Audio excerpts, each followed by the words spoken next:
プ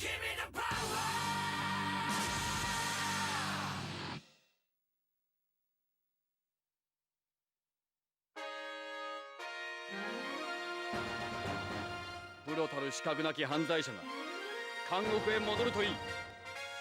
光の奇跡をその目に刻みたまえ。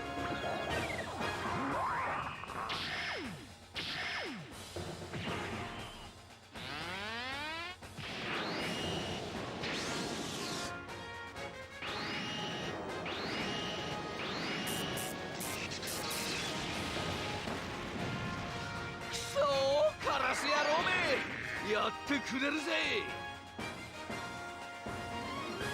俺は黒いのが大嫌いなんだよ。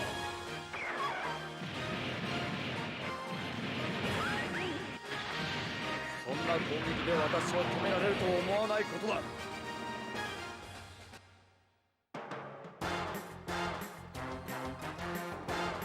この剣哲也から逃げられると思うな。ブレストバーン。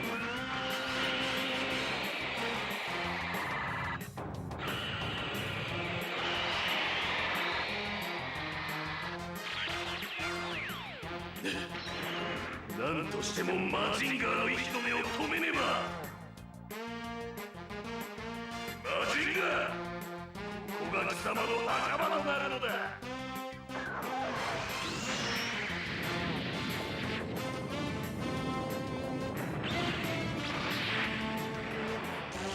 どうした？その程度で俺のグレートと戦うつもりか？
ティップ、いい加減に観念しろ。ア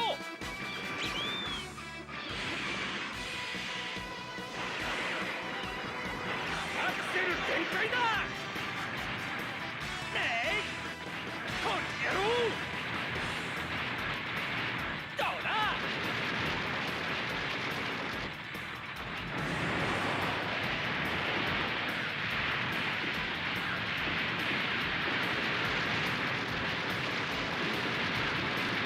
さっさとうせな。俺が本気になる前によ。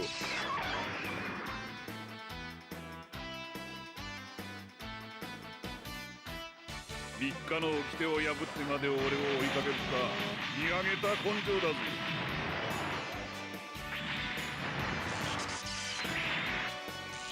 まだまだ勝負はこれから。アクセル全開だ。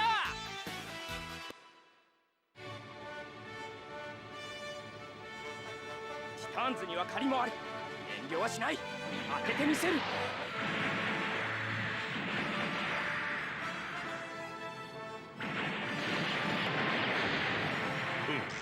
カトンボ。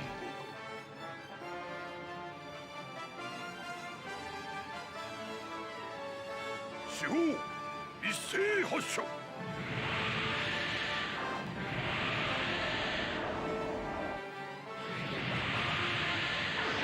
無駄なことを。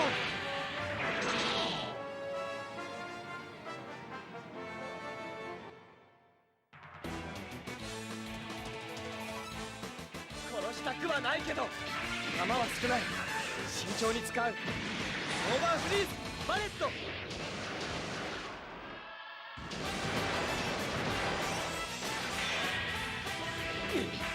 人が優しくしてりゃいい気になりやがって。オーバーマンをただ強いだけのマシンだと思うなよ。鉄道校舎の大人のやることか。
敵機を相当する。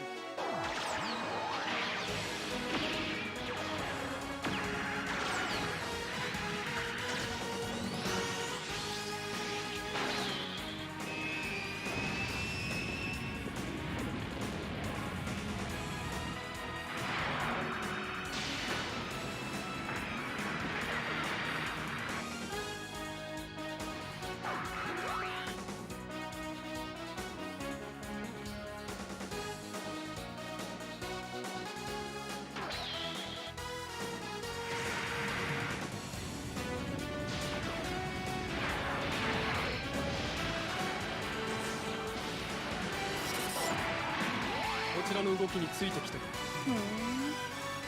意外とすばしっこいのね。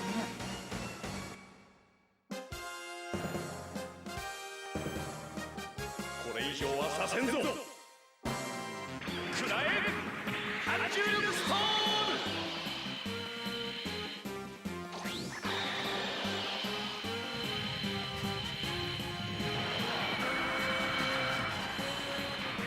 バカめ、うまくこちらの誘いに乗ってきたぞ。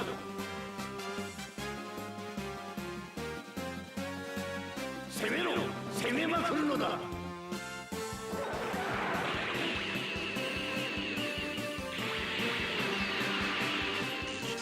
ガンダム司令、まだ勝負はついていない。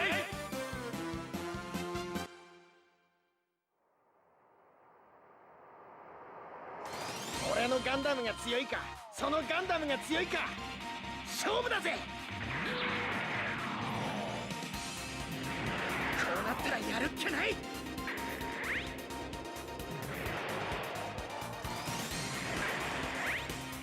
そこだ。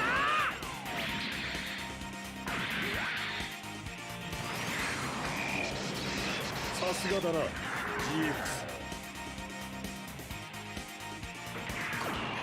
最後だ。く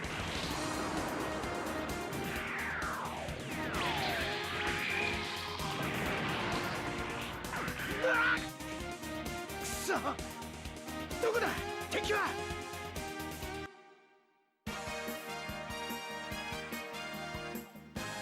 俺たちが相手だ、百鬼ども。ダブルトマホ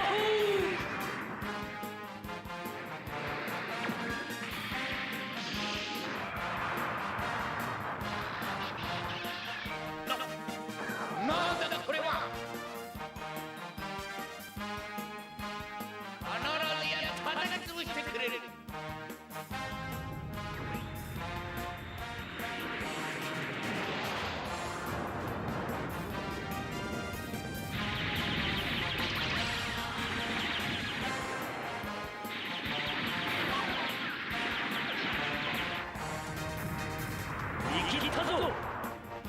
よっしゃ、さすが亮だぜ。食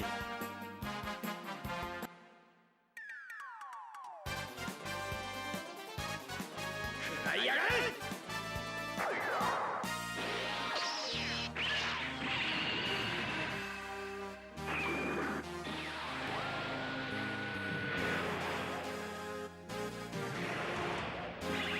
止めだ。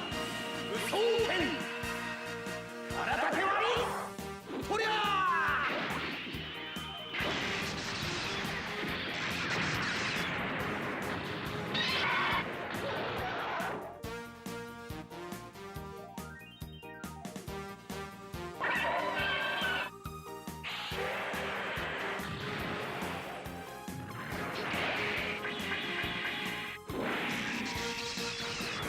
まともに食らってたまるかい。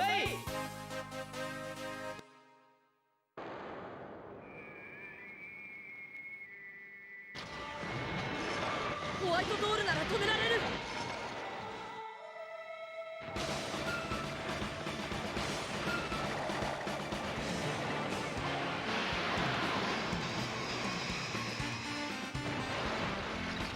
やられた。被害は今度は直撃を食らうのか。ホワイトドールはいただき。も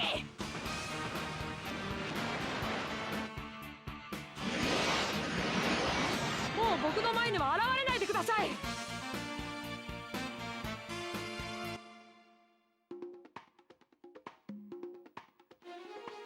どうするのエレガ。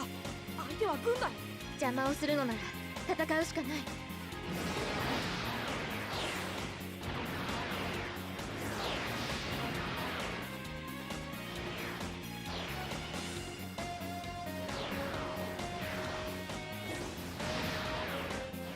追いついてみせる。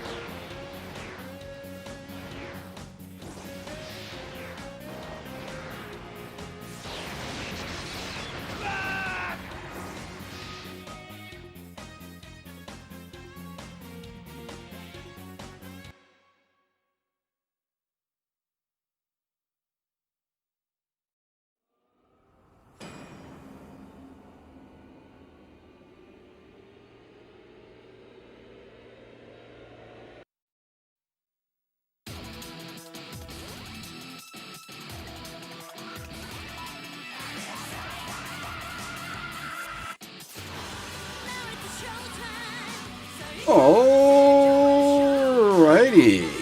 Good evening, everybody. How are you all doing tonight? And welcome to another Suparobo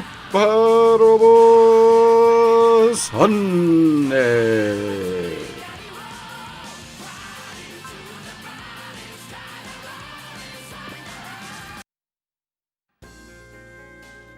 I don't think I really have anything to add this week. We didn't get stuck last week. We nearly did. Ooh, goddamn. But thankfully we did not. So we're just going to be continuing straight on this week.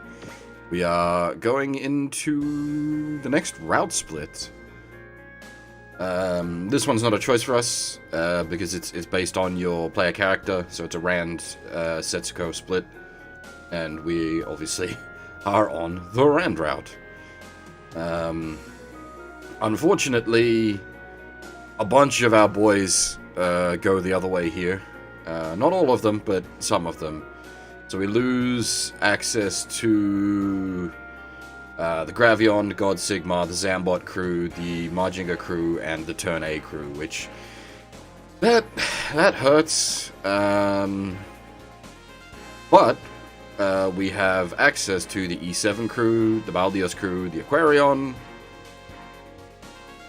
the Zabungle crew, the August crew, the Getter crew, Gundam X crew, and the King Gainer crew. So, like, we're still pretty stacked. It's still looking pretty okay. We might need to pump the E7 crew a little bit now that I think about it, because I think we're about to do a bunch of E7 related missions.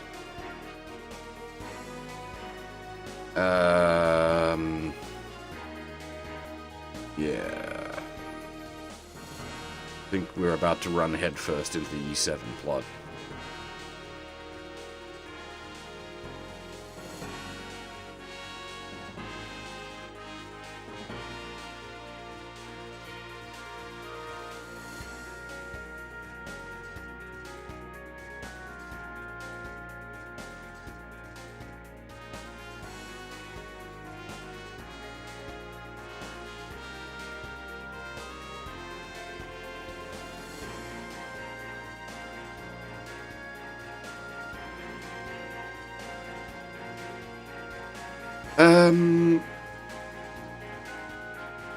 Yeah, no. I'm just trying to think if I had anything else to say. I don't really.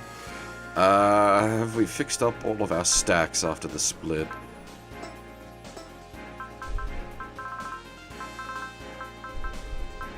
Alright, so Renton's out. Obviously, E7 mission.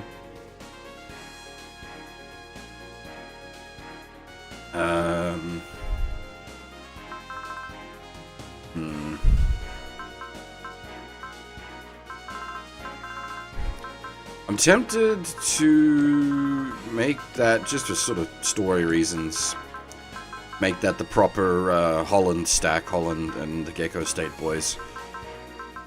And we just have this wonky stack back here with the the GX, the Airmaster, and a Mechateko key. Doesn't quite fit, but okay.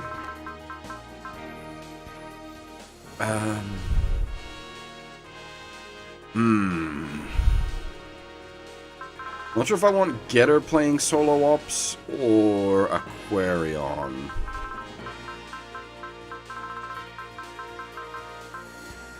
Aquarion's probably better for solo operations, because once it turns on, like, the range 14 Mugen Punch means it can just do its business from anywhere.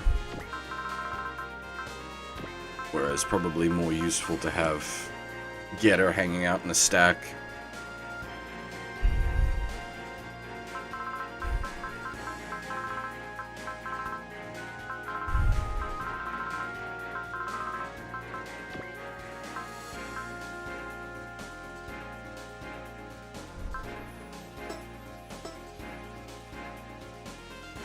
Yeah.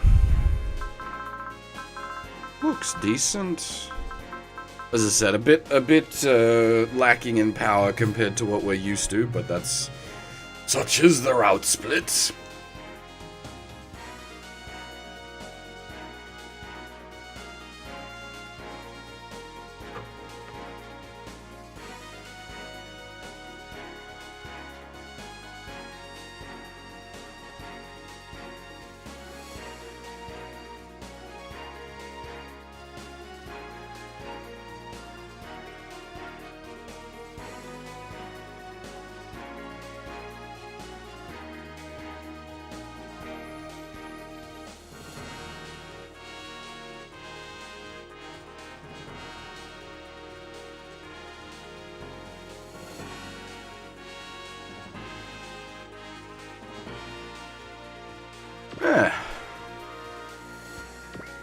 I don't know what's coming at us. Actually, that's probably a good point. What secrets are we looking at?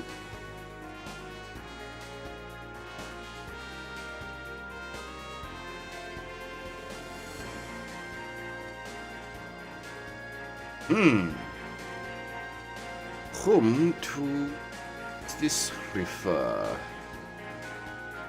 Okay, K is K. That's easy. Who is Saya? Someone from 7?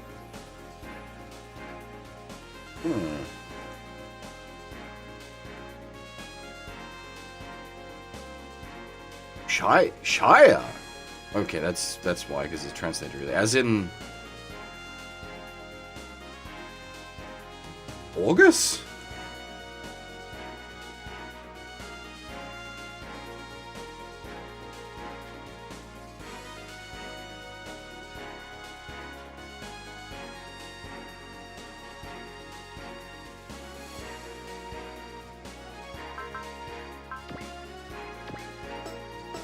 We need to be feeding the Glomar kills on this map?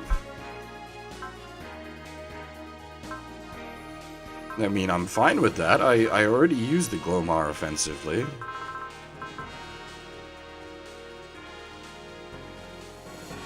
Yup. Okay, that's weird, but it's an E7 related map, but the secret is Kay and Shia need to have at least 8 kills between them. So definitely need to keep that in mind, that's important.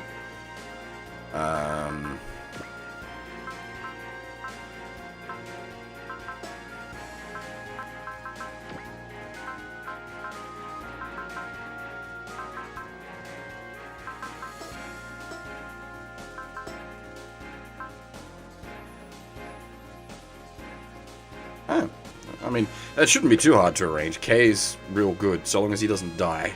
That's sort of the only problem we've been having with Kay of late, is he'll cop like a 10 or 15% hit and just explode, because the August is not built for taking any kind of damage ever.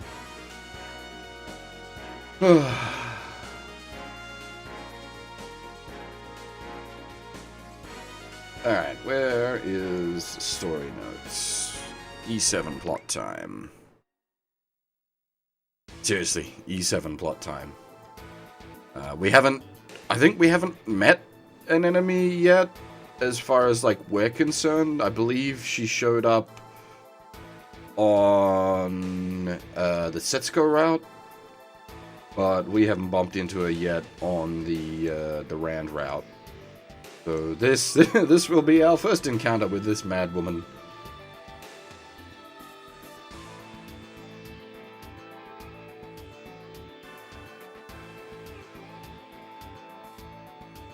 And we did meet Dominic ages back when we were doing E7 episode 1.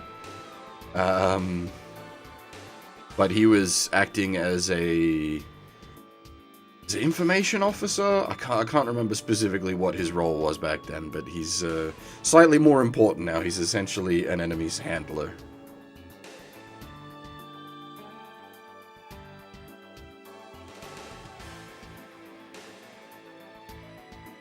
Wondering why she's in such a bad mood at the moment, despite the person she's long been waiting on finally coming. Not referring to himself in this case.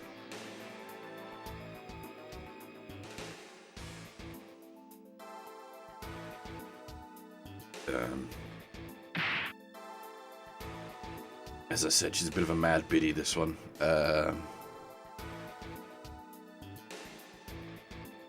Starts screaming about how she feels like there's something leaking from her head. Demands her medicine. Dominic says he can't give her any more, or she'll exceed the recommended dosage, and that'll cause much more problems later down the line.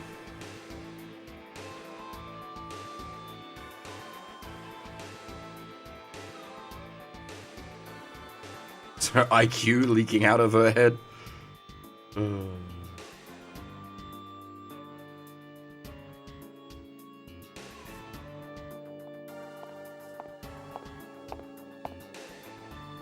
But then, that man appears.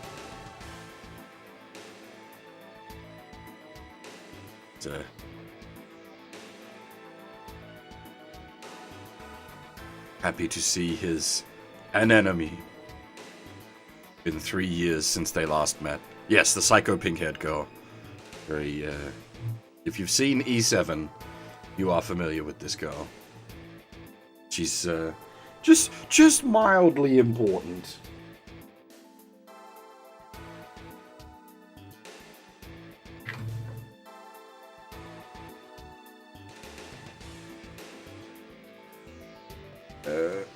He requests her strength, and that she tells her that she will soon be deploying. She's more than happy to do anything for him.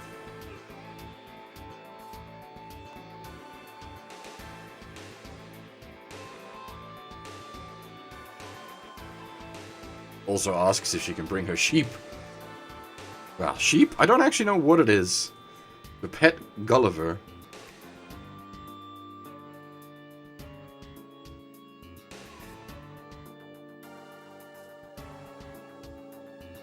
And Dewey gets left handling the pet.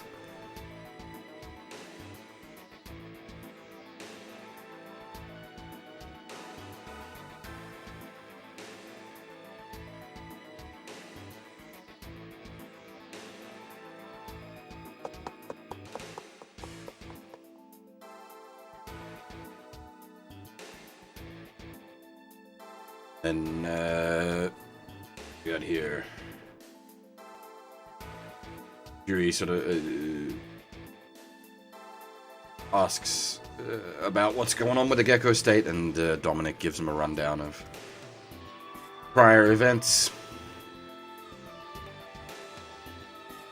and the state of our current forces, be that of the combined crew of obviously the Gecko State itself, all the Iman forces we're traveling with, the Breakers, Super Robots, the Gundam X crew, everything we just went over when setting up the squads. So while we lost some forces, the E7 crew are still traveling with a fairly powerful entourage.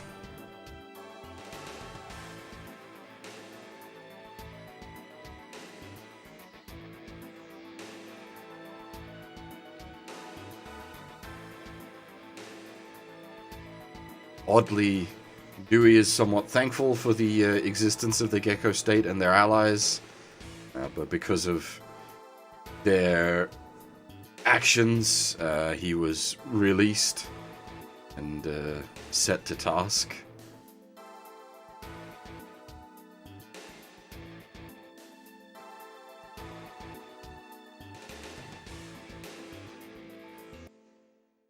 It's rather looking forward to engaging in combat with Holland.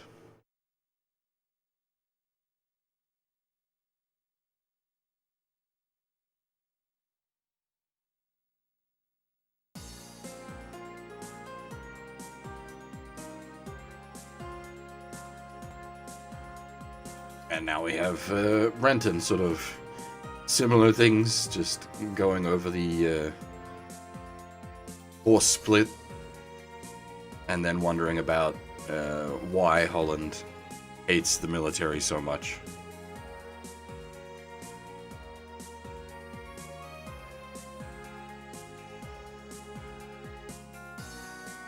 Wonders if he can do anything to help ease Eureka's suffering.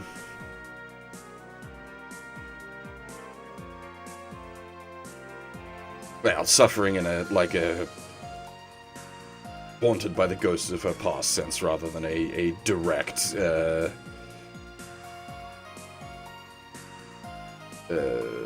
physical pain suffering sense.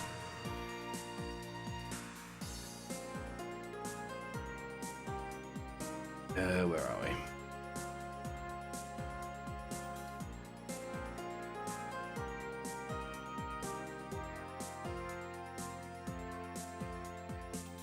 Staring off into space for a while. Once basically just, hey, Renton, snap out of it.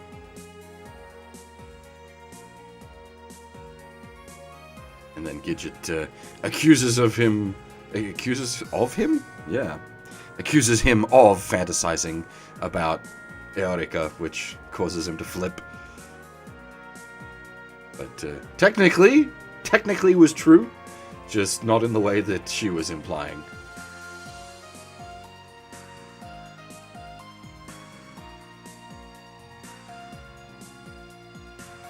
And it reminds him that they're in the middle of a meeting and I need to focus.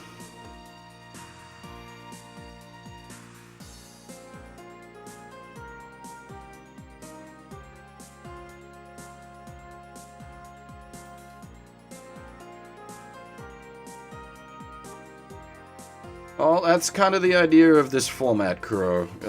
I'm hoping it's sort of working for some people. I really don't know. But yeah, welcome to Odd Story Summary SOW.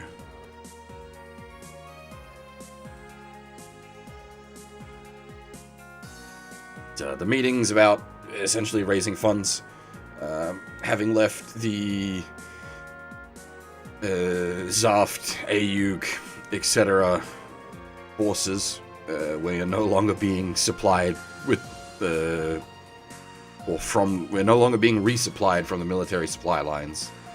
So it's up to our own devices now to acquire our own food and ammo.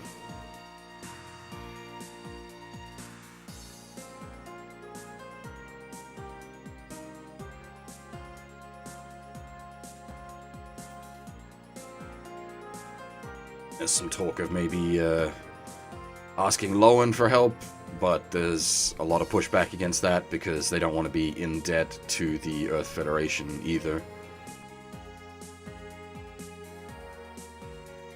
And that would, going down that route would be pointless anyway, because the whole reason we left the Zaft AU combined forces anyway was to get away from Federation control.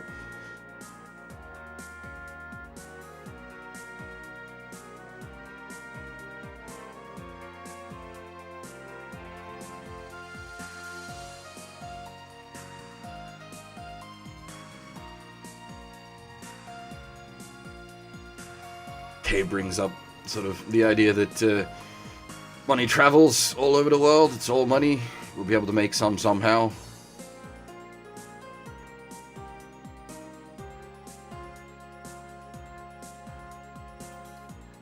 The old idea of no work, no dinner applies globally. Doesn't matter where you are or what you're doing.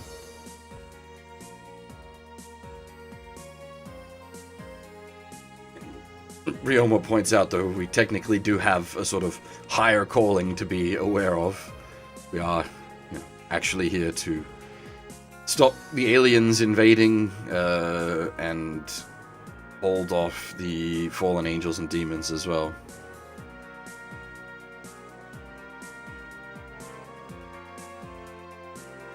But we can't really make any money doing that.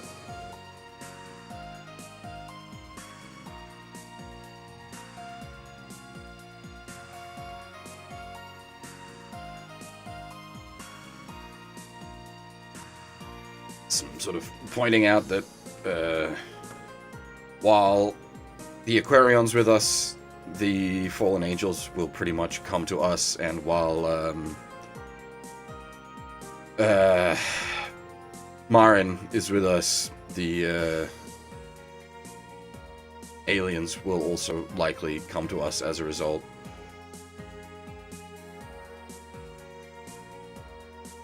But the second part there is a bit of implying implications. They're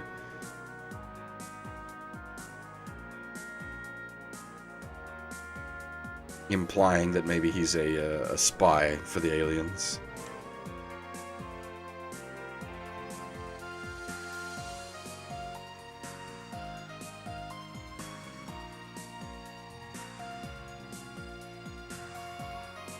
Back and forth over the possibility there, and a lot of people telling him to take their bitching elsewhere. And then Gain brings up if he's really a spy, then show some proof. Or drop the whole thing.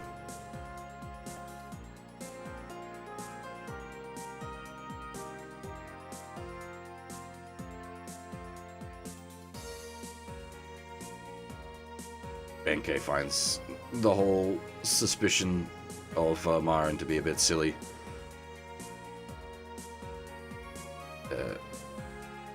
Olivier points out it's less a logic-driven thing at this point and more a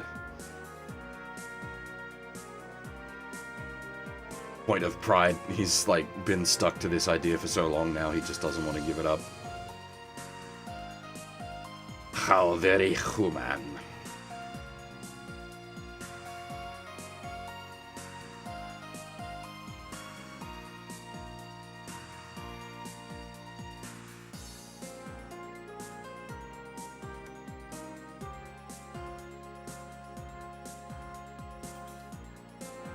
Rand rather appropriately brings us back on topic. We need cash, guys. Focus.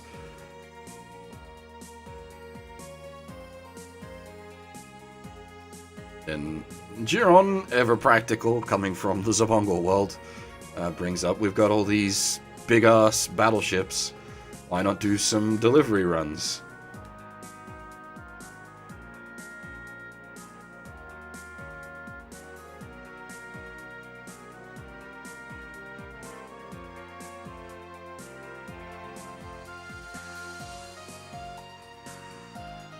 And then, bit of joking. Joking?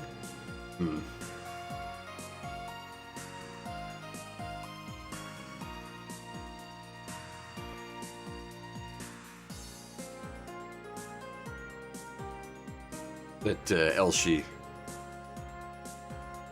runs matters fairly poorly, and that they would end up burning through way more money than they would make.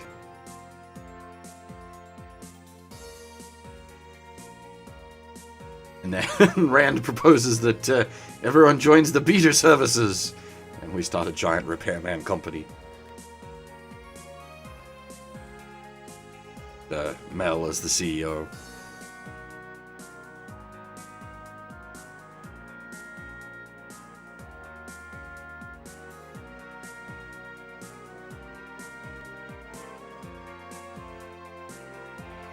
And then the usual jokes about Rand being the Crusher from his old reputation.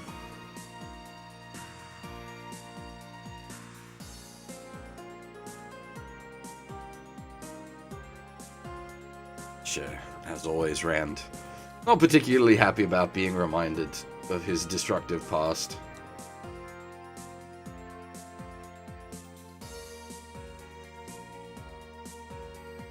Essentially, the kids are bullying him.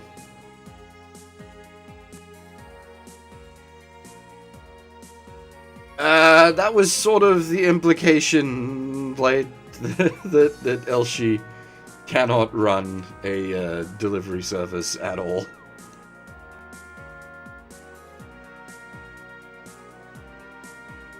Though there is probably some logic to that as well. Like, we would need to be running delivery on some, like, really high value stuff to justify the, like, cost of deploying the ships.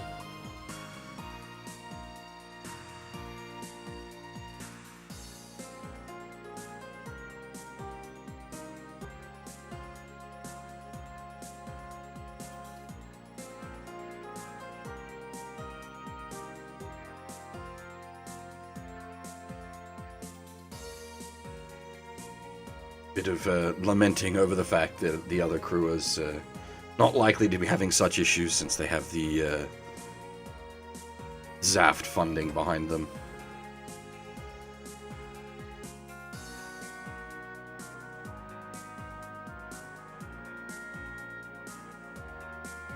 There's some talk of maybe hitting up Ava for funding, but they were sent here essentially on a solo mission, or not a solo mission, but on an independent operation. So ain't no money coming from there.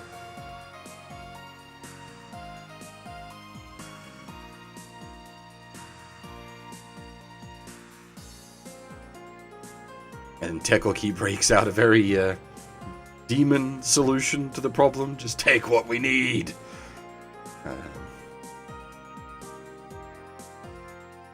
The Getter boys obviously object and say, as a scientist, he should not be resorting to force like that.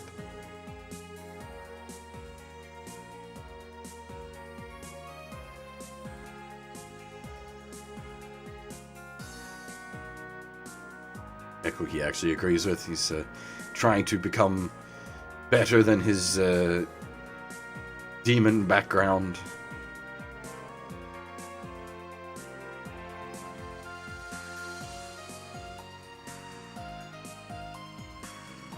Of course, Apollo, all on board with just taking whatever food we want, as is rather normal for Apollo.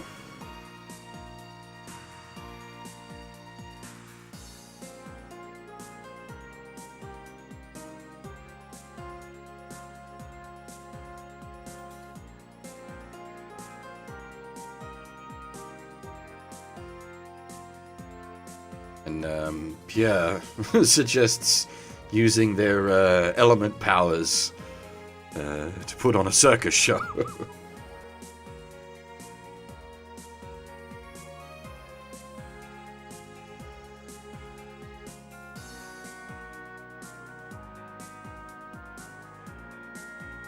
Apparently he's also packing some bunny suits.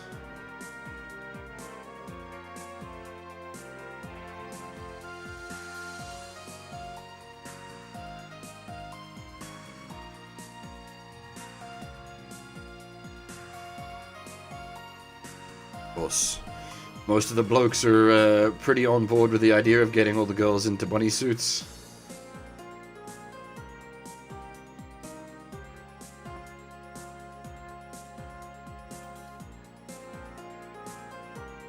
There's as expected, objections.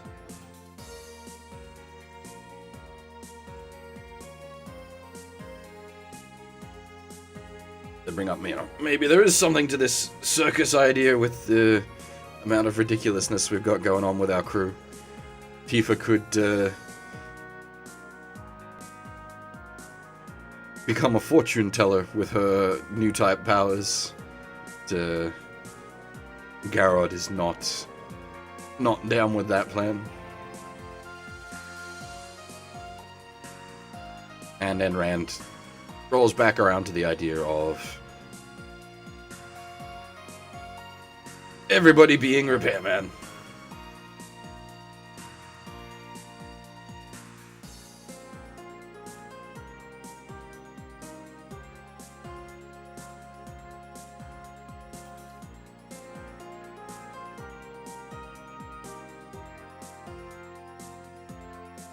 And it all sort of rolls back around to food again. And everyone starts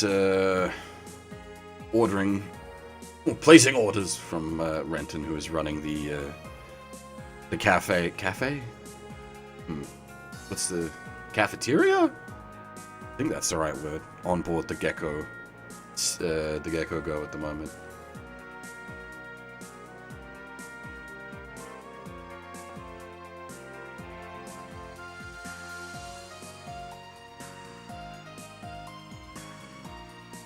Well, that was the joke earlier, essentially, when Rand first brought up the idea of them all joining the beaters and becoming repairmen.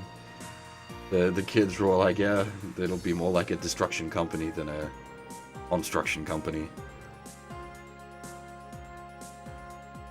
This is basically always the case whenever Rand's repairman things come up. Keep in mind, like, he is actually repair-oriented. He does have the repair skill. Just mechanically, it works out much like the plot for him. You're always going to be wanting to use him to bonk things rather than repair things.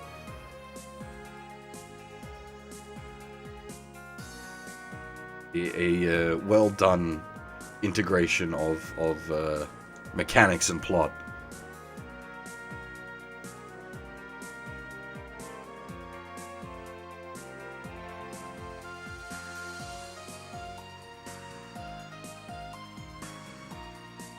Also a bit of back and forth there of everyone being so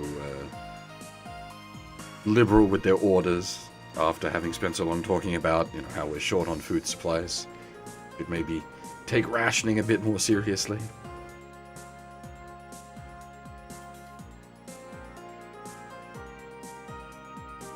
Apparently, Holland comes in and tells everyone to quit arguing. There's some real good waves coming.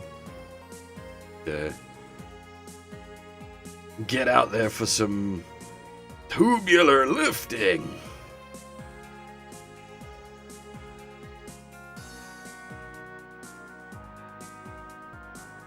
It's a bunch of the non-E7 crew that are also wanting to learn lift boarding.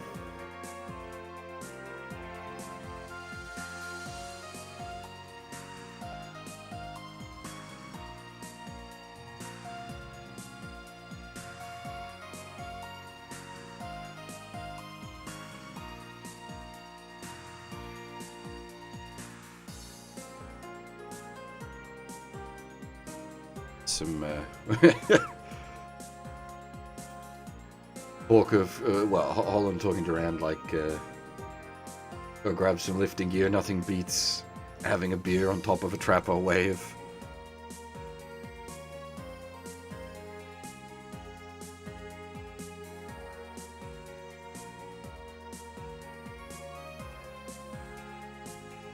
Just wondering why Eorika's so quiet and pensive.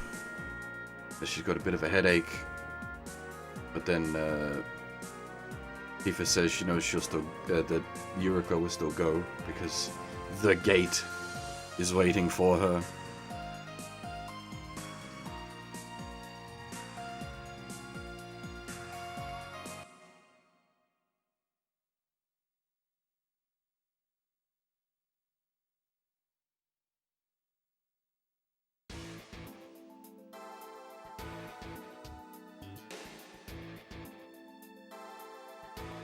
Bit later on, interrupted by something strange ahead.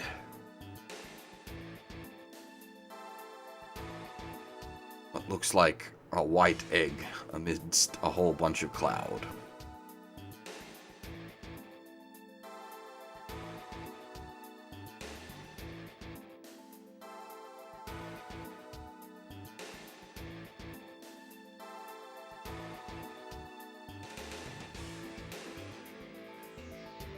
Exactly what they were searching for.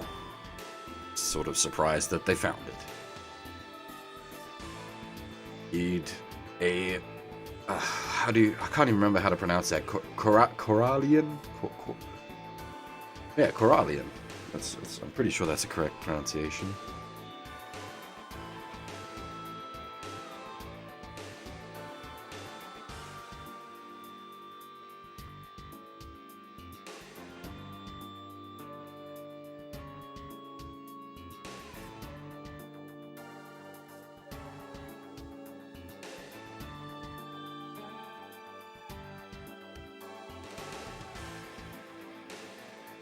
And then they explain that the waves they've detected are all flowing towards that, being pulled into the center of it.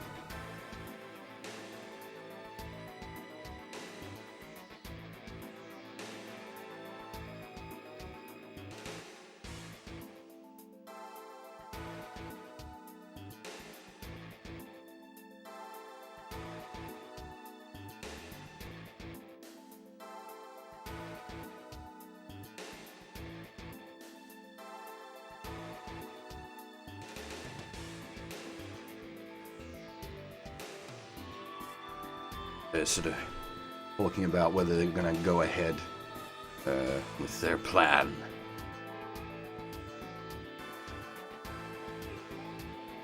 Quite know what that is, but it seems to involve Eorika and the Nirvash.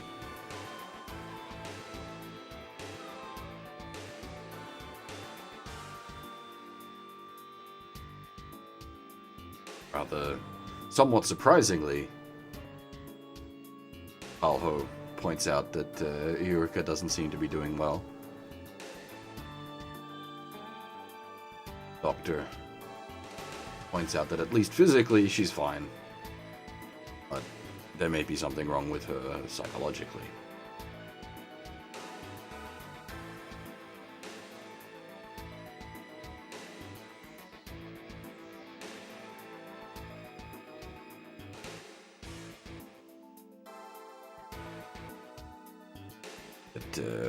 Issues Eorika has been having properly linking with the Nirvash is what's causing her mental strain.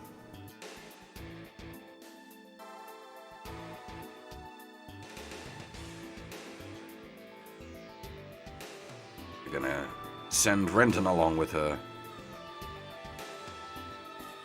Help out.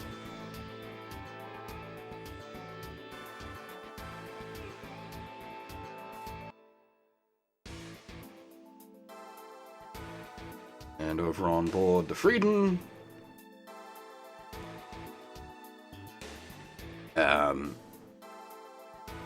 they're saying that the Gecko Go is going to launch forces to go investigate And Jamil says they should do the same with theirs. I believe so. Well, it can definitely change forms. I don't know if it's got all of its forms.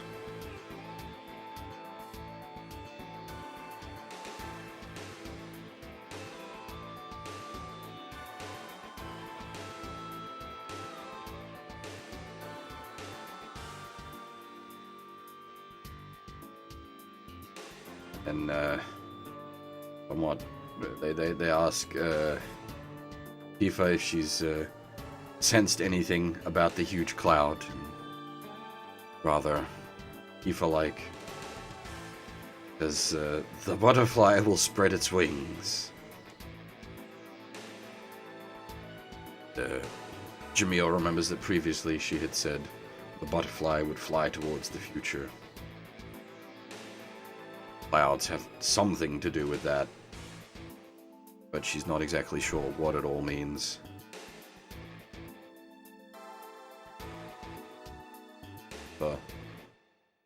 Concerned about Erika. Then we have scenario 26, Into the Nature.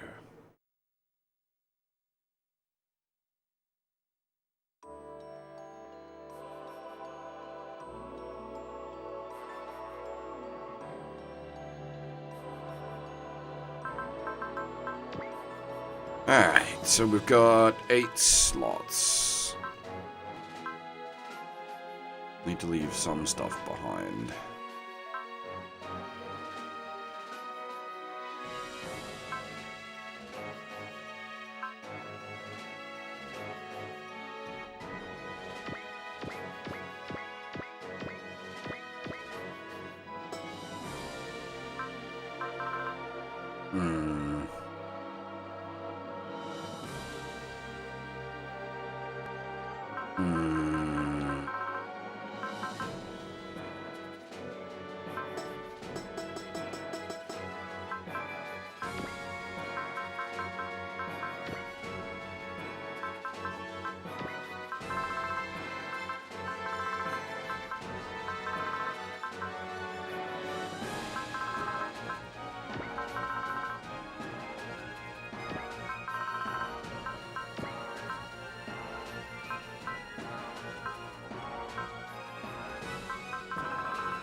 Every time.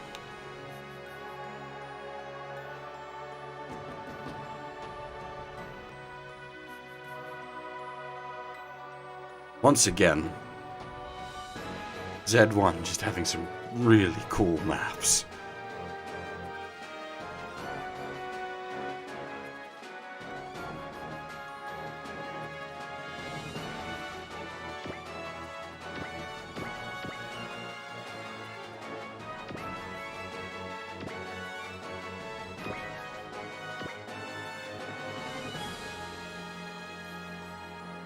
So keeping in mind we need to get 8 kills between the Glomar and K. That's pretty accurate, yes. As is described before, the egg seems to be drawing in everything around it. So, yes.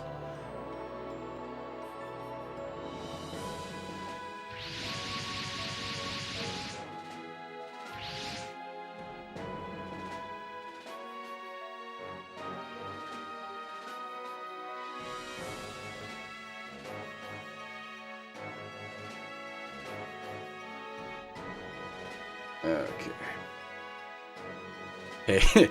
Kay sort of finds the Corallian a lot more intimidating up close.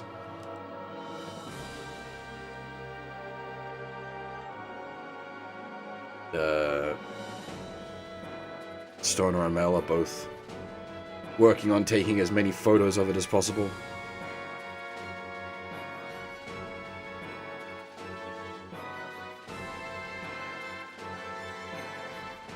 Rand thanks Stoner for teaching Mel sort of how to photography.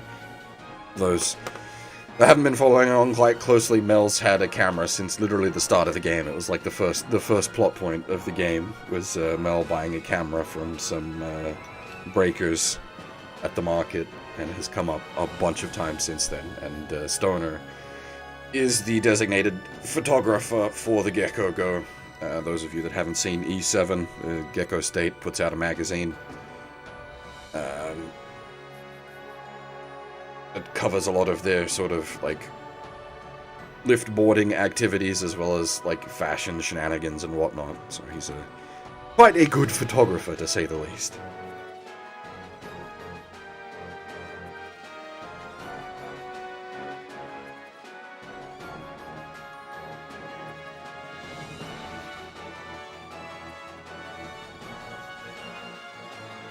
He brought up that Mel seems to have an innate talent for the photography thing. He wonders if she shouldn't quit being a repair person and start being a photographer.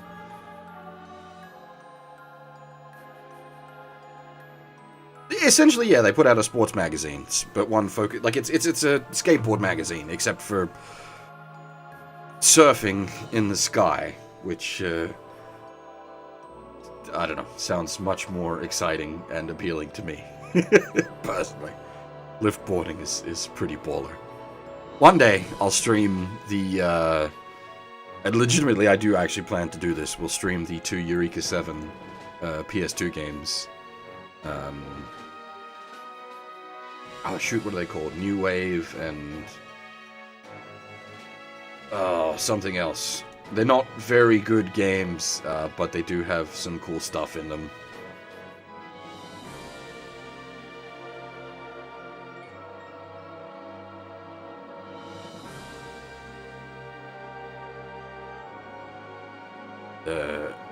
Holland's pondering on what... Renton is pondering on what Holland said before. Concerned that something's going to happen with the Corallian. Aaron wonders why Renton's being so silent.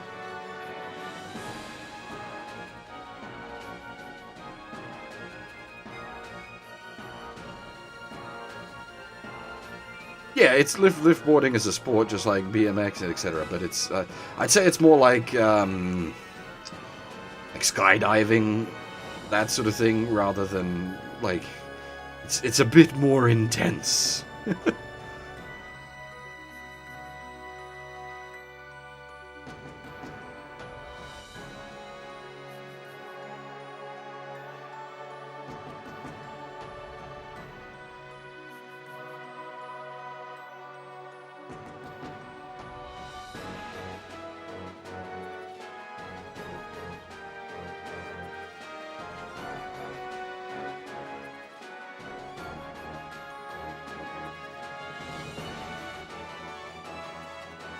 No one really knows what the Corallian is. Gidget gives a bit of a wonky explanation. It's a huge wave, comes in with a boom and then goes all whoosh. Oh, sorry, the Moondoggy gives the fluffy explanation. Yeah, Gidget was the one saying they don't really know what it is. Hap says that the last time they got close to one was when they got warped. The Rand's world.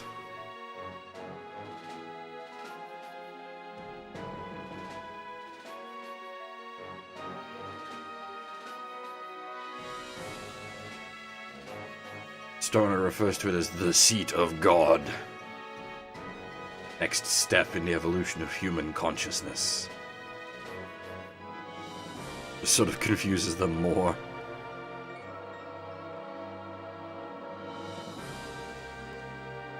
Basically, no one really knows what's going on.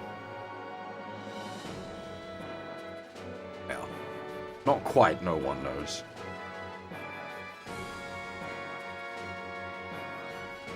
Halho buzzes Holland, asking if he's really going to go ahead with this, and what his true objective here is.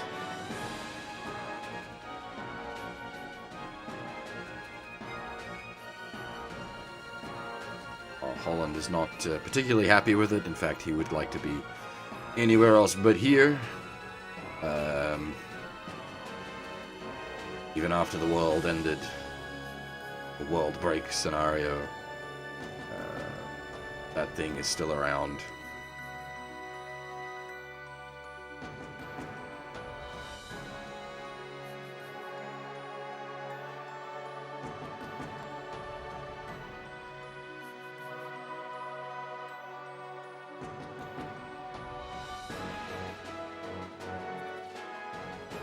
Sees that sort of, regardless of how he feels, he's going to have Eureka face it.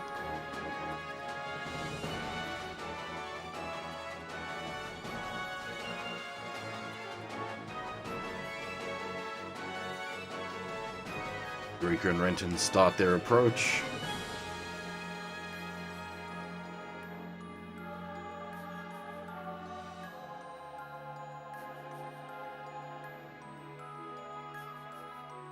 While Eureka is still not feeling too great. It's what Holland wants, so she'll go ahead with it. But, as always, life is never as easy as that. Of course, we were not the only ones to notice the Corallian.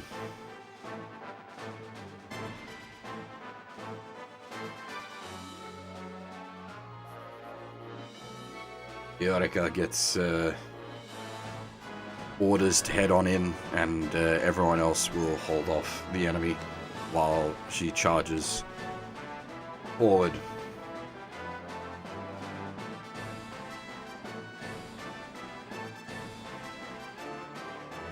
Bit of objection to everybody being used as essentially bullet shields while Eureka and Renton charge suicidally forth, essentially. Well, as he can't explain now.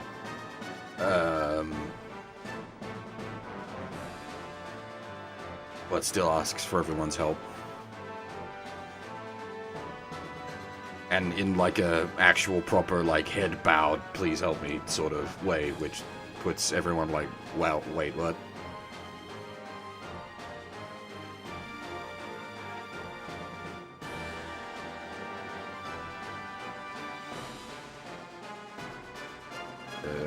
Yomer isn't happy with it. Gotta do what we gotta do.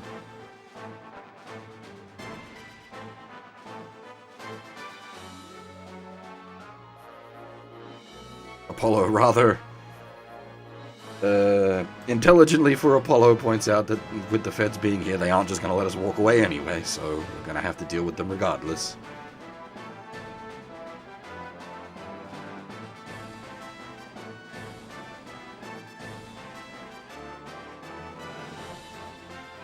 As in the Federation.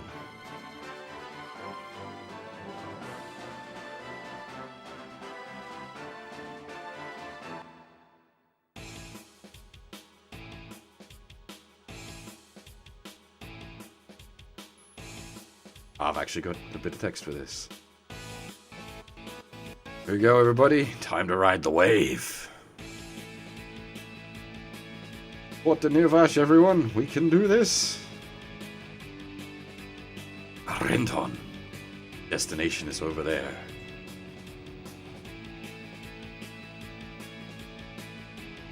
Let's go.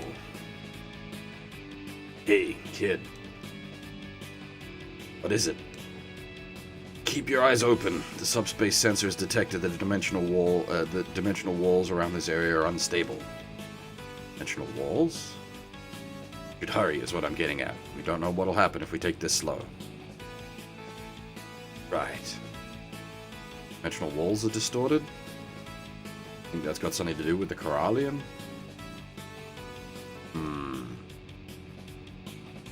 Thus, we begin.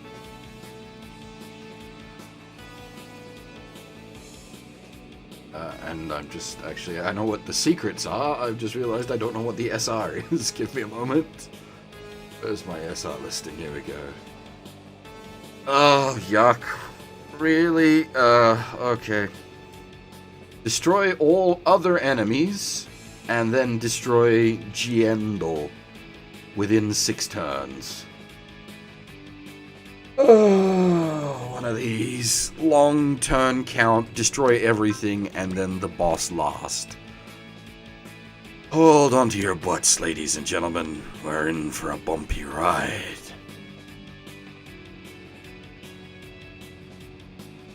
And again, keep in mind, we need to, between K and Glomar, between the two of them, they need to get 8 kills in total. God, I love this song, though. Holy shit. Story Rider is so good.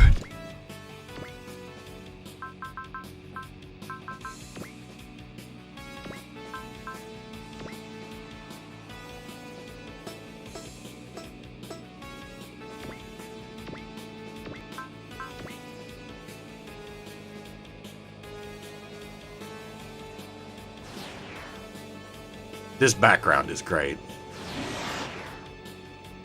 The crawling background is so good.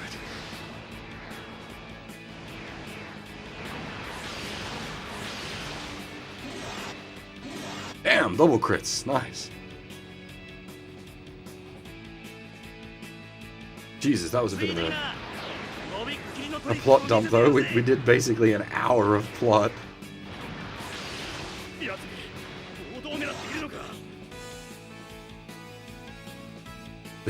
There's no real way I can speed it up. I'm already operating on like summary mode.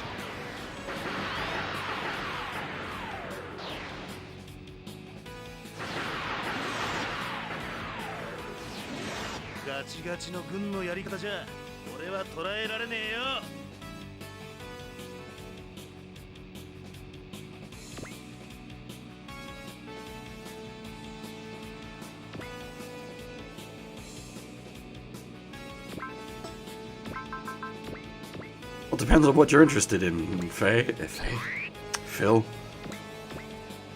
God, can't rain tonight.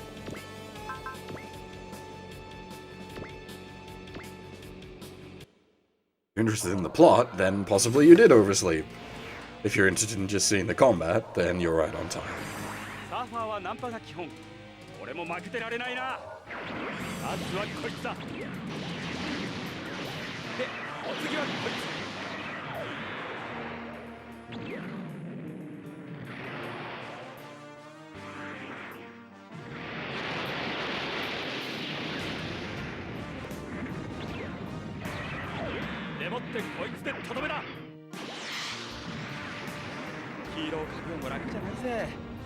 Yeah, I think the August can switch to... Whoa. That's gonna just not kill, isn't it? Okay, no, it did. Good. I think the August can flip to plain mode. I'll have to give it a try, actually, see what extra it offers us. But it depends if flight mode offers as much returns in the way of, like, actually being able to kill things or not.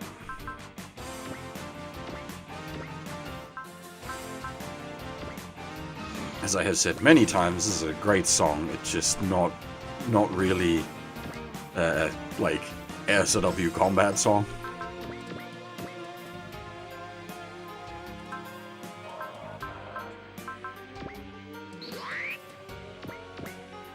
Yeah, I'm pretty sure it does have its plain mode. We've just never made use of it.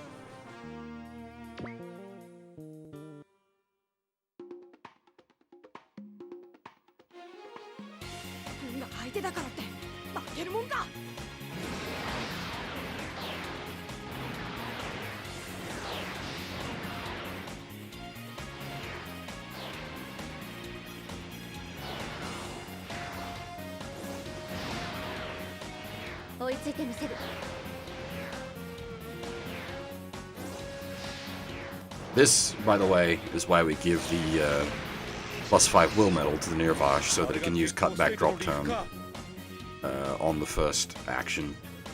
without having to jack its will. 撃てろ。捕獲できないのなら破壊を。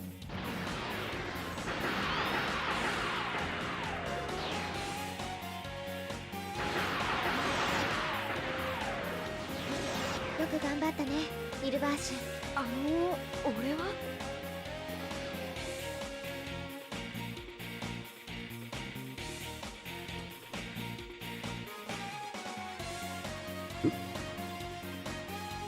What?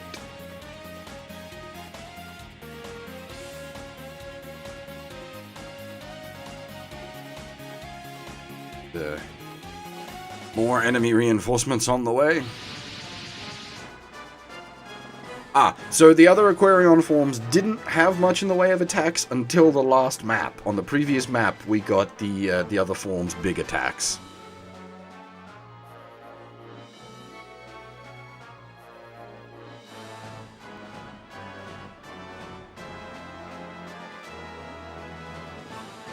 Yeah, double Mugen Punch, and the other attack for the girl, I don't...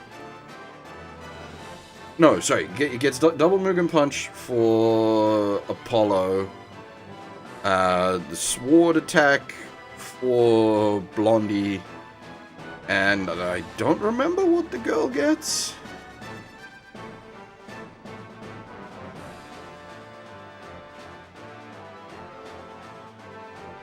We might flip to the Aquarion at some point on this map and see if we can't try those out and see what they do.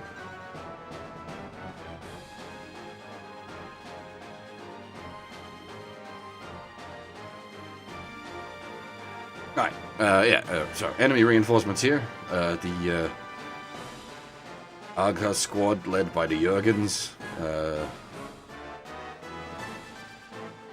having detected a Groot class Corallian come flying in.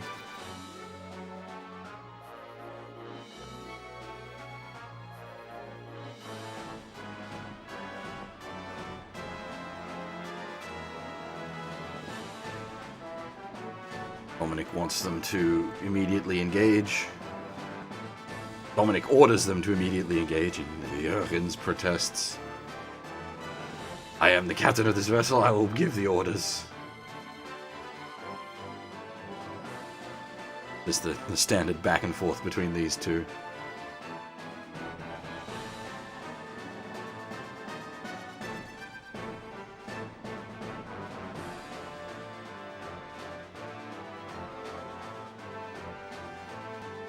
But it essentially boils down to this is why they're here, so it's what needs to happen.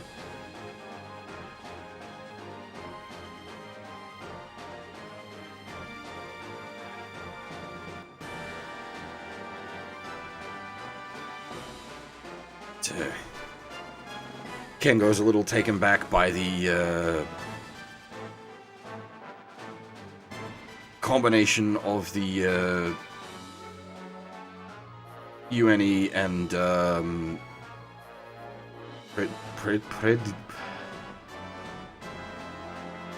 Pregio Towers troops into one squad. But notice something else has come out.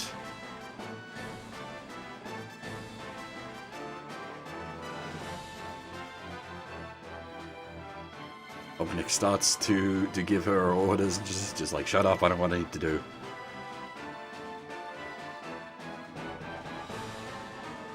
Renton thinks this unknown KLF bears a resemblance to the Nirvash.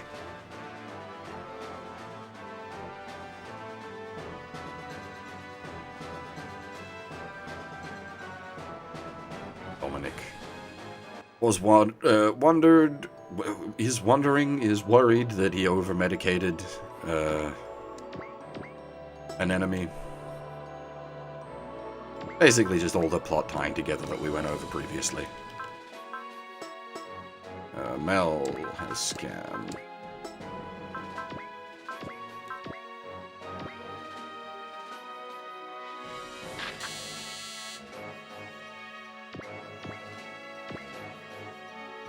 Yeah, so she's kind of scary.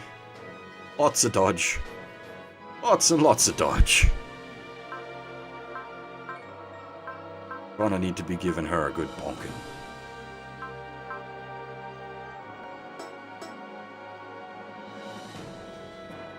I've never been sure on that, Phil.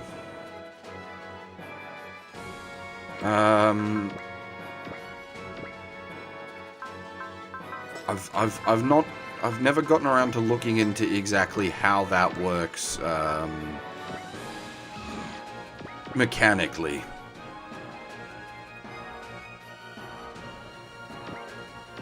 Whether killing with a tri-attack that wipes a full 3-stack counts as 3 separate kills, or if it's 1 kill.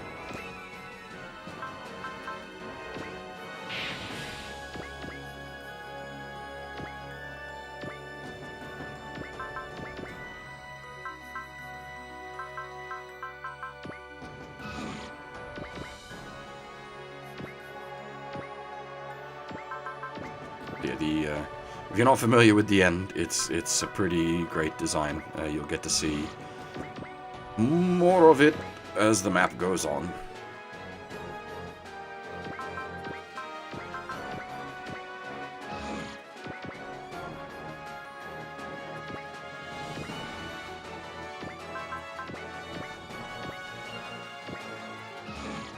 But as usual for these turn-limited maps, we want to gas as hard as we can, as quick as we can.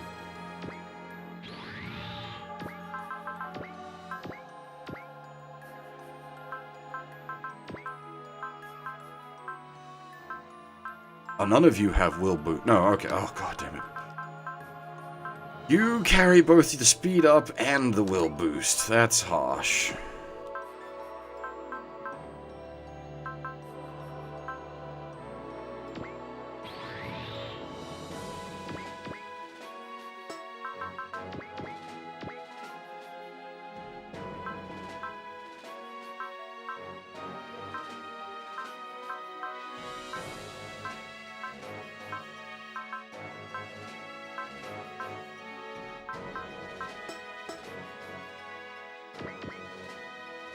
I actually don't remember the specific details of how that plot fleshes out.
I wonder if an enemy packs her own music.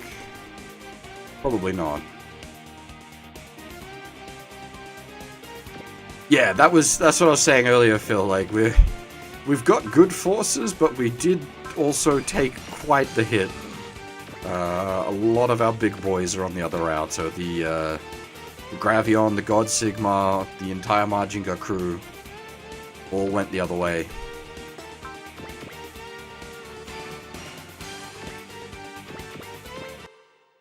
We've got our sort of, like, awkward pseudo-reels squad.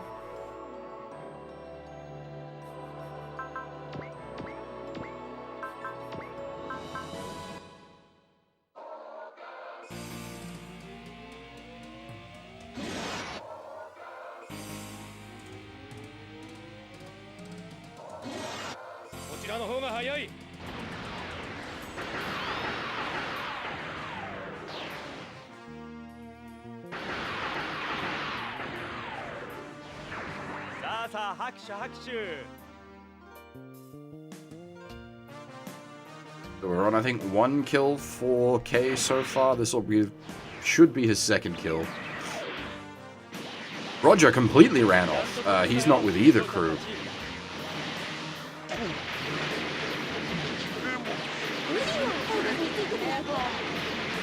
There's the weird distorted voice again.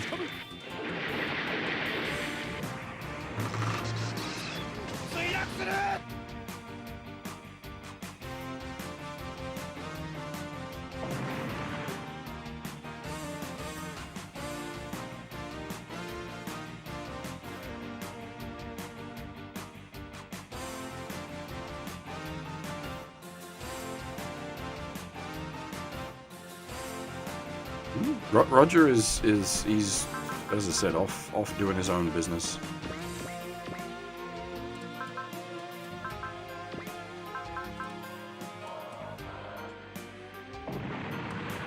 He's with neither of the crews right now.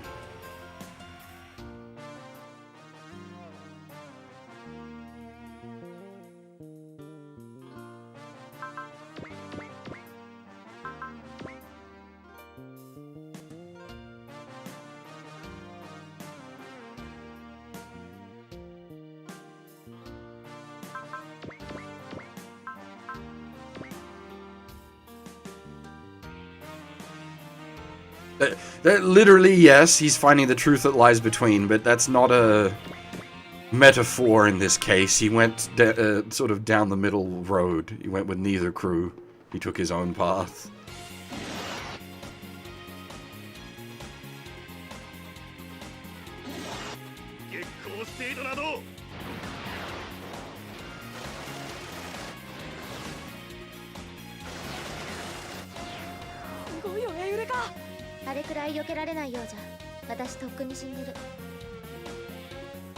Well, I think the line, the truth that lies between, was like literally what he said. I think that's like almost a one-to-one quote.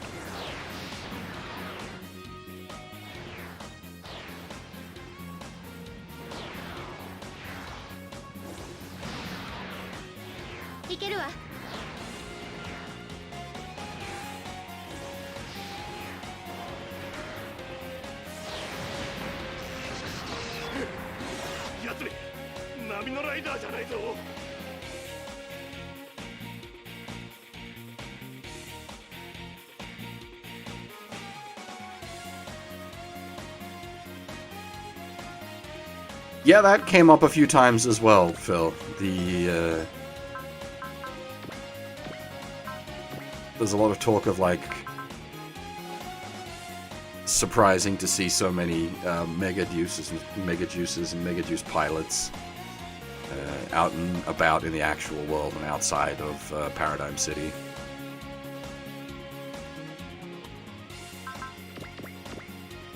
That's not bad accuracy for Rand, because these planes are super dodgy.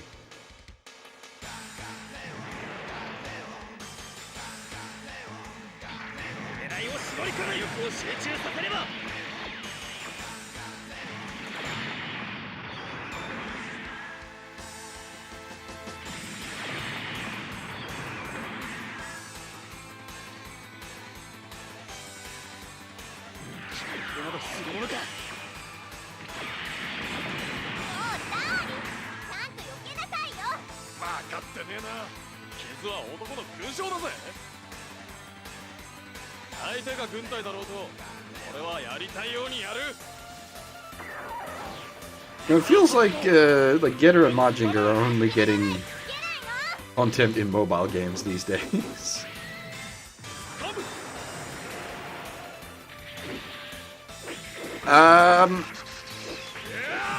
I think at the moment that's the case, Blade. It switches which one is the lead pilot for story events. So there was at least one chapter where Renton was the lead pilot. Now do keep in mind for our objective, as I said, everything needs to die and then an enemy. So we need to bash down the Kawamori bomber first, which is going to have a lot of health. I believe Renton, yes, does eventually take over as the primary pilot, but that is not the case right now. This might be the event that leads to Renton taking over as the primary. Because I remember this sequence from the series.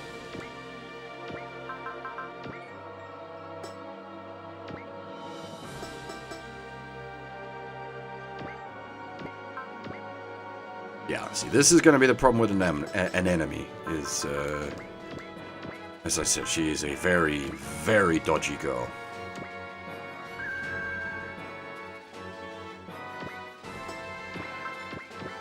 So we'll give her a drive-by bonk and then start wrenching the battleship.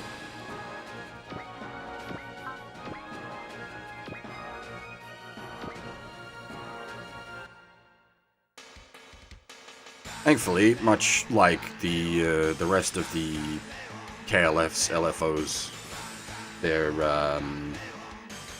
not tanky.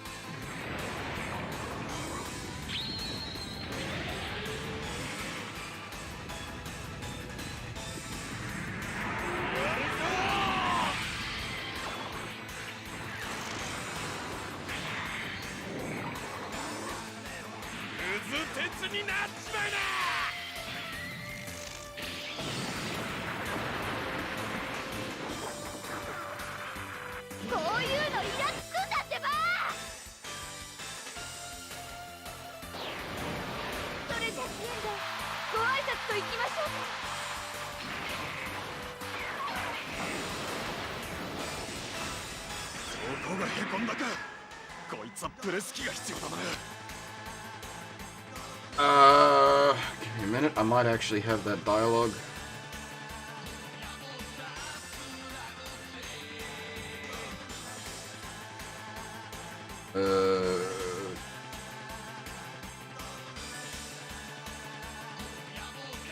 I've got some of the unique dialogues.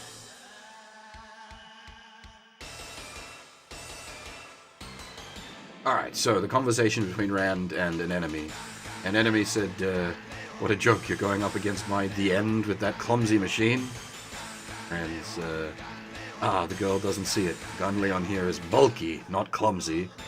That's the dignified presence of an adult. You got it now?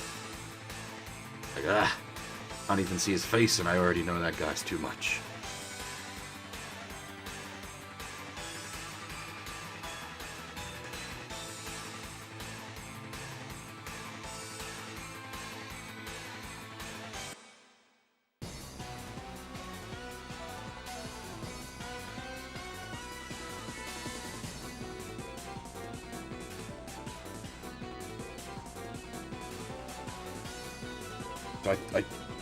I'm not sure if bonking an enemy there is what sets this off, but yeah, the next part of this map. You thought it was easy, did ya? Well, Arin's subspace sensor goes off. The Corallian, as suspected, is warping space-time around it.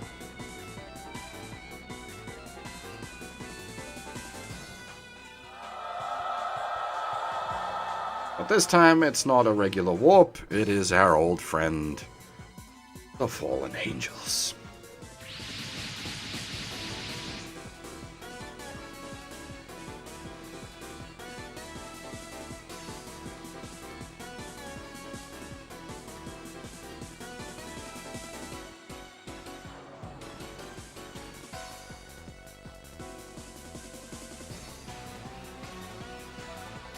We have some sort of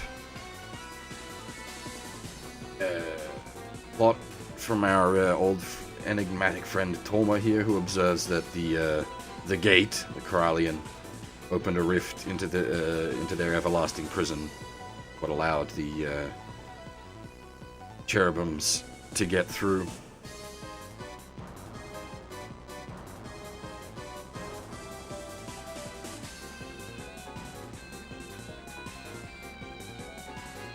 Some talk of using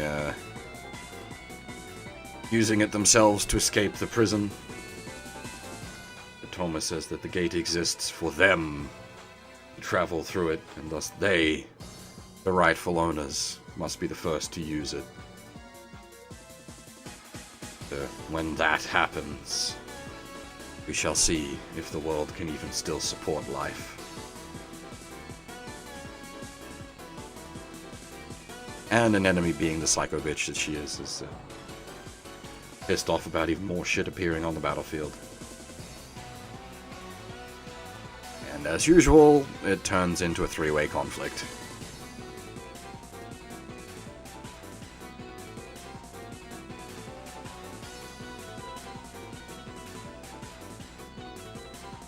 Still pushing to get Yorika to the point, and an enemy is still trying to stop us.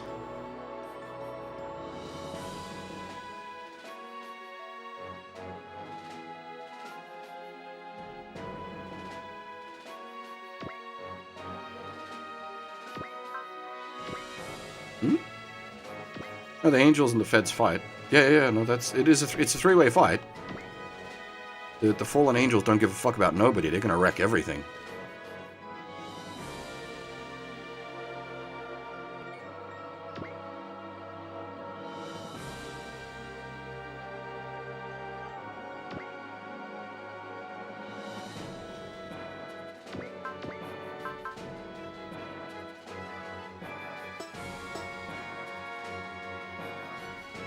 Like I said, wrong kind of feds. I would say these ones don't glow, but, like, maybe they do. It's sort of hard to say. They are flying robots riding trap-har waves.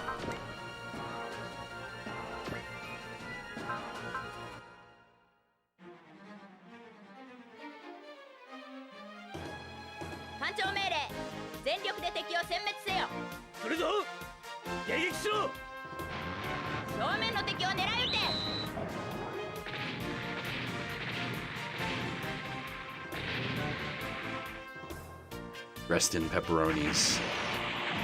Military Davis.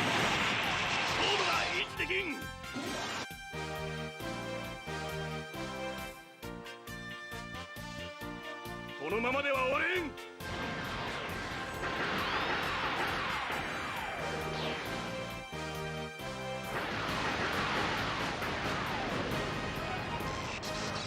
さすがヤギや、なんともないわね。当たり前です。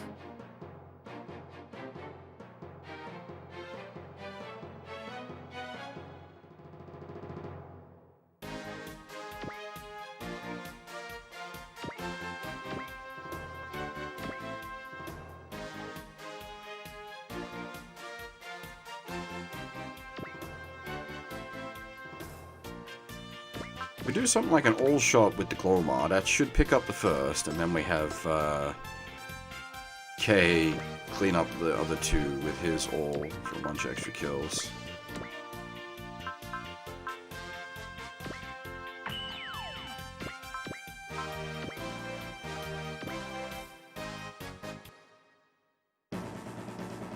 On 2 kills with K, 0 kills with the Glomar.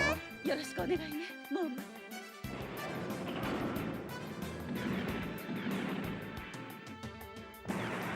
Yes, the Fallen Angels. I'm not quite sure how it works in a mechanical sense, but yes, the Fallen Angels harvest humans to feed to their tree. But I've not seen all of Aquarion, so I don't quite know how it all works. And the worst, well, not worst, but the bit that mucks with my brain is that's also the plot to Season 2 of Sailor Moon. So that tripped me up a bit. Harvesting human life force to feed their interdimensional tree. サーファーはナンパが基本。俺も負けてられないな。やってみますか。ほらほら、今日はサービスするよ。technically also the plot of Tales of Fantasia?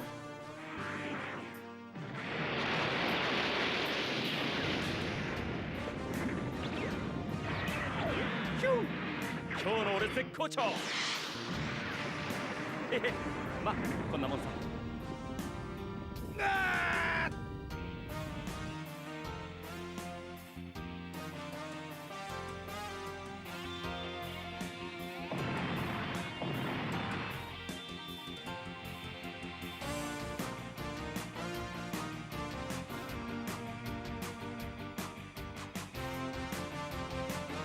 Alright, so that should be 4 kills on K and 1 kill on the Glomar.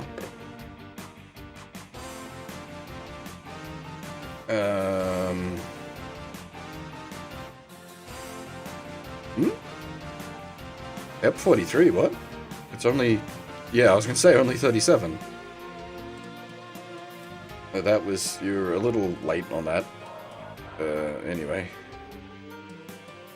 That was a couple of days back now. What? Oh, the Tree of Life thing. Sailor Moon R. It does the same sort of plot, harvesting human energy to grow their interdimensional tree.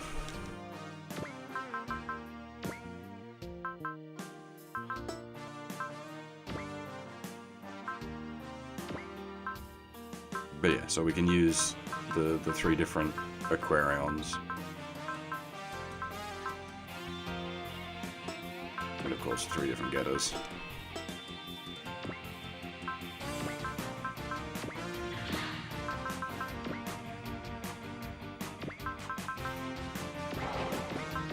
How much will is it? 125 for the big one.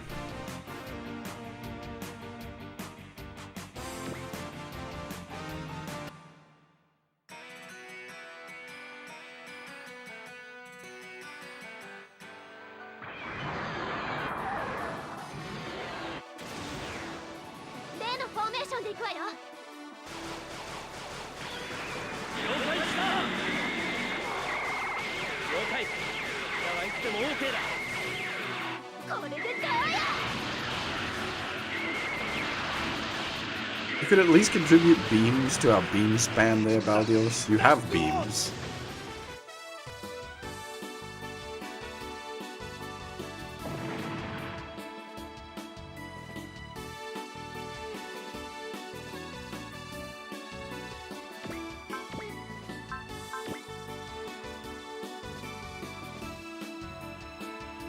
Hey, Nova! Appropriate timing for you. This is, important E7 map. This is E7 mid-season... No, a little bit before mid-season.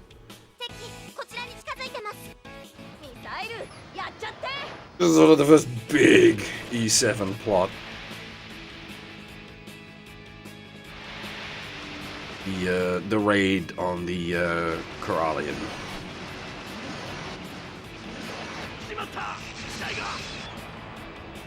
In this case, episode 37 of the original Raideen got subbed a couple of days back.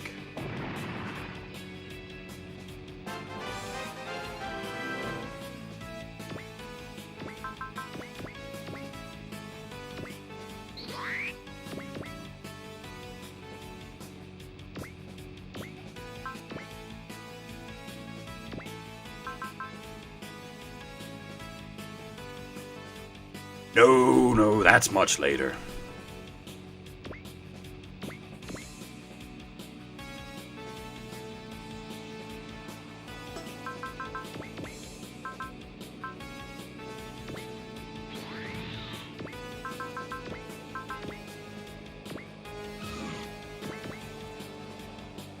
Still a long ways off of that yet.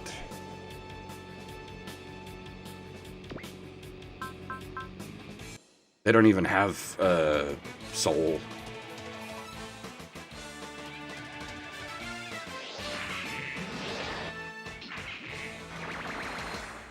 Minna, ここで終わらせるんだ。いい位置だ。俺も続く。任せときな。慮なくやらせてもらう。Story from a long time ago. 化け物か。Long before I started streaming. Used to head over to Nova's place every weekend and we'd play video games. And one of the things we did for a while was play through Z1. And quite late game, we did a soul boosted 7 swells map attack, and we're like, the battleships will be fine. They can take some friendly fire. The battleships were not fine. They could not take it. Oh boy.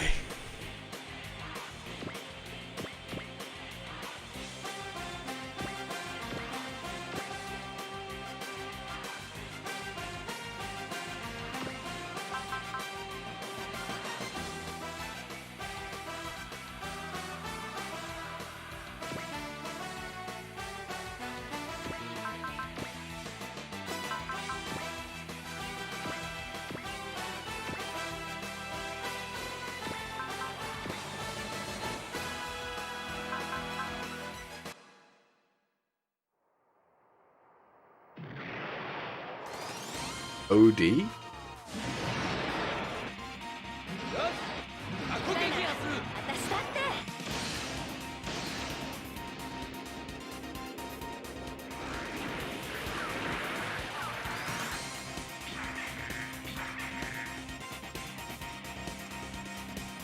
Oh, the Overdevil, no.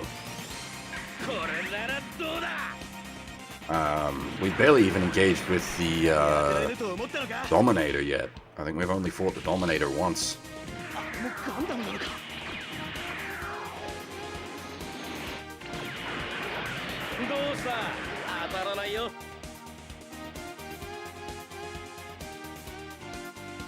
This is a huge game.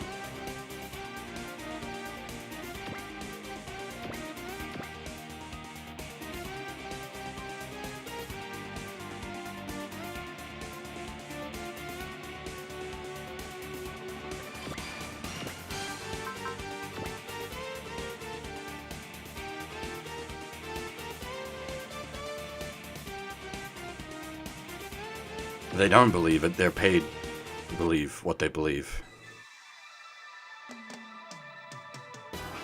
NZ, I could believe they have no new cases in a long time. That's a lot easier to control.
I really don't follow New Zealand much at all.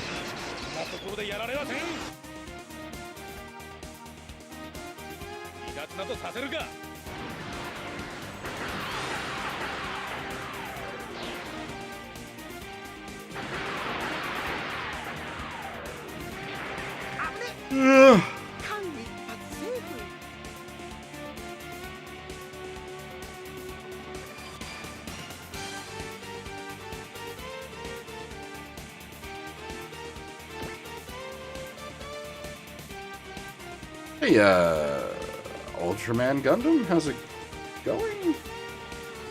I've seen that name recently. SRPG? Yes, yeah, SRPG server.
One day, I'll watch the back half of E7. One day.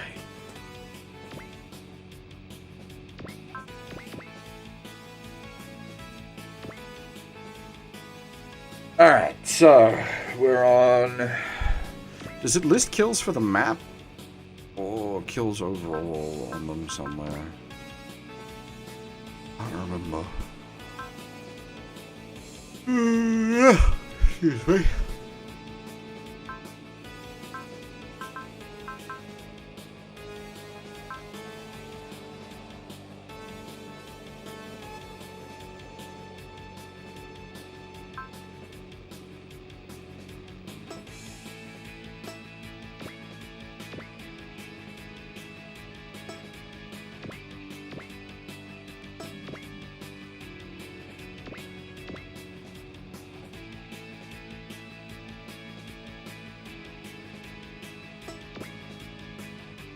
Anyway, I think it's 4 and 1.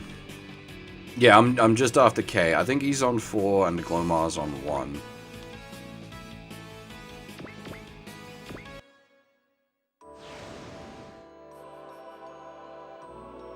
Obviously, we're not just going to stop using K or anything like that as soon as he hits his kill count, but just want to make sure. Especially because the item related to this is quite shiny.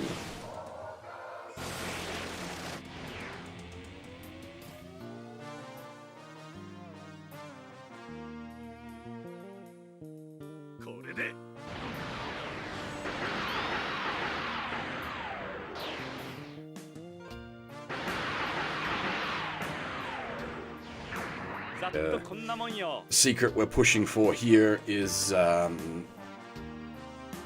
second Fallen Angel Feather.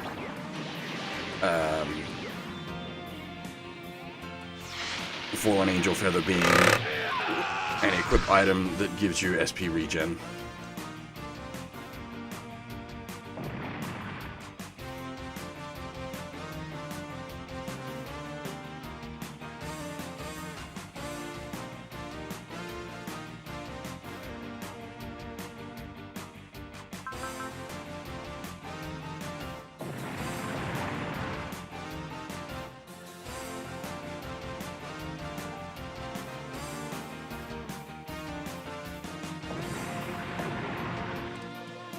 Whenever we get around to doing Z2, I'm going to be very torn, because Frontier is my favorite Macross, but the Supers route is unquestionably the way I'm going to go.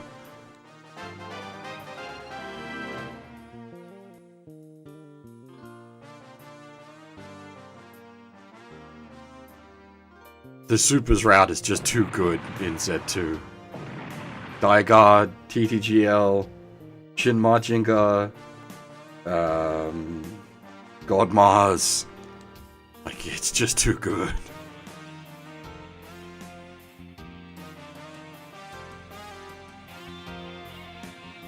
Casual double image battleship, don't mind me.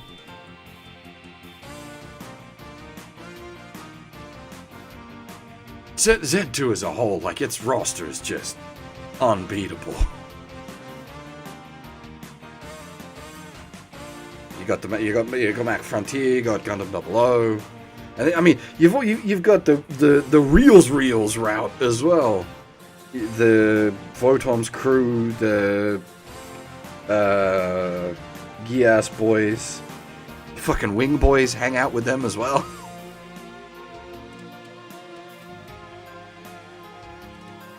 Yeah, Z2 probably has the best roster. That's the plan, but there's a big eventually on that blade. We may be old men by the time it's all done. I am already old man.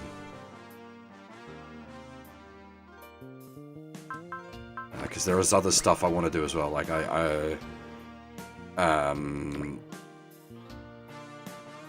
OGs is probably next on the lineup.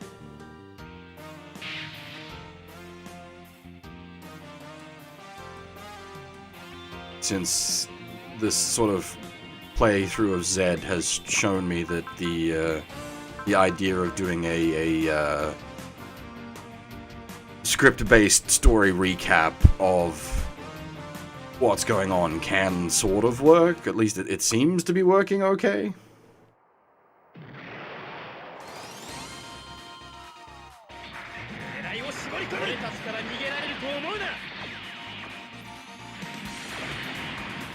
SLW4 would have definitely slotted in there, but that's been delayed.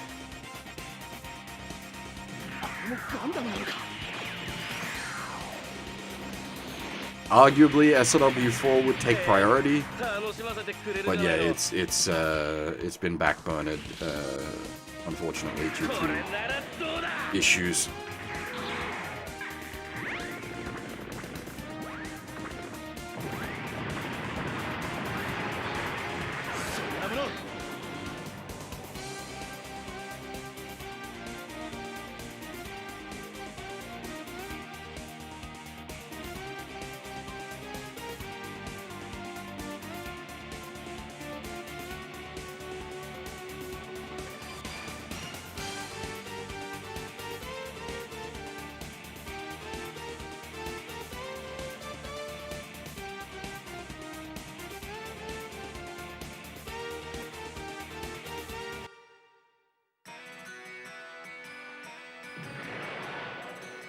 Actual console, yeah. I own Z3 1 and 2. I own Z2 1 and 2. I own the consoles to stream them all as well. There's no reason not to use legit. I'm playing on an actual PS2 with an actual copy of Z1 right now.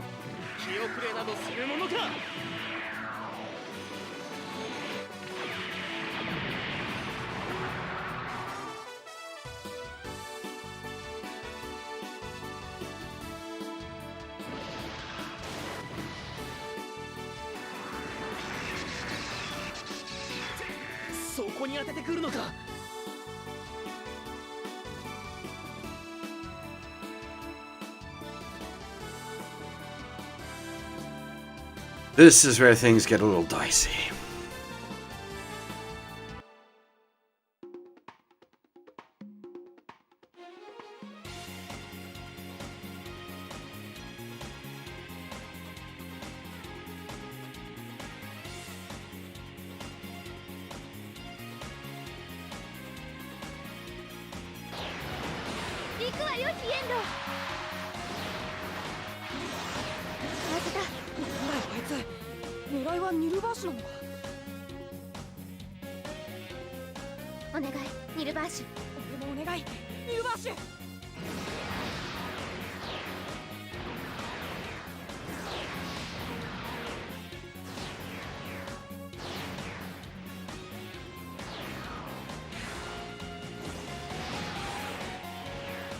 But don't get me wrong, I'm not trying to dunk on people for playing on emulators.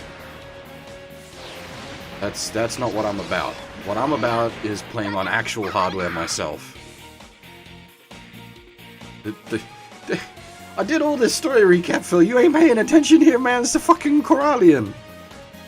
That's the whole reason we're here.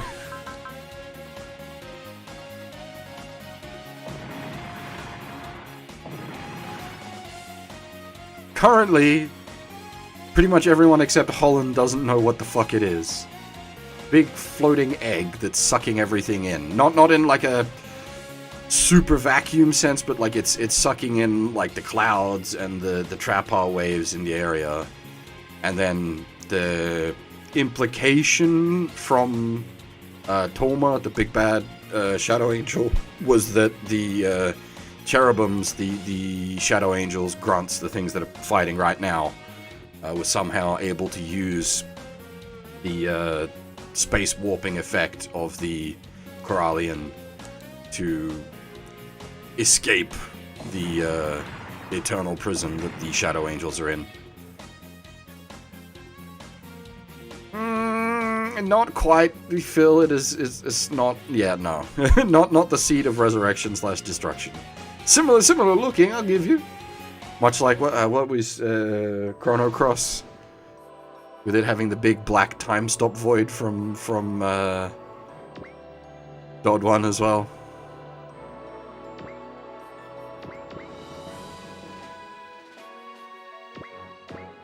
All right, we need to beat the fuck up out of this battleship.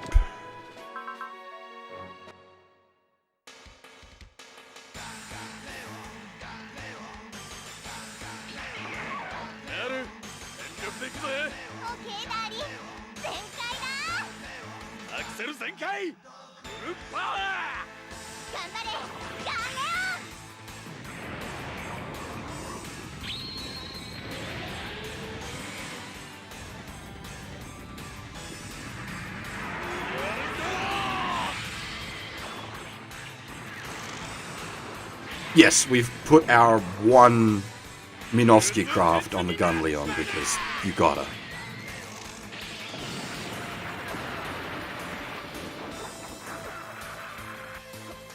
Kancho, 大丈夫なのか? 心配は無用だ。まだ沈みはせん。ミサイルをお見舞いしてやれ。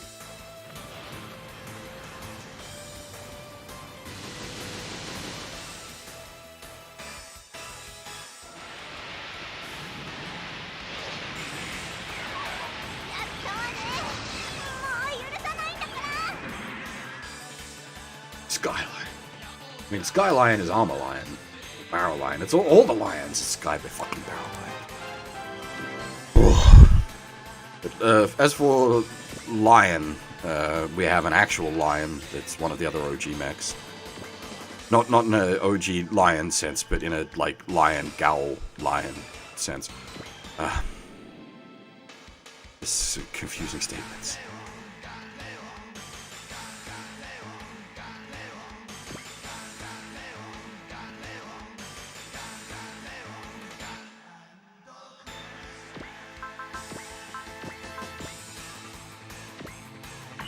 Fuck Barrel Lions, yeah.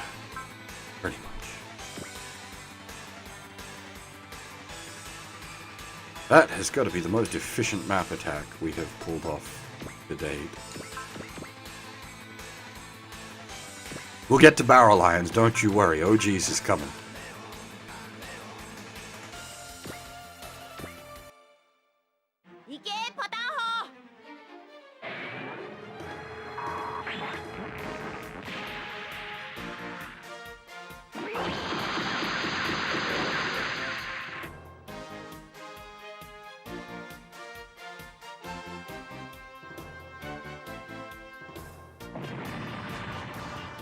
Like, it isn't going to kill much, but it's going to soften up a ton of shit that I can then sweep in and kill with other units.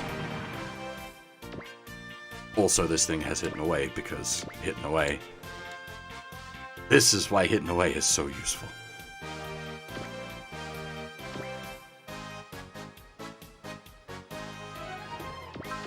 Oh, baby, a triple. I will be sad if this does not actually triple.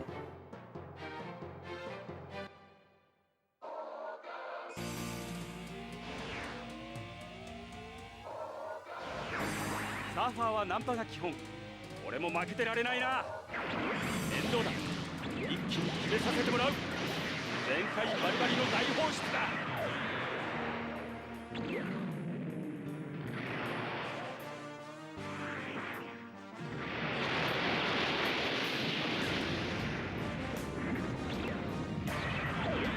て最後だ。つい熱くなっちゃったな。うわー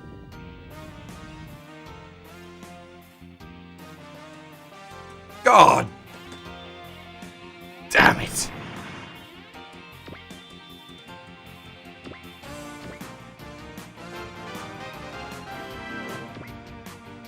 That was one kill.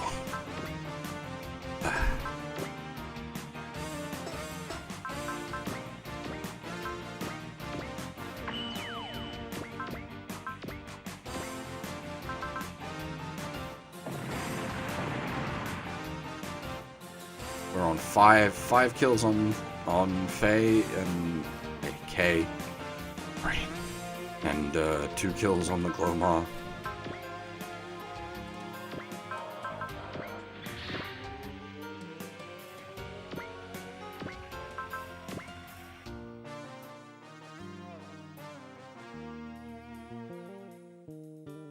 Eight between.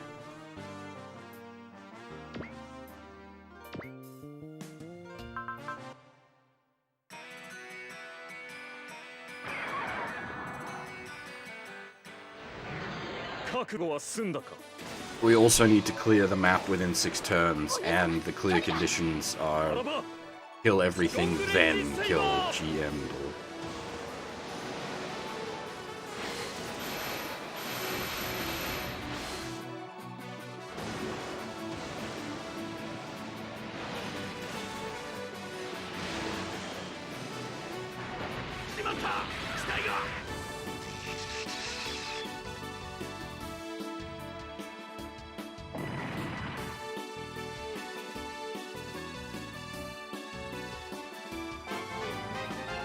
Yeah, and there are certain conditions that will have that happen, but the idea in general is SRW on Suparobo Sunday.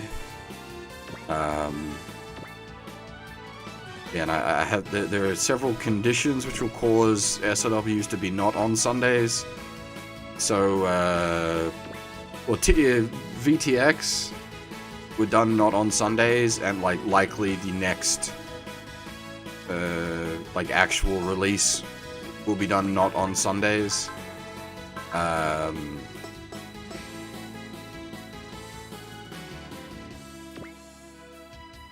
the idea is it essentially just creates a day of the week.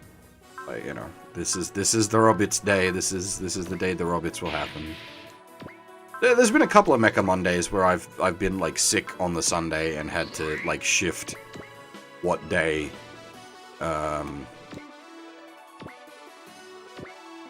the Suparobo Sunday was happening, but I try to avoid that.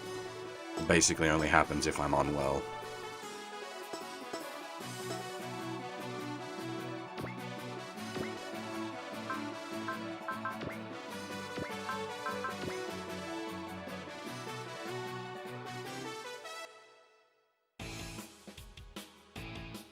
Oh, I mean, we could, jokingly do Mecha Mondays for other stuff, certainly. Yeah, well, during Alpha Gaiden, there was some, yes. But there's also, Alpha Gaiden was a lot easier for me to do, 10+ hour streams for, because it's in English. So I'm not, it's a lot less, intensive on me.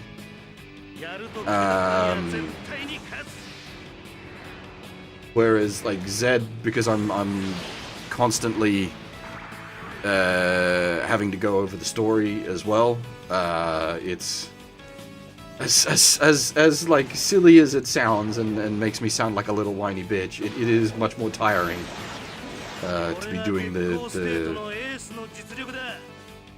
the stuff where I've got to do the story recaps. I enjoy it, don't get me wrong, but it does take a lot more out of me.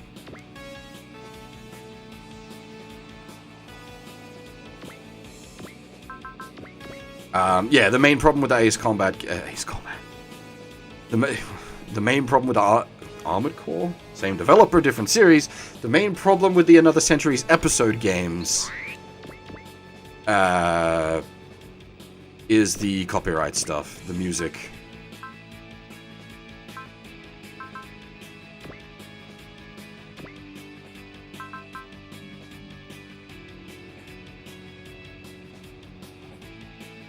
Yes. It's fucking in my dream that's the problem.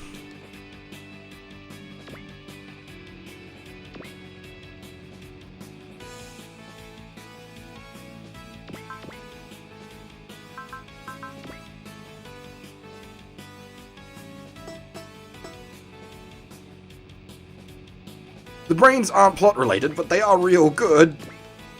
Like, real good.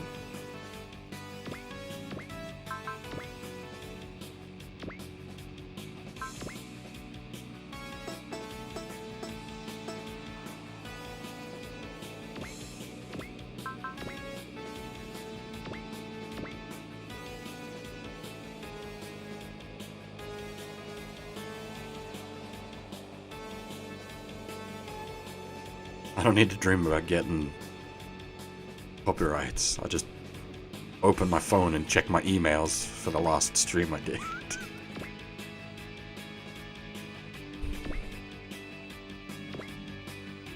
But sorry to properly explain there though, the copyright issues with some of the Another Century's Episode 3 music is not just that it gets the copyright hit. That's fine. I don't care. I don't do this to make money. The issue is the VODs get completely blocked, and that's what annoys me.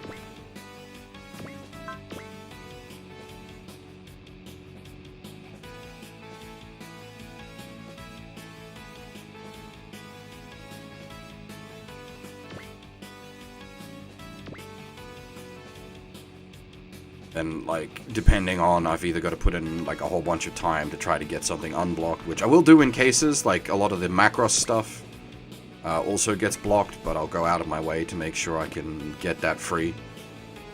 Oddly, the Macross 30 stuff I did a couple of years back gets constant views.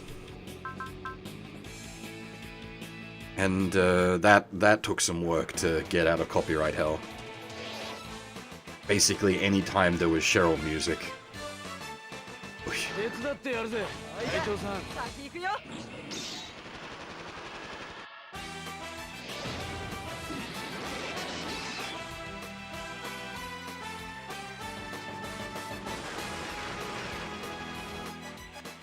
No. YouTube, for many technical reasons, has a monopoly on that.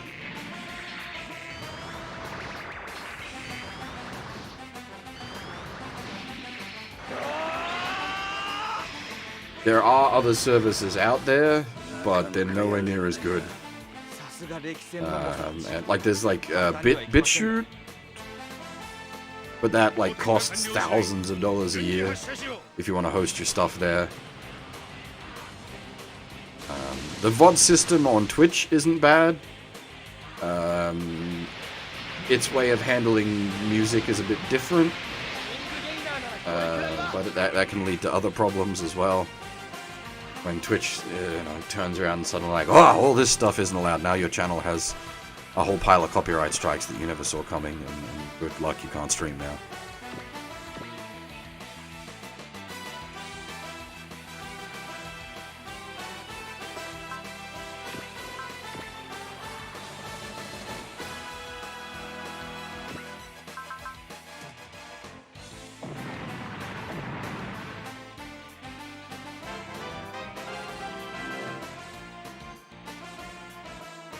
Well, the whole system, for the most part, is automated. You, like, to get into a non-automated state, you basically have to actually prosecute a claim.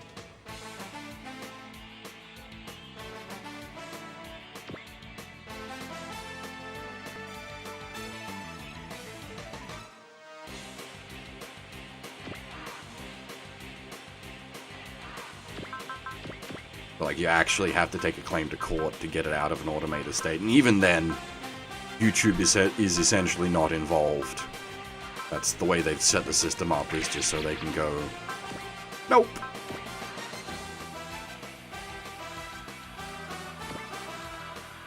There are probably things I could do to, like, fuck with the system, sure. But then, like, if we're, like, muting or cutting out the music, it's not the game anymore. I put, like, a huge value on a game's soundtrack.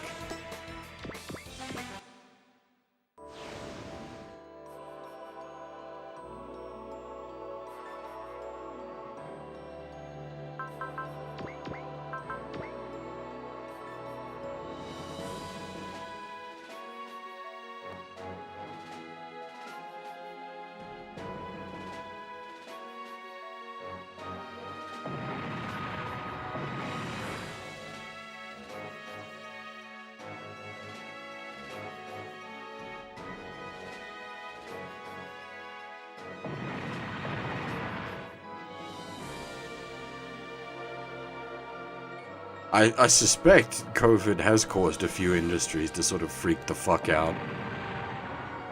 Because they're running on, like, just unsustainable business models.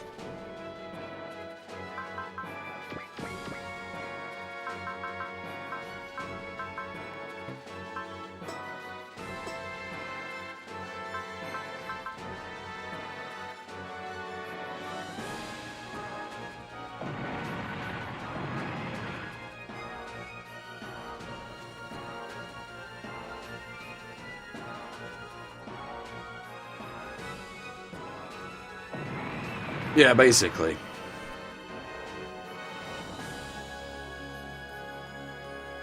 I'll just put it on credit.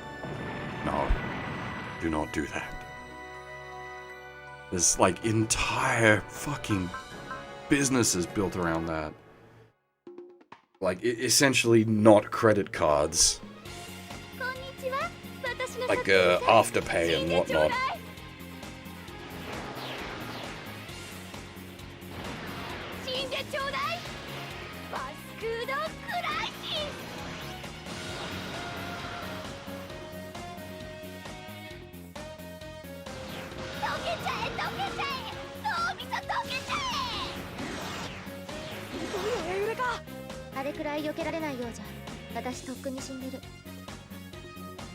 Basically, don't live beyond your means.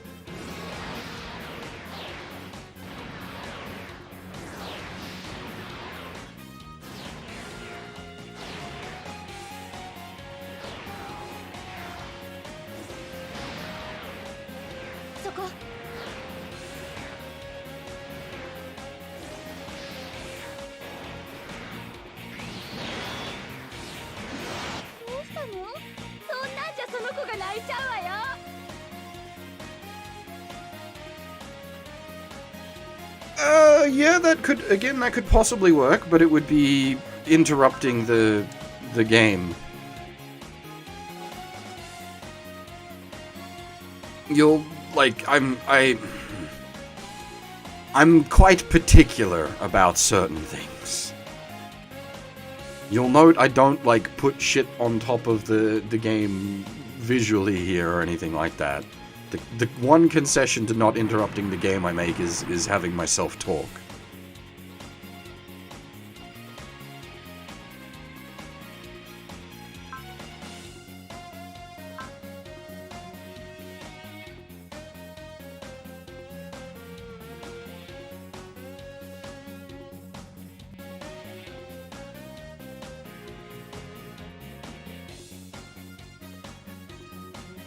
Yes, Votoms is in Z2. It's one of the Reels route series. Votoms and Code Geass hang out.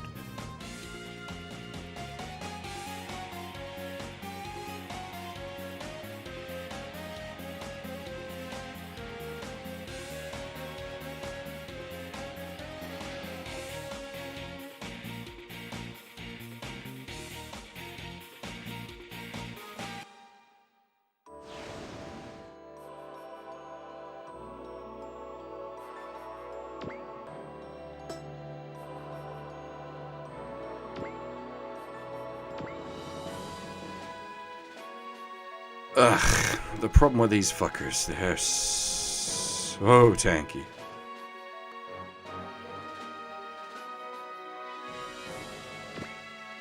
The hell, Phil? Rolling Rock. We going for some angry video game nerd memery?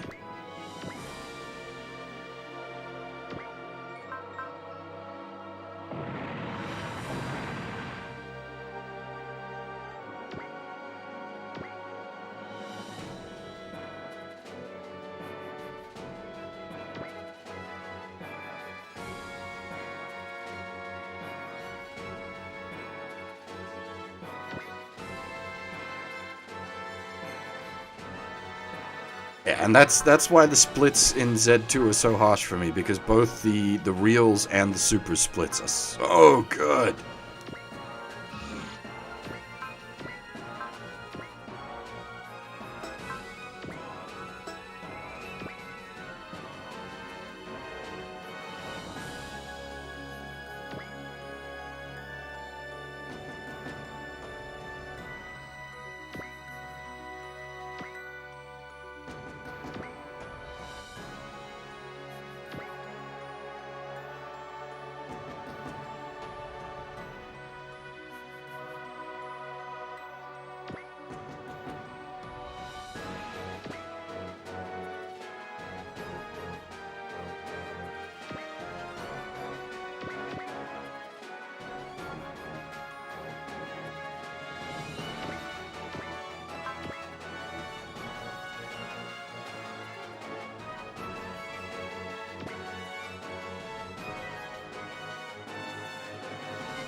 $500.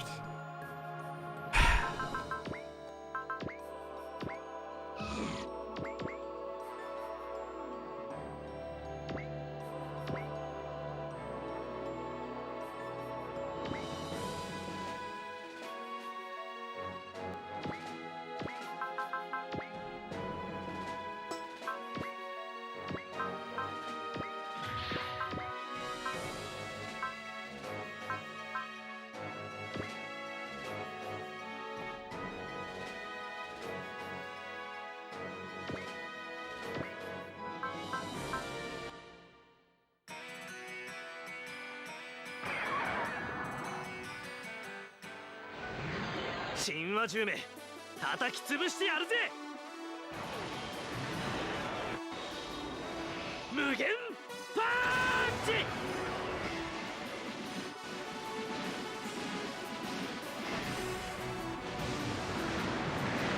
As for like terrorist groups, like you've got the Black Knights, you got the Wing Boys, you got the 00 Boys.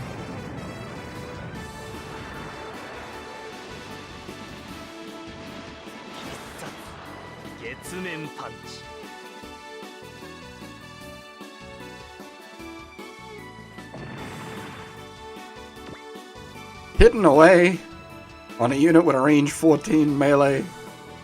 Don't mind if I do.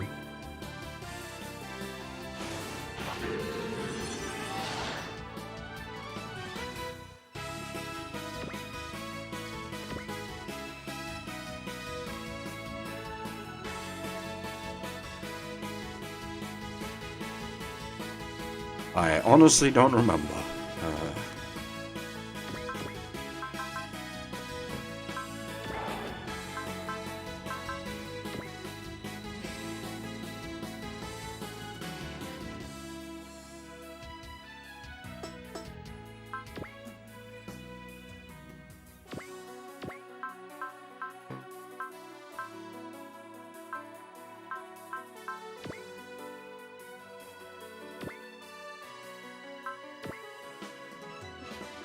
Man, this stack is painfully limited.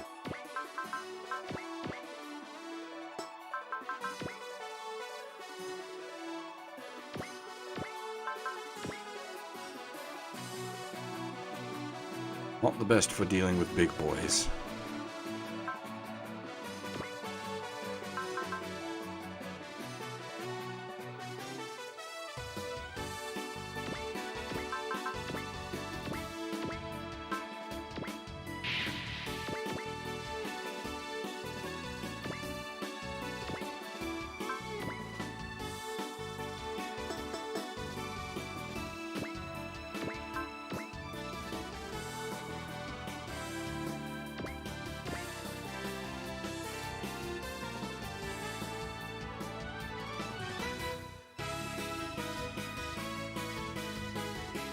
Thankfully, the Walker Gallia is very strong.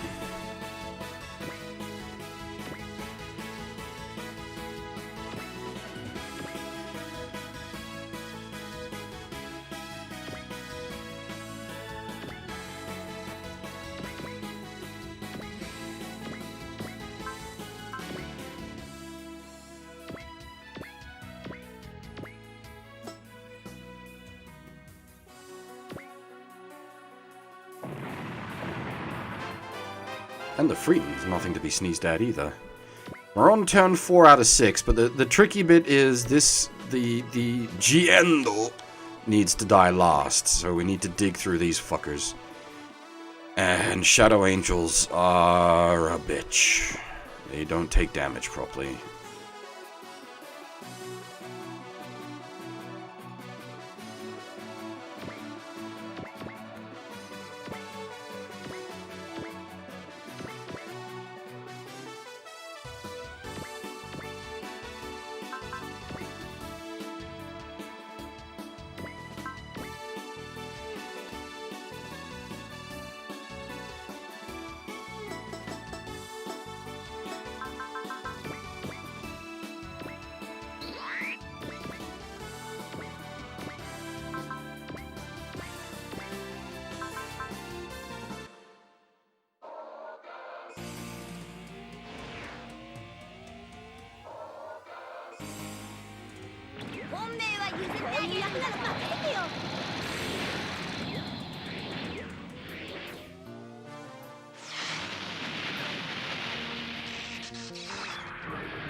Yes, but you want your guys to be punching them because your guys do more damage.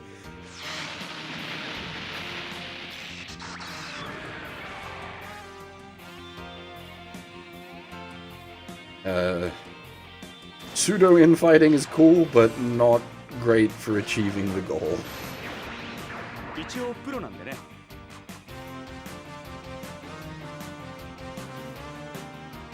逃がしはしないで。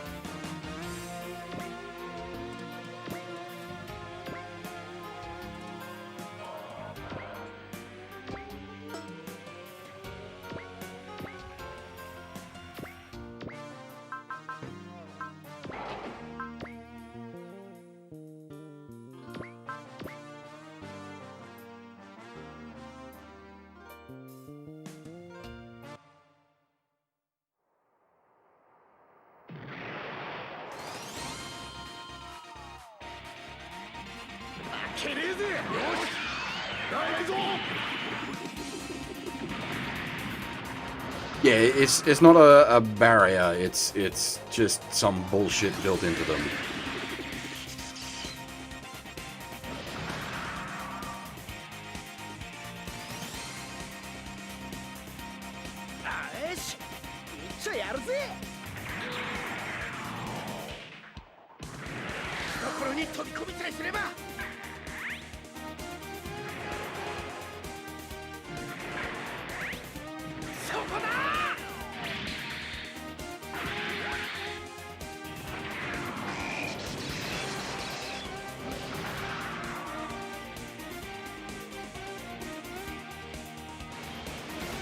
How much longer till what?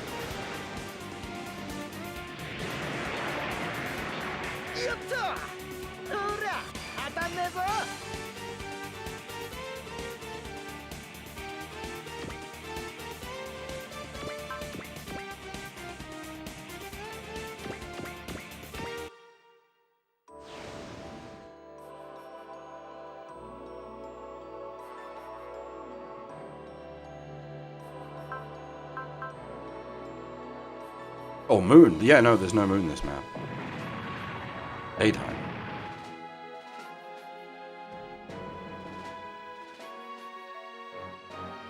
So that shouldn't be a problem.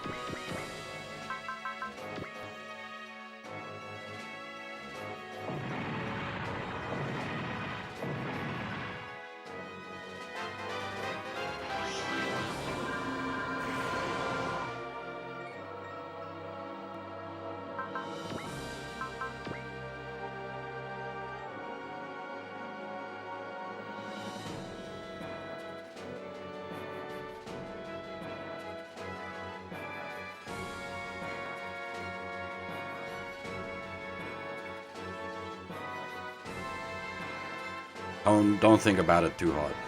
The moon ain't out, you can't use satellite cannon. That's the rules.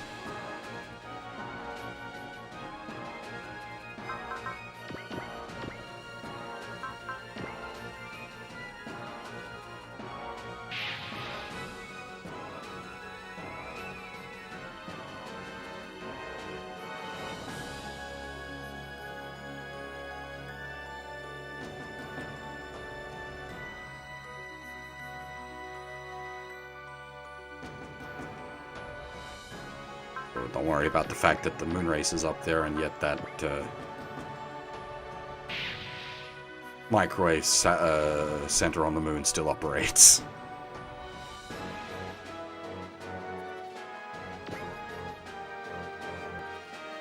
It was actually explained earlier in the plot that microwave base on the moon is a separate entity from the moon race. Like it's something they can't control.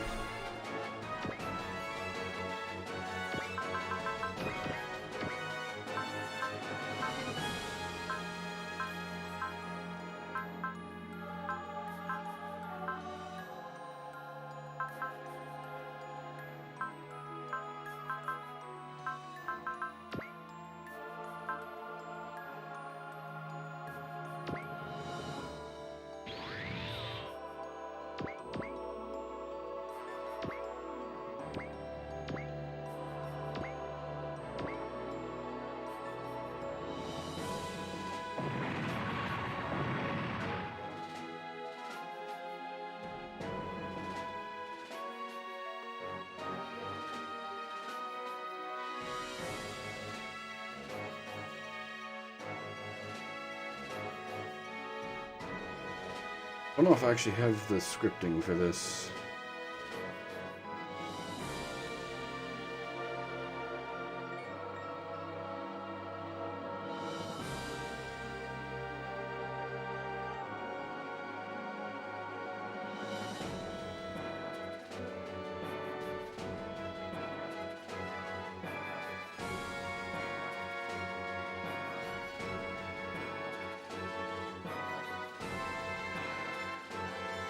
Basically, Jurgen orders the retreat after their ship got crippled, and Dominic's like, wait, we can't leave an enemy behind.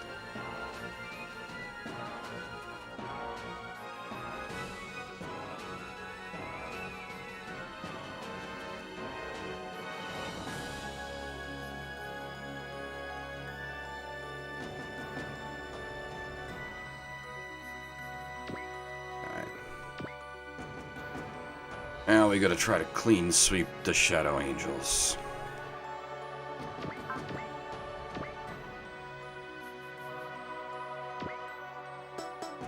That ain't good accuracy.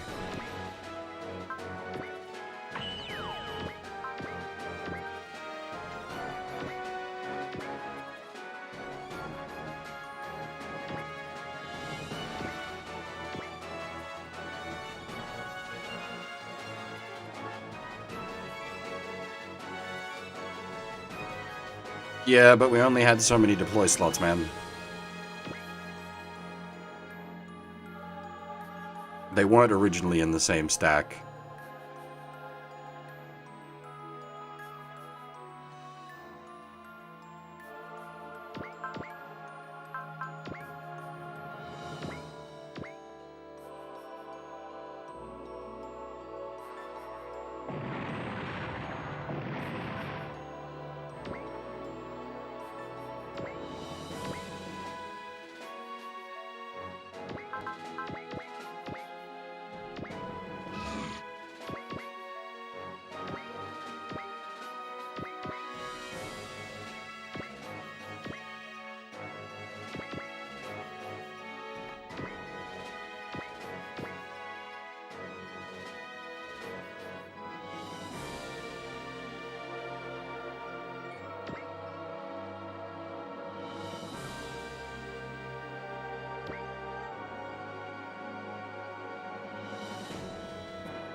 Yeah, this has event stacks as well.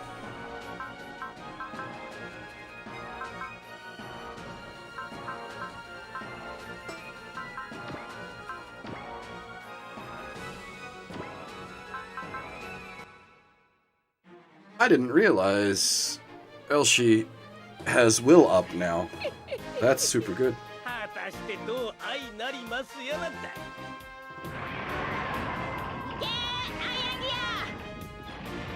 最大パワーでウルトラジャンプだ。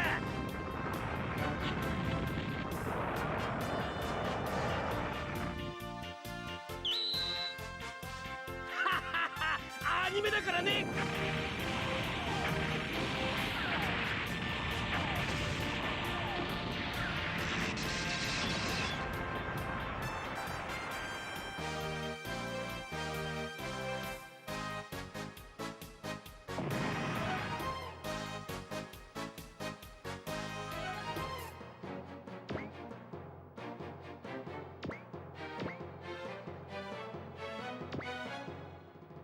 Always loved the Torbay Iron Gear attack. Been one of my favorites since Alpha Gaiden.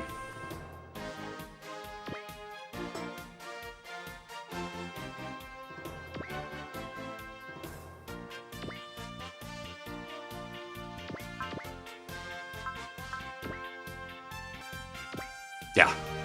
I commonly refer to it as Iron Gear Sit.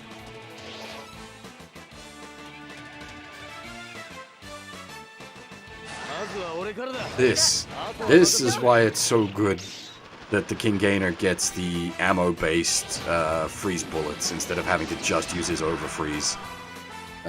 Because it means you can do squad attacks.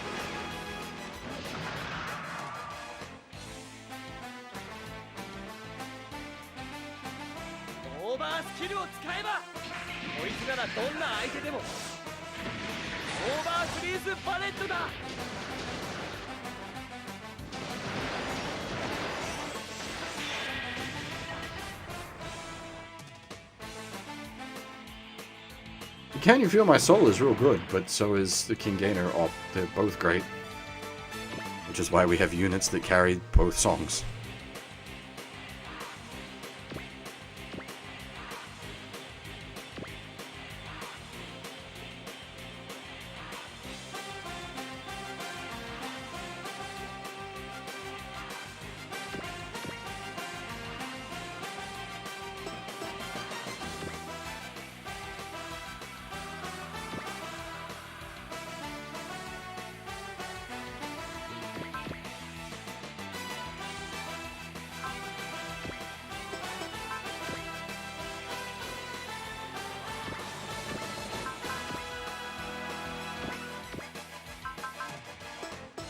God dang it, I keep forgetting that thing's got range banding issues.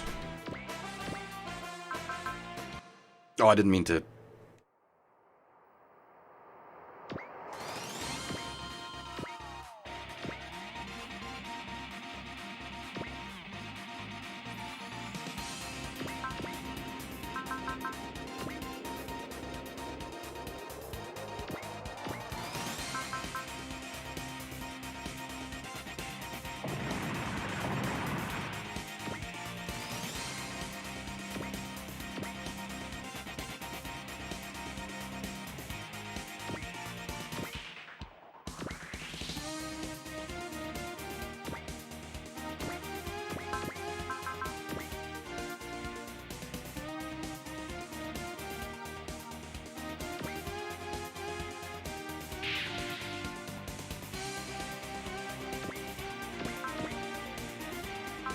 Oh, hey!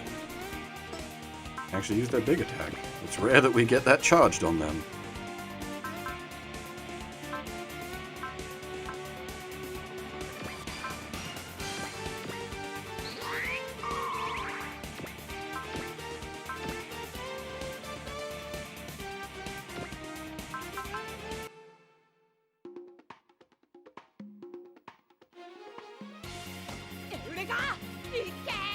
While the King Gainer theme is great, Phil, don't be disturbing your neighbors.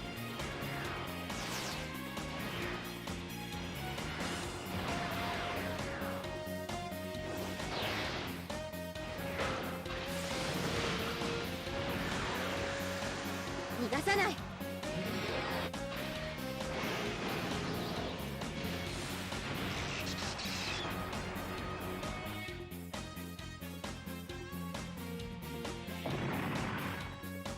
Remember, kids, robots responsibly.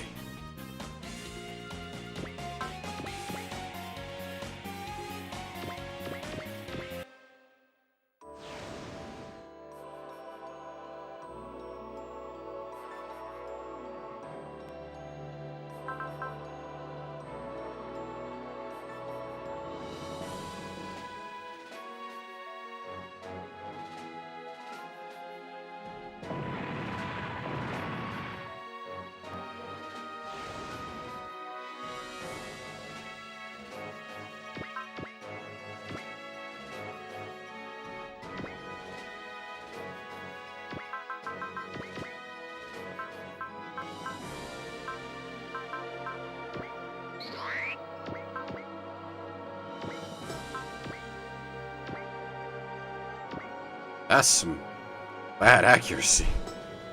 Ouch.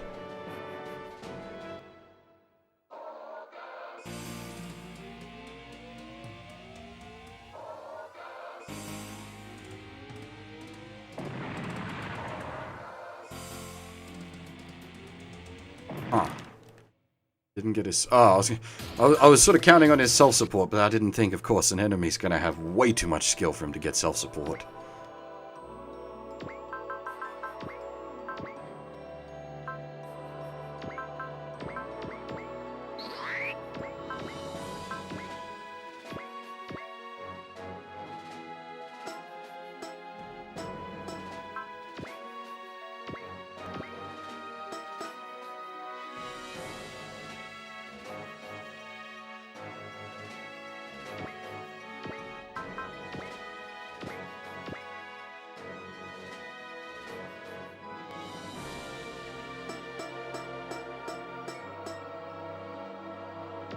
Need to bonk her, but not, like, critically bonk her.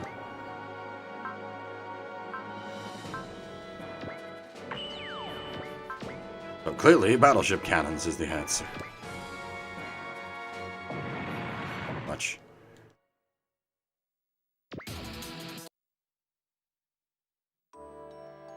Let's try missiles instead.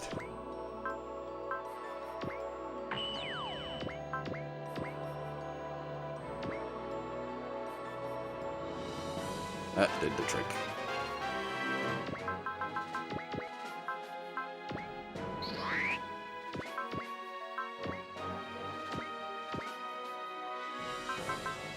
Don't know if K particularly needs the kill, but I'd rather give it to him just to clock the numbers up.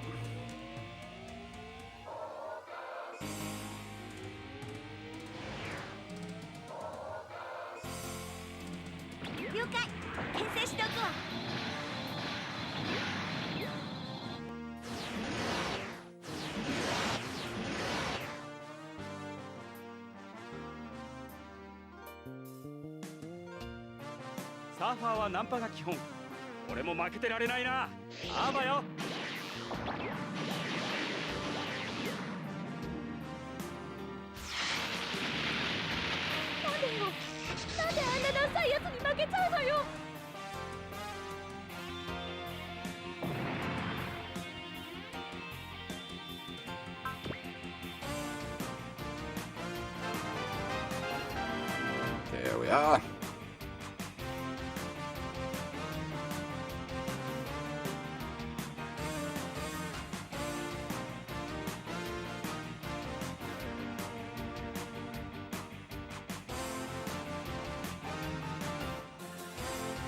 Oh, of course, Kay had some dialogue with her before the start of the fight. Where she's all cocky, like, there's no way you can keep up with the end. And then Kay's like, sorry, little girl, why don't you come back in around 5, maybe 3 years?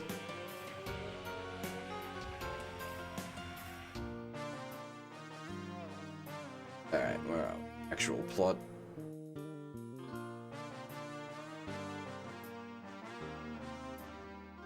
Alright, so by booping her, it gave Eureka and Renton a chance to make a break for it. But an enemy ain't having it.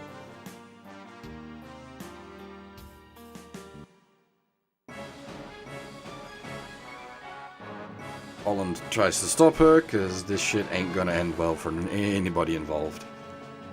But crazy bitch going to crazy bitch.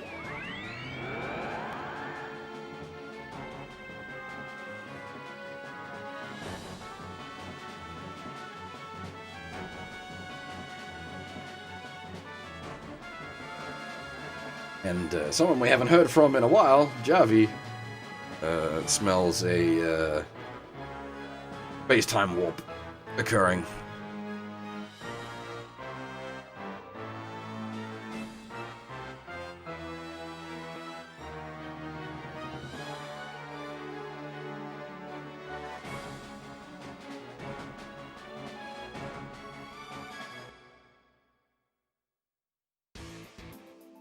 And now things have gone weird.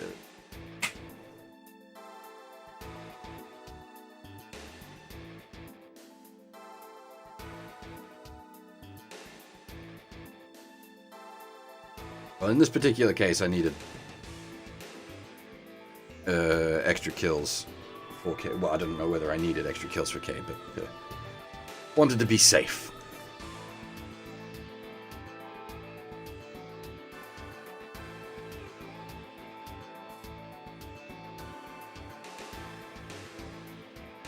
Okay, so here we are. Where are we?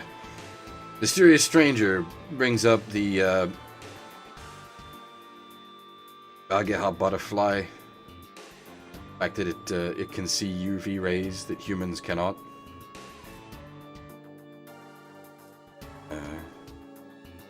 Philosophy about how everyone perceives the world differently. Humans cannot see the trapper, but the skyfish can.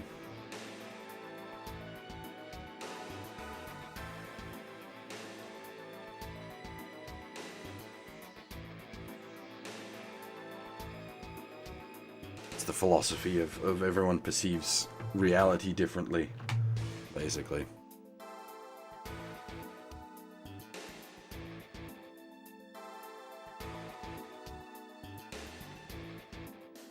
And we have Chimp, who Giron is rather surprised to see. Chimp says he's doing whatever he pleases, just like Giron did back when he took out the Innocents. As always, Giron doesn't care, he's just gonna smash Timp if he can. Says, Giron says that Timp, after all this time, Timp says that Giron hasn't grown after all this time and he'll always be an angry kid. Giron doesn't care what anyone thinks. Do as he does and continues walking forward. He'll continue walking forward.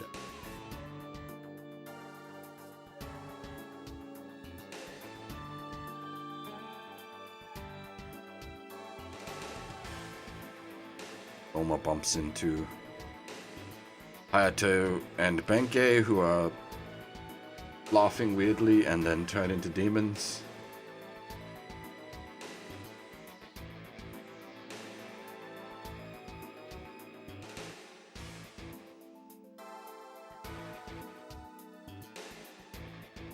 Just basically Ryoma wigging out over the fact that the demons are infiltrating humanity and we still haven't dealt with it yet.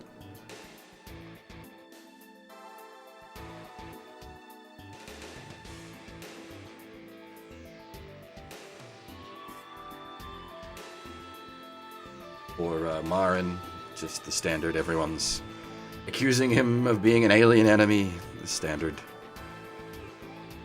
stuff.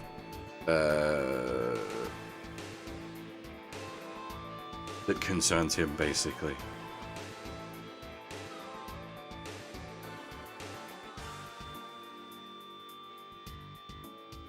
And it's basically everyone seeing their, like, worst fears. Gainer here sees Sarah and Gain saying that the King Gainer has changed him and that they're leaving him.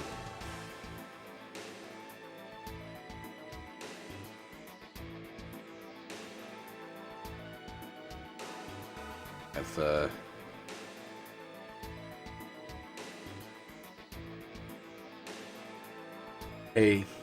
talking to Olsen at the SPIME? Space-Time Oscillation Bomb. That has come up a couple of times, Phil. When they tried to infiltrate the Photon Labs, they brought it up. They were going to use its ability to hop to break into the Photon Labs, but the worry was that the energy for the hop would interact weirdly with the barrier that was up around the Photon Labs, so they decided against it.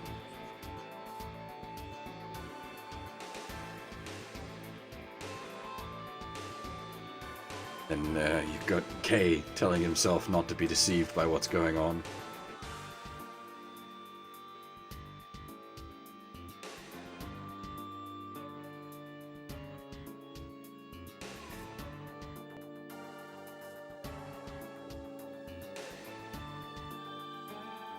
Now we have some important. I've got the script for this, so. Darling, I'm actually. Well, I remember when Dad was swallowed by the warp. Hobbit, don't say anything. At that moment, you screamed, and my daddy and Gunleon. I am the heat. I'd never let pain get the better of me. Gunleon, you ain't breaking me.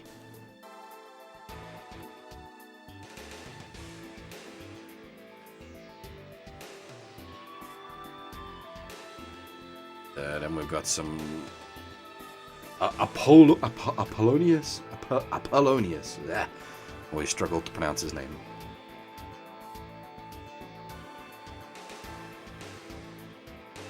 And oh god, I don't even know how to say her name. Celine.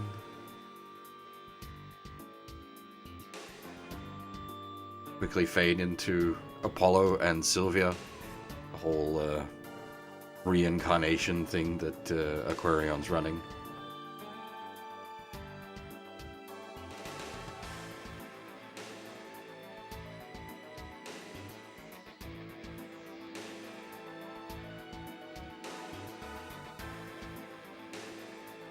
Remembered when they first met in their previous lives. Apollo says he would have remained an angel of slaughter had they never met.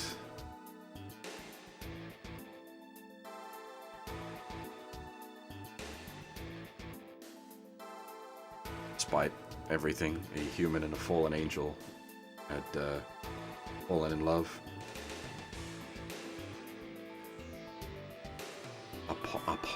Apollonius gave up his wings to save her.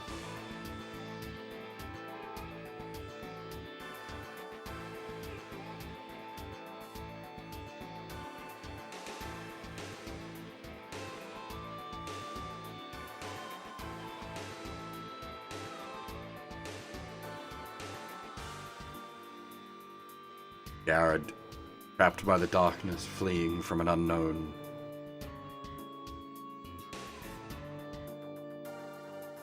Oh.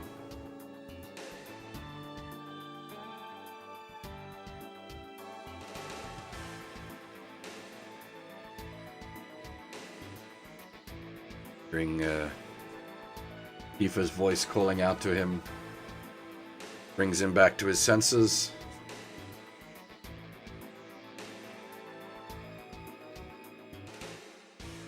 He asks if everyone's okay.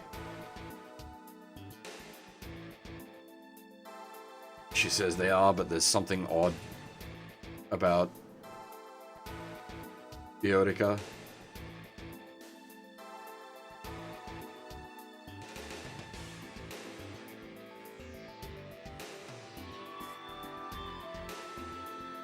But then the connection as such is cut.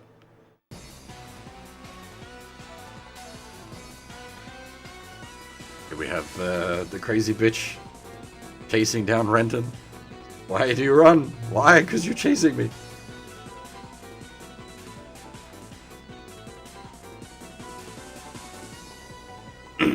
What's going on? We knew the Corallian and the Black Nirvash attacked us. Right, what about Yurika? Where is she? I have to hurry if that girl shows up again.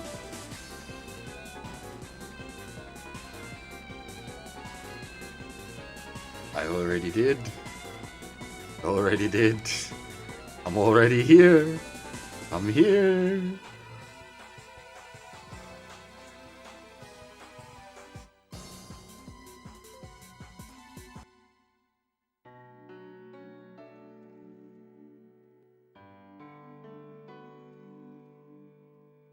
At that time, I thought I saw a butterfly.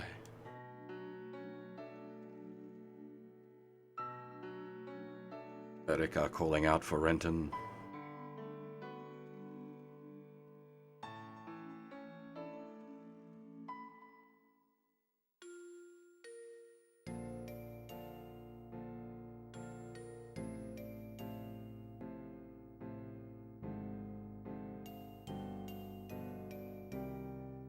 Let's go back together. Yeah, let's go back.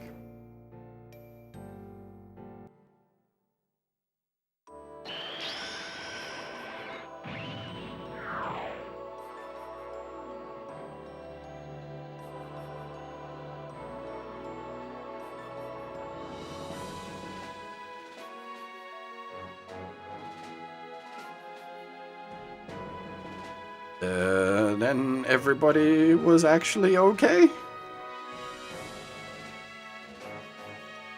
They've been warped 100 kilometers from where they were previously. But it does indeed seem that everyone's okay.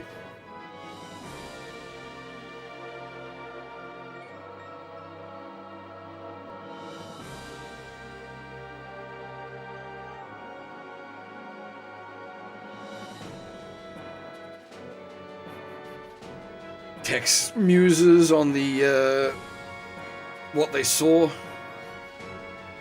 That it was a manifestation of their innermost thoughts or some other kind of reality warping phenomenon.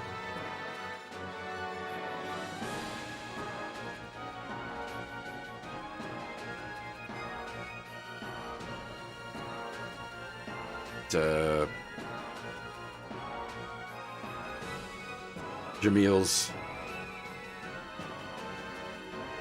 more concerned about the fact that Tifa is missing. She's not inside the Freedom.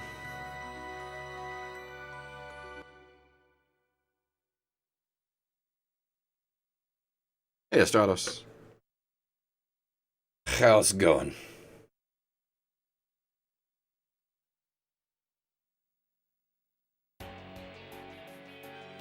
Honestly, I'm really, as I said before, I am enjoying like going through the story for this way. Obviously, it'd be best if it was like actually in English, but that's never going to happen. But the way the plots are integrated, it's really well done. They don't stick like point to point for every show involved, but they do hit a lot of the like key episodes, as well as merging the like concepts from the different series together well,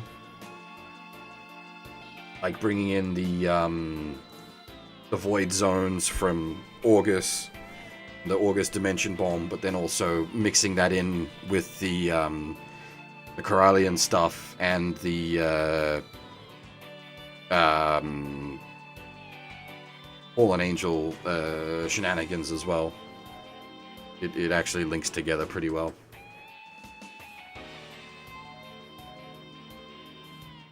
And surprising no one, it is in fact the Frost Brothers who have nicked Tifa.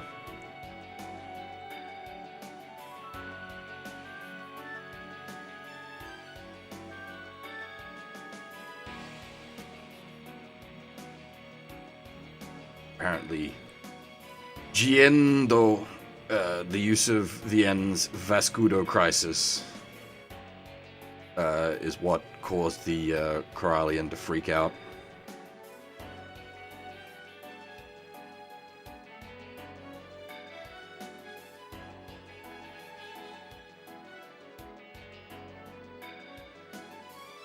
Shagya inquires about how an enemy's doing, and Dominic gives him the old "that's classified."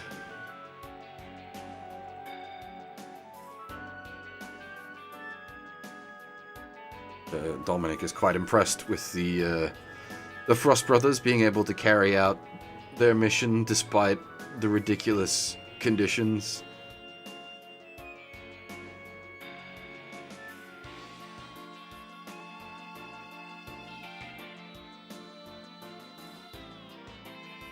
Agia explains that it was thanks to his brother they were able to do it, as they're able to feel each other's presence at any range.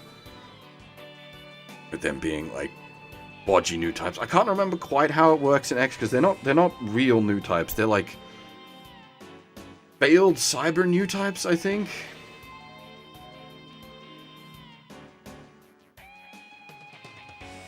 Well, okay, so they're not better new types is the thing. They're basically jealous of real new types.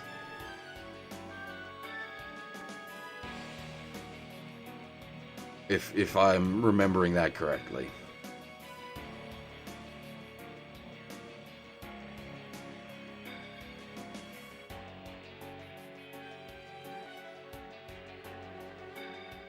I'm not quite sure if they're the same as, what's his name? Caius, something like that. Because he's sort of a successful cyber new type because he can actually properly use new type weapons. But yeah, he is also a custom jobby.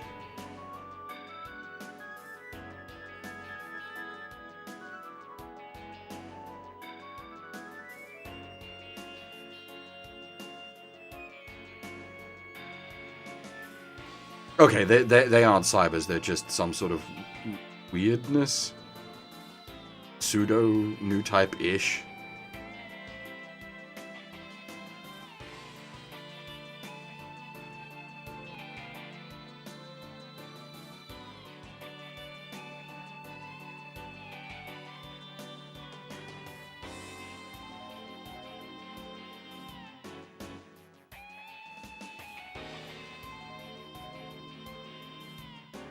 Where was I?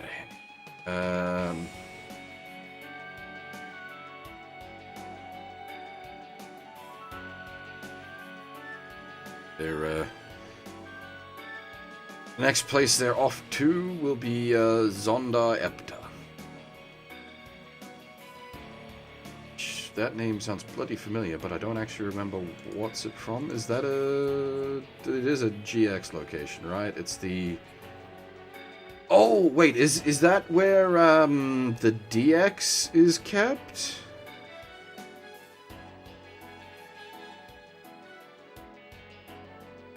Are we about to get the DX?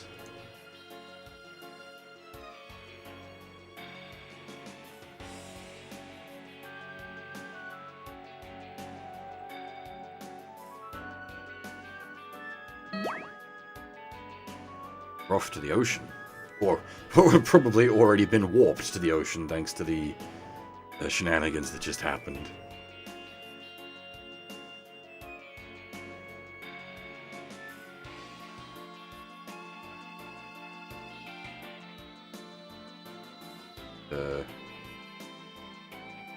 Olba's sort of surprised at how nice Shagya is playing with Dominic, but Shagya brings up that Dominic being Dewey's, like, aide, it's best to keep on his good side for now. I suspect that Dewey is keeping an eye on their actions.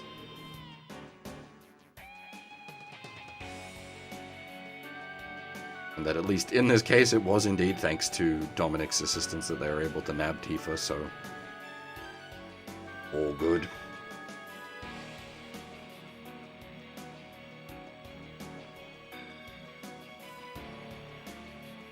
Give Tifa a polite welcome, which she gives them the good old ...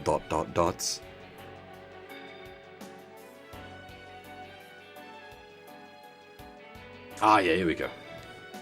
We'll be going to the Sea of Lorelei.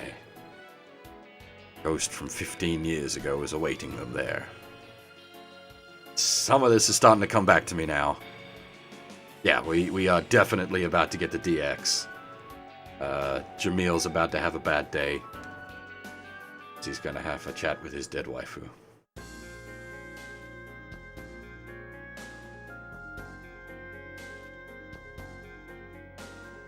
Yes, the Sea of Lorelei and the Zonda Epta stuff was in Alpha Gaiden.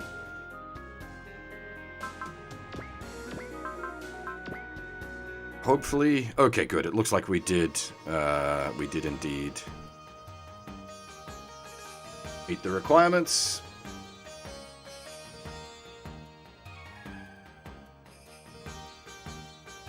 Yeah, more Frost Brothers fights.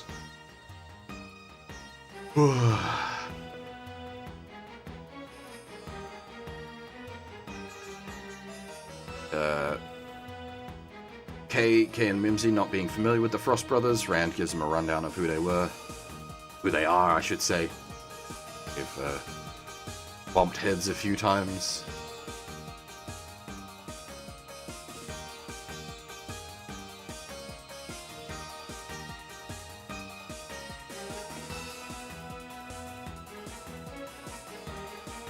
Bunch of talk of using the Iman information network to potentially track the Frost Brothers down.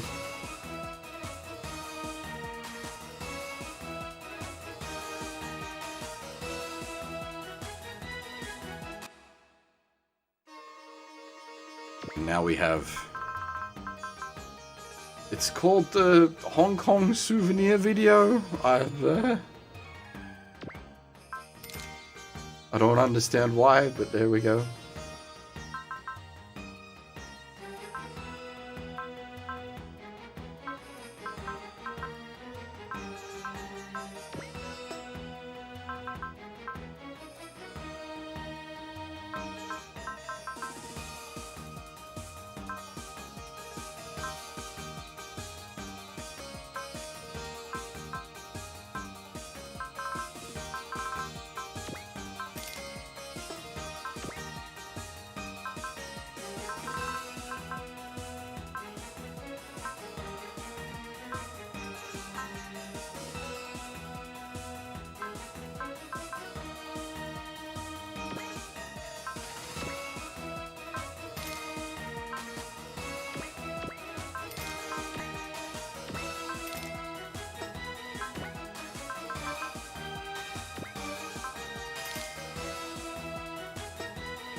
Actually burning down our pollution. I think this will probably... Yeah, alright, so they weren't able to get any information from the markets, but promises from contacts that if anything does come up, they'll let them know.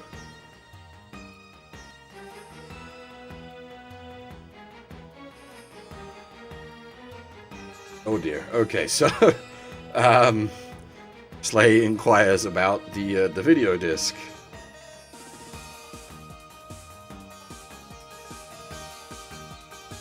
What came from a place called Hong Kong, so she thought it might be valuable. The title's scratched out. I can barely make out the words treasure written on the box, and the disc itself has secret video written on it. Mimsy wants to check it out and see what it is. And the blokes are a bit hesitant.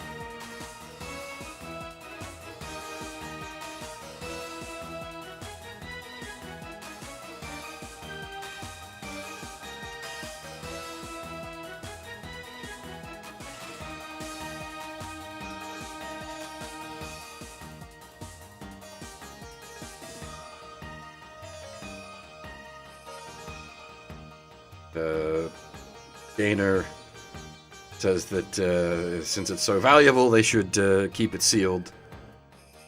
Maybe look to resell it for a profit.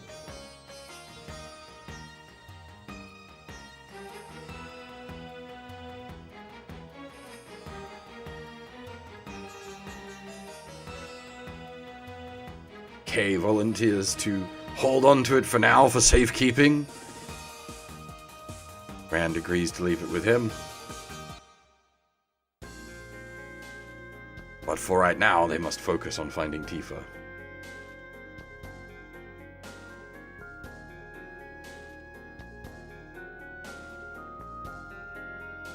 But yes, it is heavily implied that it is indeed a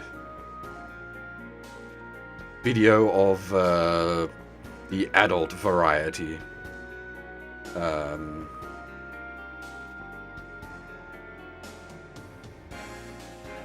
A Japanese action video, indeed.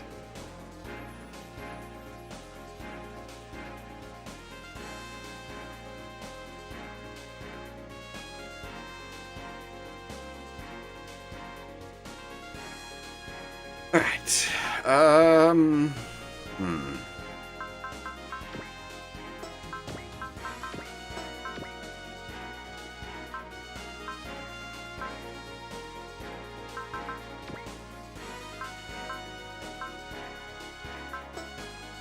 So I picked up another solar panel from the bazaar. I'm just working out where I want to throw it.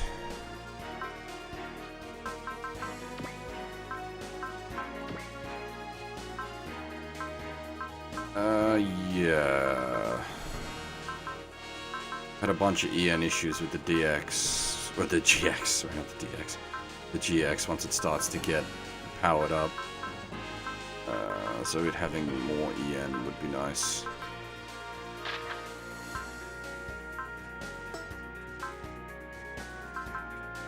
Basically, often by the time the moon is out, we're running a bit dodgy on the energy on it. So having it regen energy will be nice for keeping the satellite cannon online.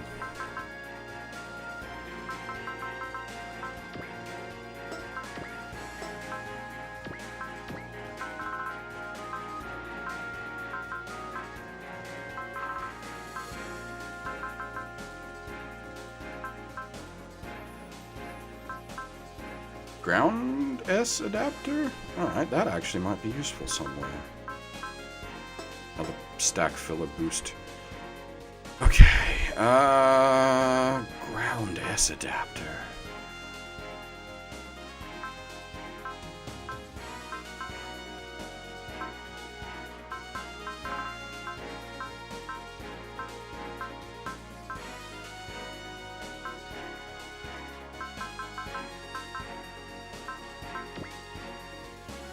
Already got S on the ground, makes sense.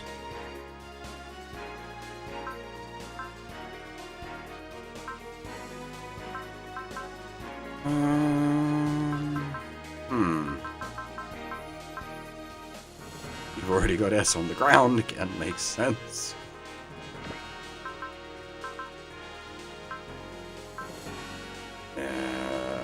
Yeah, I'll keep the A adapter on the iron gear.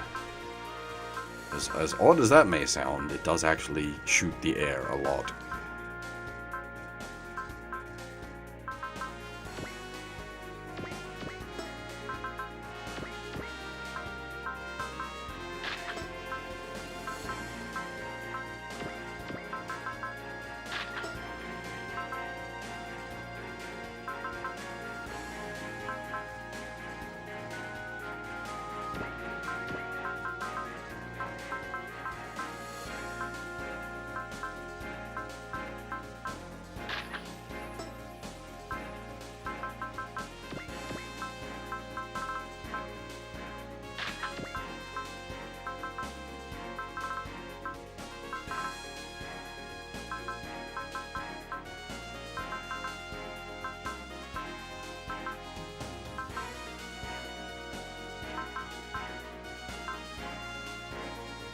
Hang on, that's...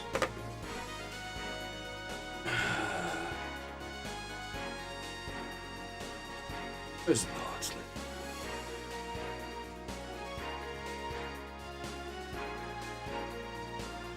I think that's the... Is it the full restore?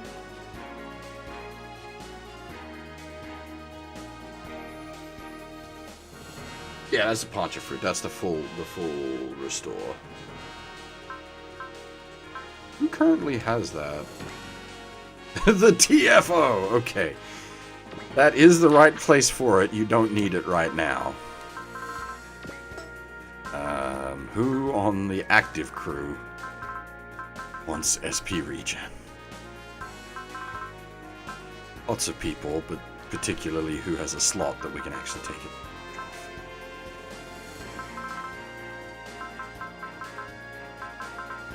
Probably Michiru.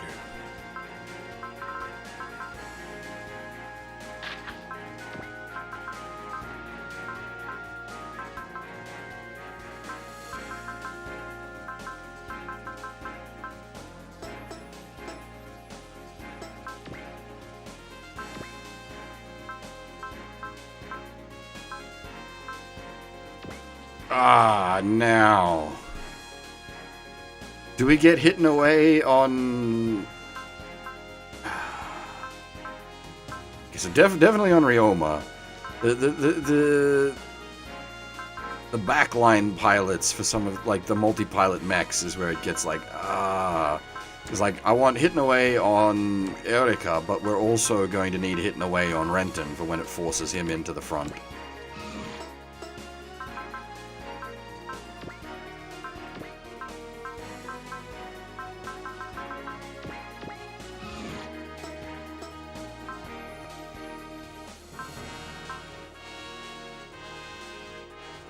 Yeah, but okay, so the toss-up is how does some of the... I assume, like, their stuff only works if they're the active pilot, so I couldn't, like, put silly will boosty shit on Musashi, for example, and have him just jack their will passively.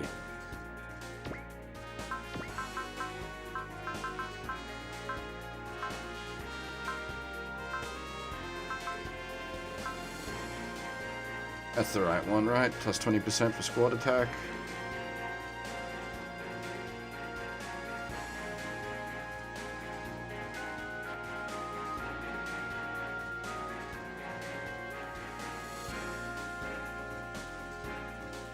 Yep.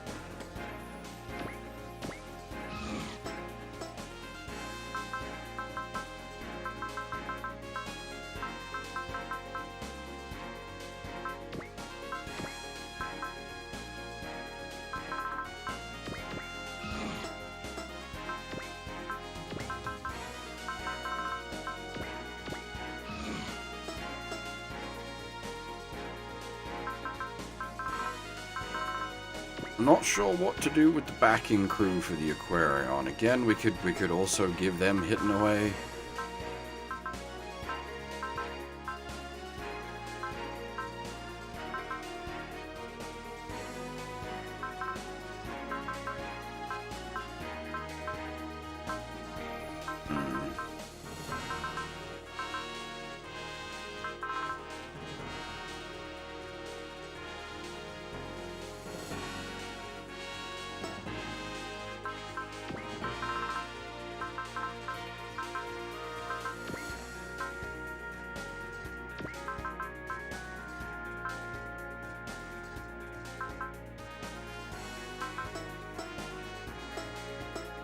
I don't remember. Does the Gloma...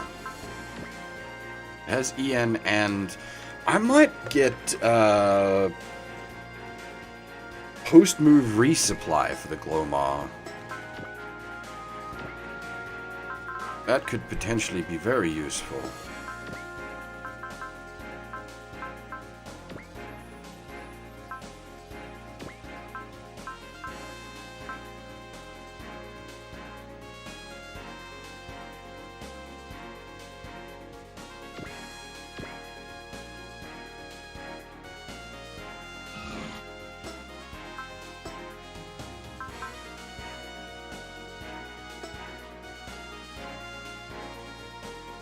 It's hard to say with the Aquarion pilots. I'm not sure what way I'm gonna go with them.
I suppose there is that to consider. Maybe abusing their special.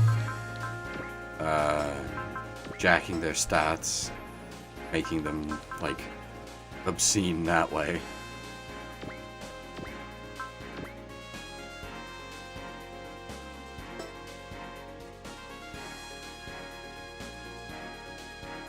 Alright. I'm going to take a short break, as always. We'll come back and push on.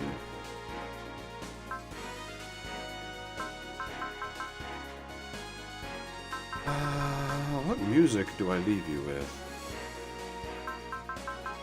King Gainer ending? Yeah, we don't get to hear that often. It is a good one. It was brought up a couple of times.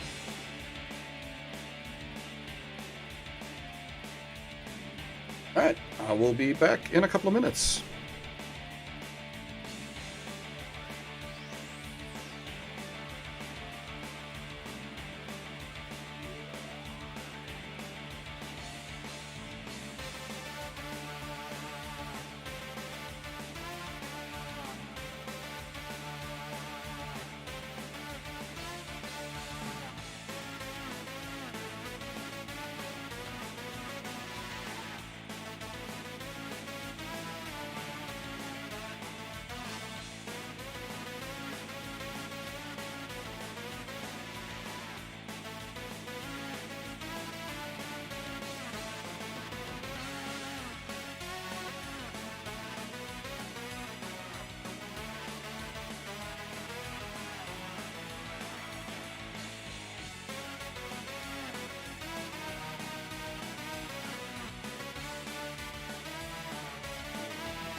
Alrighty.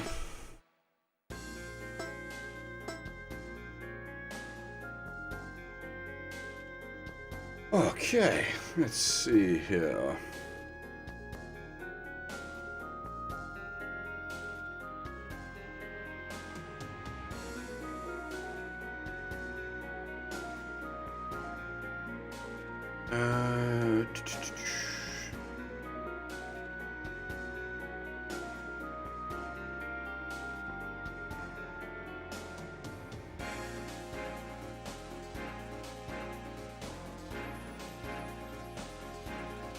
Right.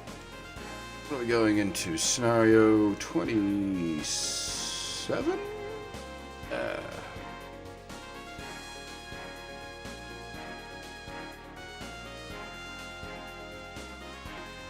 Oh boy, okay.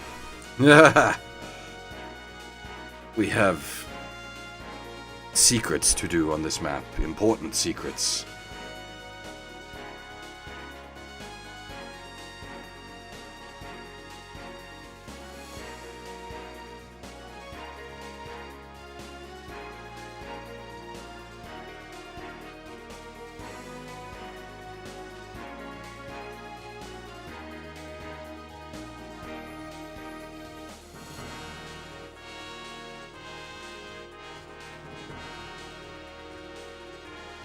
And what looks like could be a fiddly SR as well.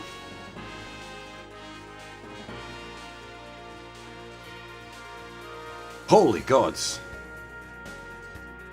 Okay. Get ready for some epic fucking plot dump. Oh boy. Good thing I made myself a big mug of coffee. Actually, much concern. Nearly out of coffee. Need to take care of that.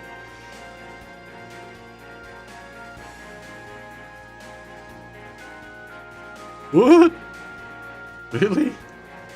Some idiot charged armed cops with size?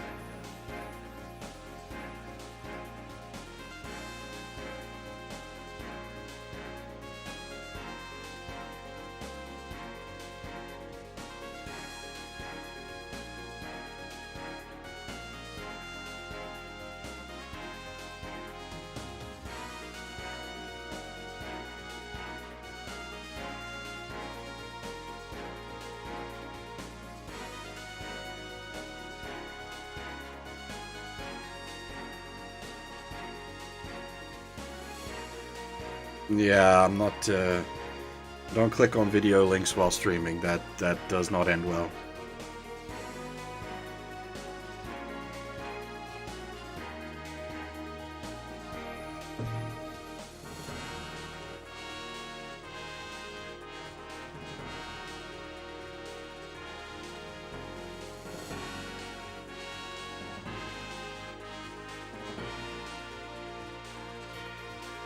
Okay, where are we?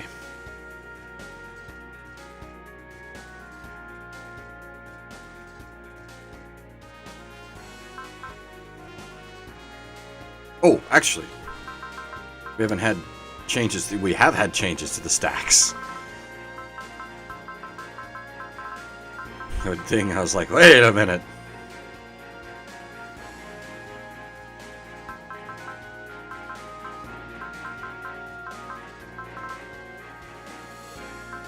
So this is a flying stack, so I could do a, actually, if we build... Hang on. Why don't we do a... That. And... That.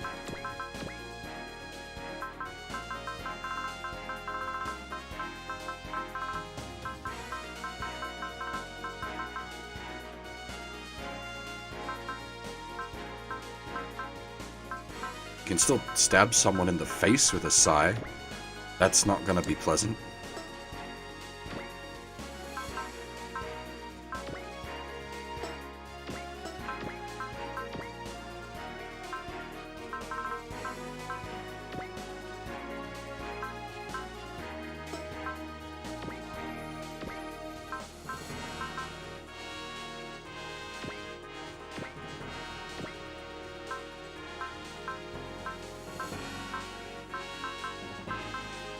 slow progression of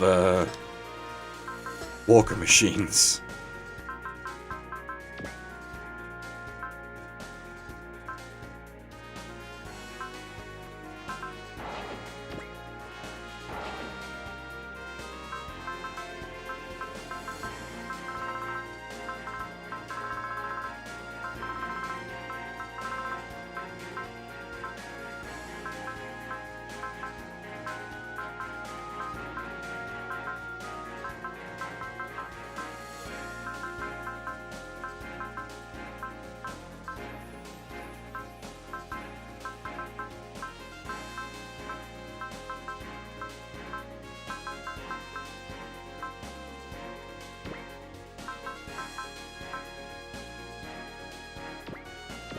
Just update the save in case. Hopefully we won't have to use it, but better to be safe than sorry. We've been down this road before.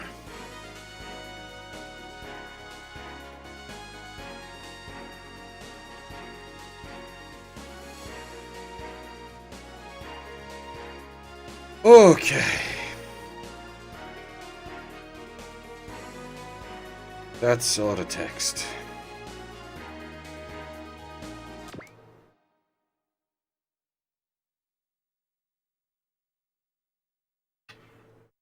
I suppose it's an SRW game. That's a lot of text.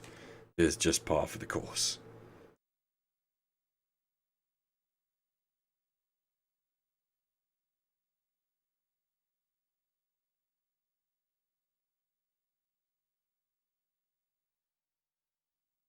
Alright.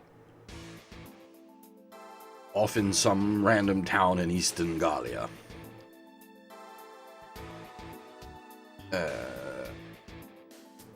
No one's having any luck trying to track down clues about Tifa's whereabouts.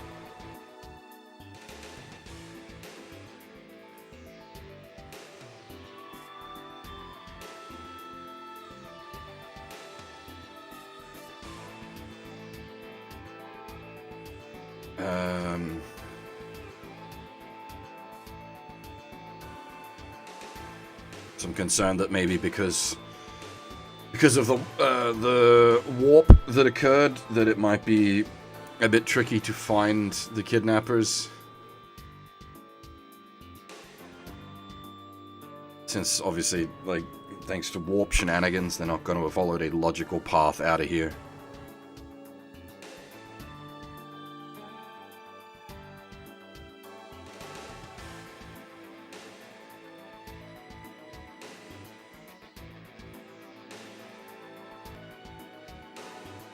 Amuro isn't written in kanji though, is it? It's just Amuro.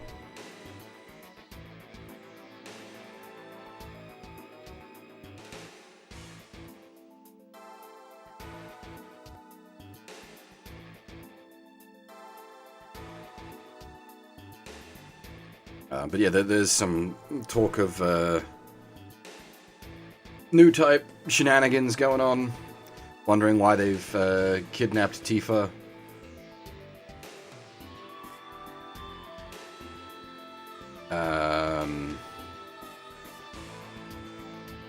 And that maybe because of her new type powers, she could potentially be like god tier pilot. Like, well, that would be where the Amuro came up because they mentioned Amuro and Camille.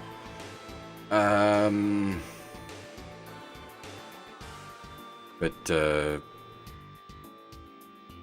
he explains, or Garrett explains that Tifa's different. She can't pilot a new type. She can't pilot a new type. She can't pilot a mech.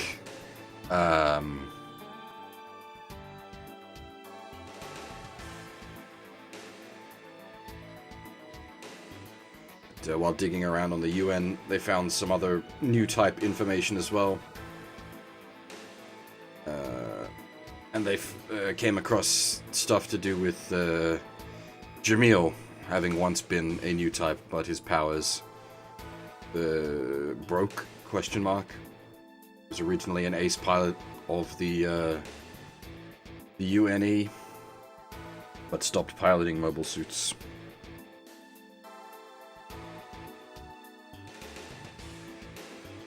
It's not that, so much that he won't pilot, but that he can't pilot.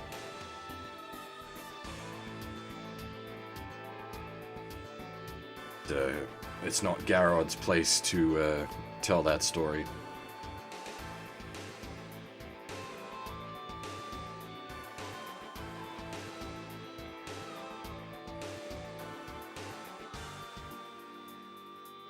The warp, by the way, is a very different turn of events, because in E7, when the Corallian goes Burko, everything gets salted, if I recall correctly. And you end up with Dominic, an enemy, Renton, and Erika all accidentally hanging out together, and there was a motorbike involved, if I recall. It's been a while since I watched E7.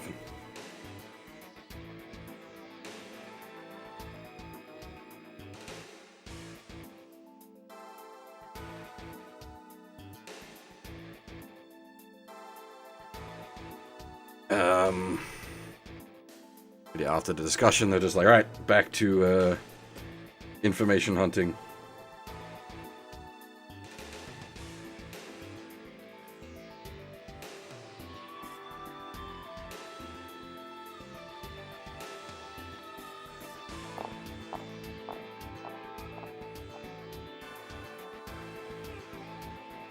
Yes, the basic GX is the GX with the divider or the satellite cannon. You can switch the pack as you want.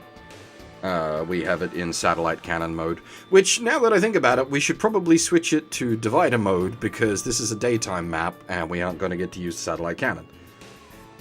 So if I remember to do that, that will probably be for the better.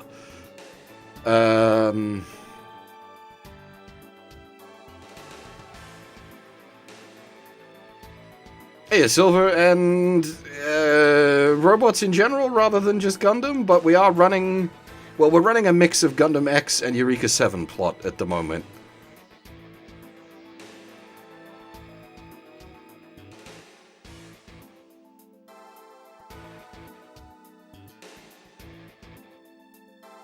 Where was I? Yeah, Renton is,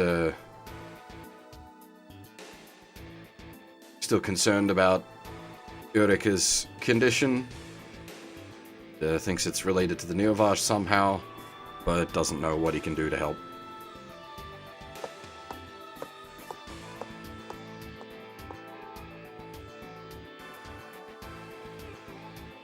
Well, the X divider, so the divider is what they come up with when the satellite cannon on the original GX gets broken. And then later on, they repair the satellite cannon functionality on the GX.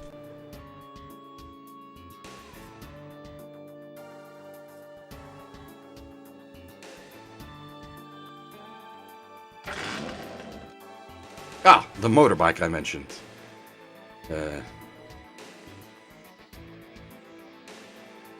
Dominic is having trouble with his motorbike, and an enemy is pissed. As usual. Crazy bitch be crazy.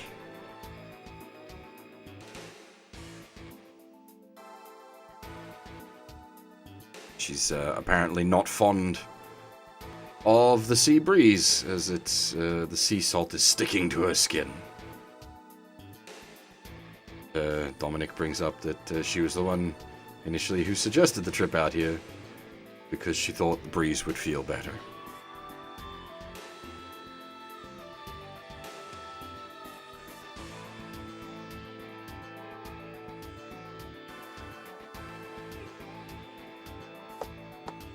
So, going to go off and rest while he repairs the bike, despite him having no mechanical knowledge, really.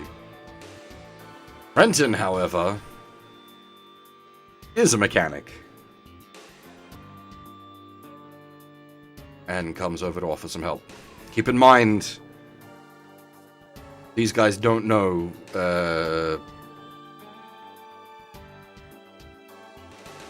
each other personally.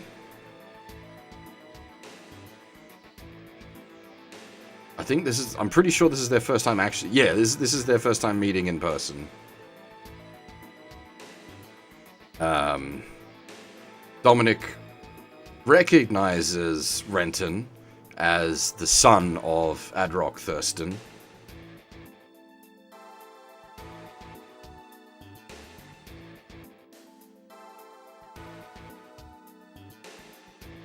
Yes, currently we are doing a combination of E7 plot and Gundam X plot.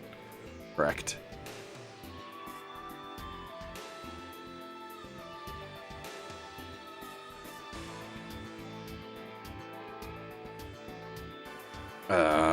Renton, however, does recognize an enemy as the pilot of the Black KLF. If you remember, during the freak-out sequence when the Corallian warped everyone, she was Kagebushin no Jutsu chasing him.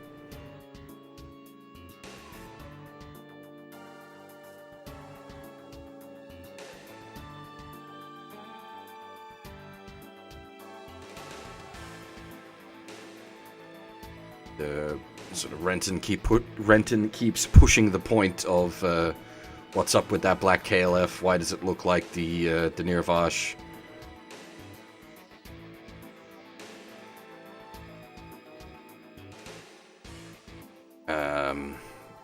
Why is an enemy wearing a choker similar to Ereka's? And then Renton accuses well, blames an enemy.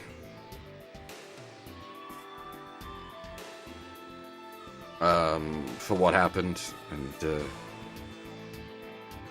Dominic responds with a, like, do you have any idea what the fuck you were doing either?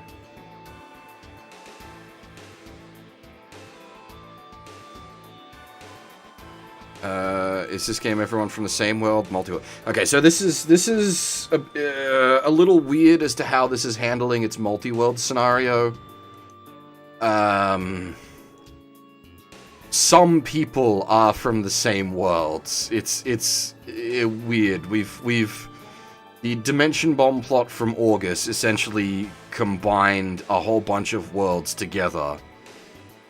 So they are now all on the same world, but they weren't all from separate individual worlds that each series is from. They were already combined worlds, and now those combined worlds are further combined.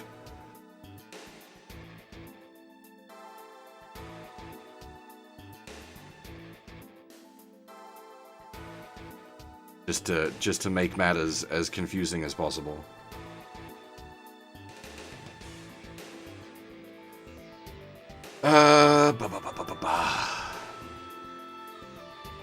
Yeah, Renton asks if the army knows anything about the Corallians.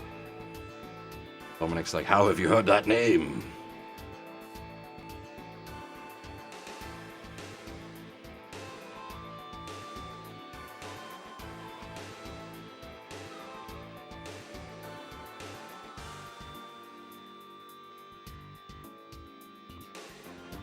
Sort of. Except in X, it was,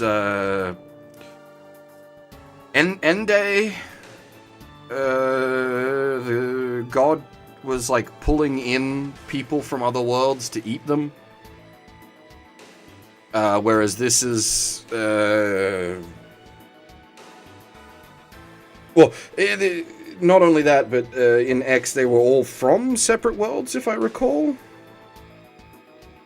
that got pulled into the world of X. Oh, I don't remember the very specifics of it.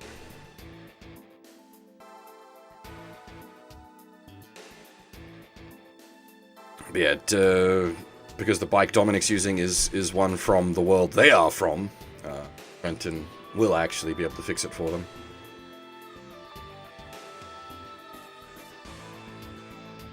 Yeah, I don't remember specifically how X handled it, because you have some of the stuff in X is native to the fantasy world, and then some of the stuff was warped in.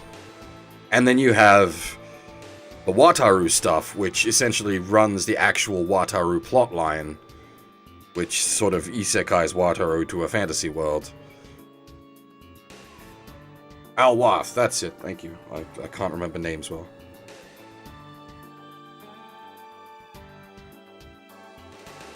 But yeah. The plots for the series are still running despite the world combination. At least in some places.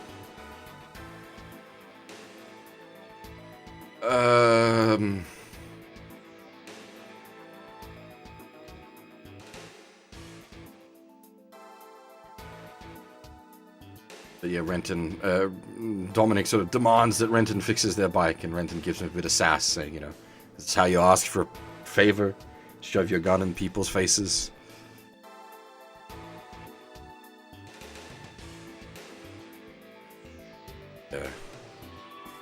Puts the gun down and asks politely.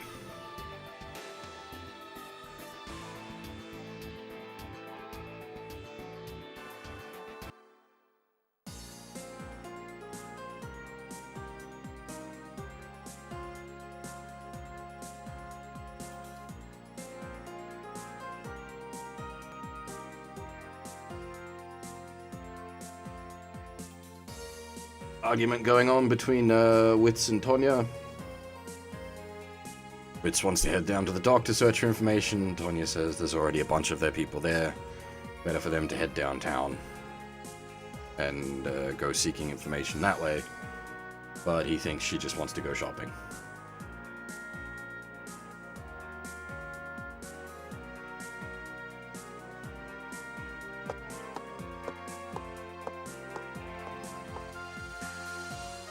So he walks off. Neil, we haven't seen for a while, has a bit of a chuckle.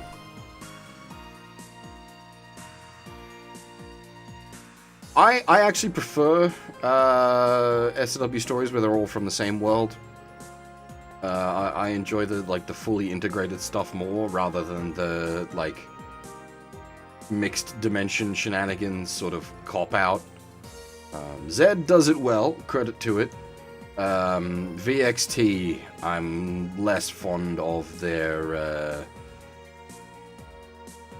the way they handle the multi-world stuff. I want to do W at some point as well. That does a good all-in-one multi-world. Not only all-in-one multi-world, sorry, no, it's multi-world. All-in-one single-world scenario, but it does an all-in-one single world and does a time skip.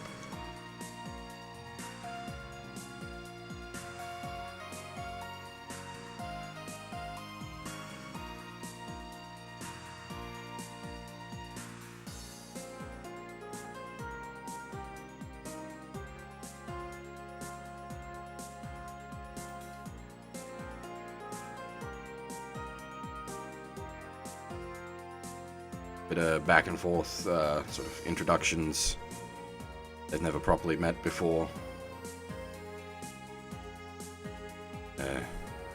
Neil poking her a bit, saying that Witz seemed like her boyfriend.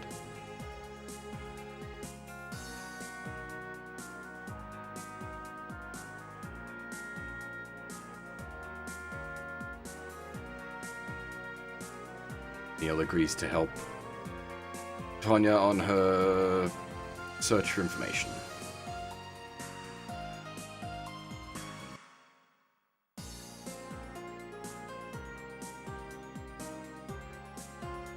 T is shenanigans, because yes, technically it's the same universe, but you have the Votoms and Expelled stuff are from like a galaxy so far away it might as well be multi-dimensional Earth.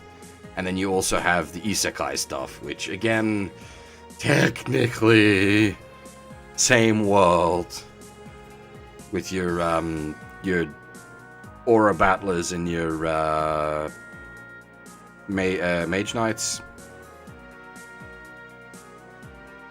But yeah, it's really pushing the boundaries.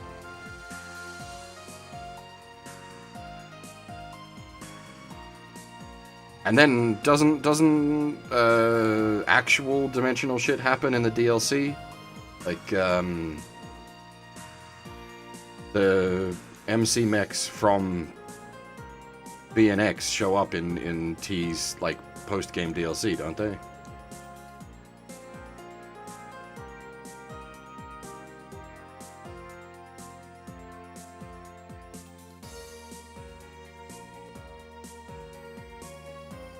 I've not finished T.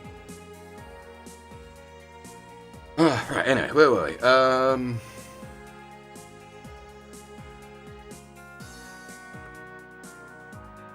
Yeah, Renton being, actually a reasonably competent mechanic, gets Dominic's bike working without much difficulty. Dominic's glad he won't have to face an enemy's wrath anymore.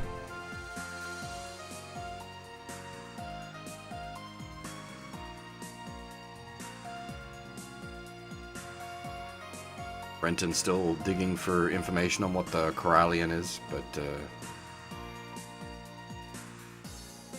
Dominic can't say.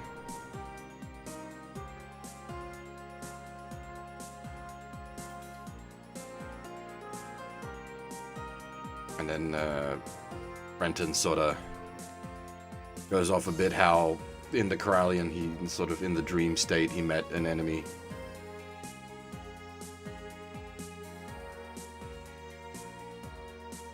Gets quizzed about it a bit and says he met both an enemy and Erika while in that weird dream state.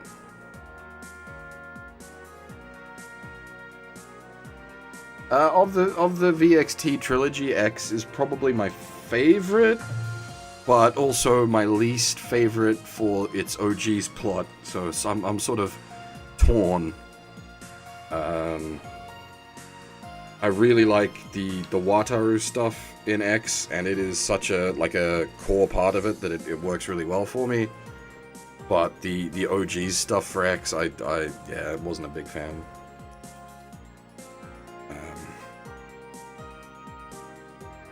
I'm glad that we're getting SLW games in English, but the VXT trilogy is probably weaker as far as SLW is concerned.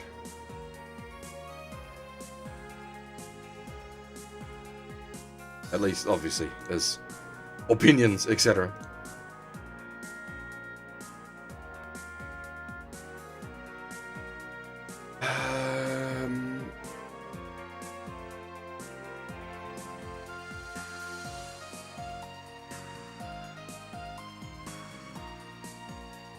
Yeah, I like T's OG cast. I would definitely agree with that. They're probably my favorite of the three, just on a cast sense.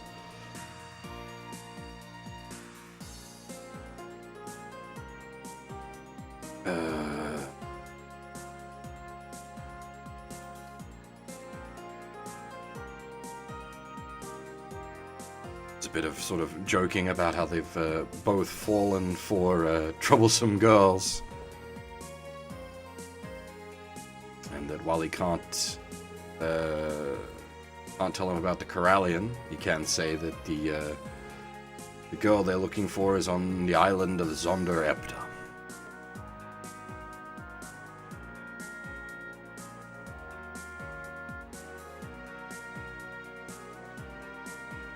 Brenton wondering why Dominic's giving him this information. Dominic just says, "You're free to believe it or not."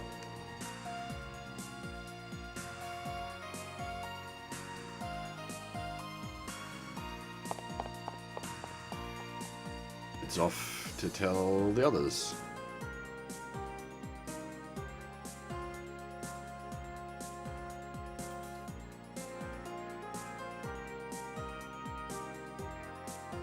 Basically, Dominic, as part of Dewey's sort of master plan, has intentionally sent the Gecko State after the Frost Brothers to sort of poke them.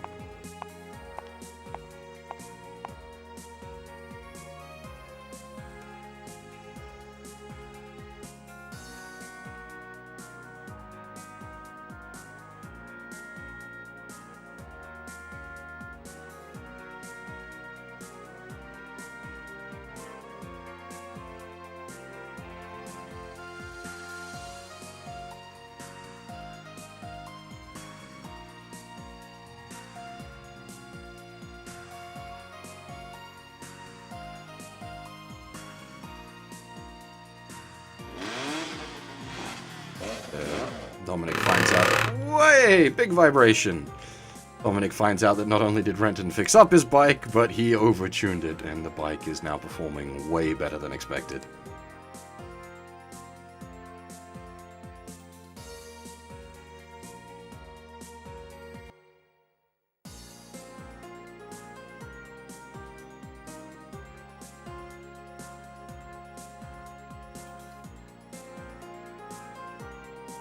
It would be nice to see UC Gundam plot get some screen time again. I don't disagree there. They've been used just as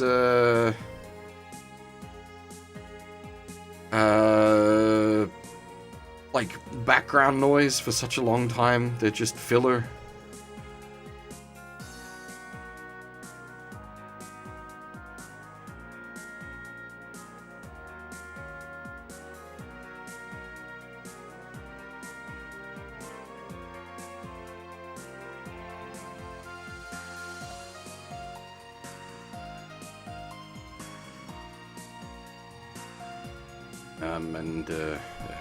Neil has told Tanya her quest for revenge from some guy that refused her.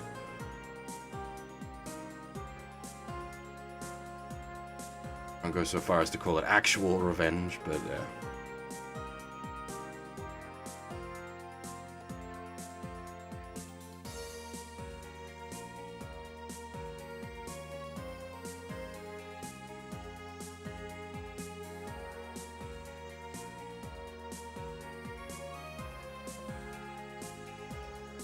eventually, Tonya offers to Enil to come with us, since we're our band of wanderers, and thinks that Enil would fit in nicely.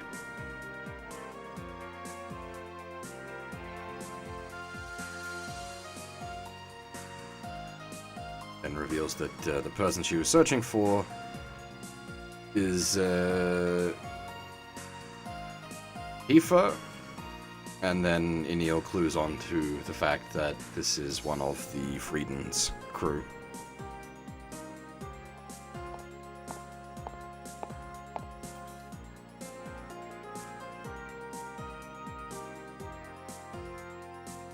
And then Rand comes in.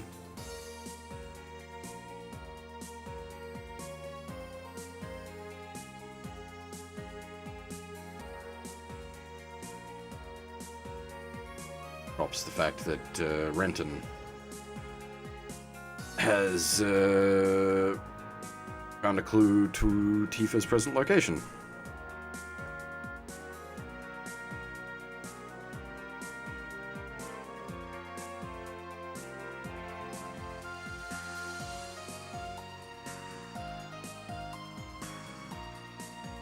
And they say goodbye to Enil, saying that she's welcome to join them if she would like.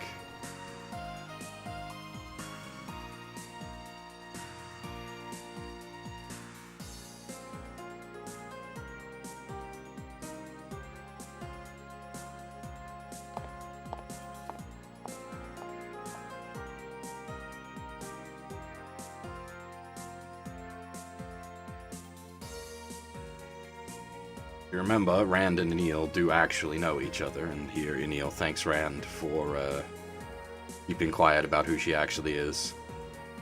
He says it's thanks for her help back at Fort Severin. Severin? Sorry. Blech. Words are hard.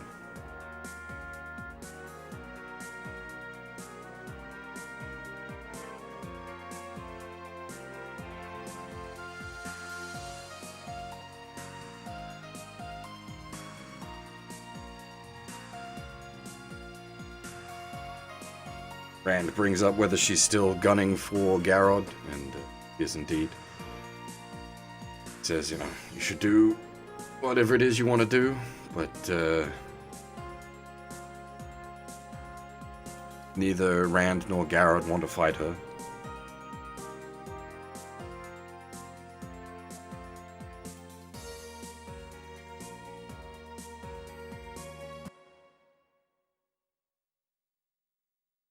I'd like to see Majestic Prince and or Valor Valvrave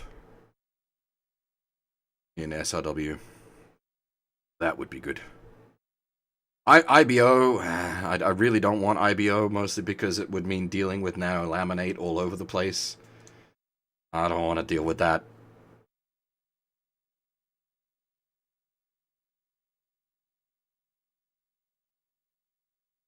Nano laminate sucks.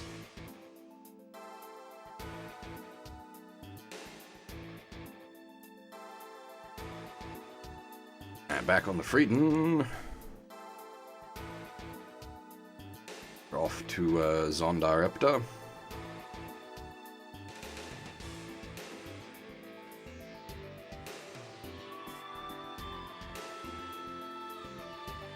Some talk of the Sea of Lorelei. Name is derived from a legend of a ghost woman whose songs led sailors astray.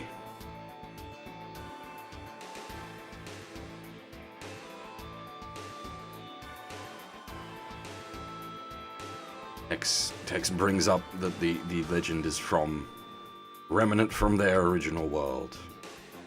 Specifically, the wind is cold and the river Rhine flows slowly. The faraway mountain is aglow with the setting sun. There's an elegant girl sitting on a small hill with a bewitching smile.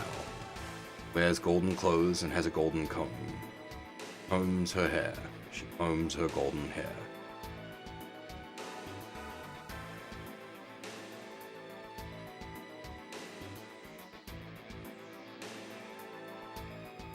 Dane comes in with the sort of second half of the story, I think.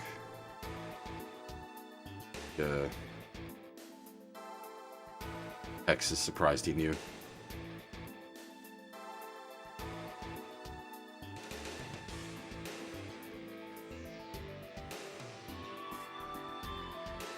Apparently there is some minor truth to the tale. Apparently several modern-day ships have gone missing after reportedly hearing a mysterious song. Bit of, like, you know, ghost stories is a bit much, but, like, really, when you think about it, with the current, like, world, I don't know about that. Probably not ghost stories, but we could certainly account for a lot of dodgy phenomenon.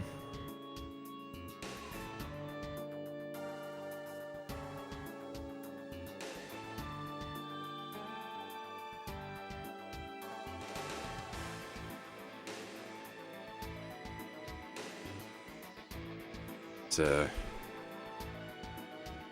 bit of a joke that if ghosts were real, they would outnumber the living after the war.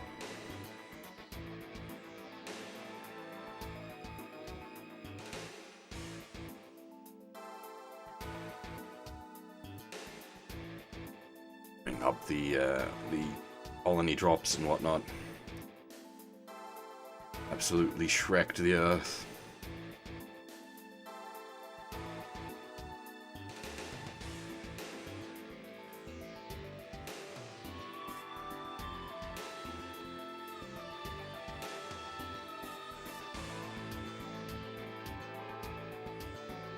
Not everyone is particularly aware of all the details because of how the Earth was split up back then.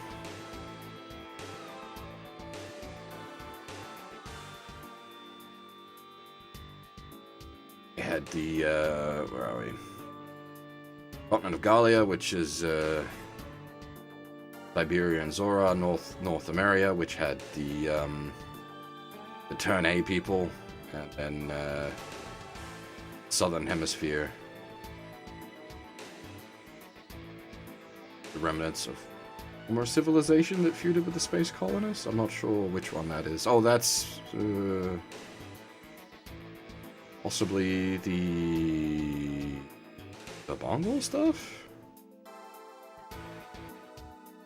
No, that's the Turn X stuff, sorry. Gundam X stuff. No, Aquarion's plot is sort of mainline to this. There is a lot of plot happening here, sorry. It's very plot dumpy, this bit. A lot of the backstory is getting filled in.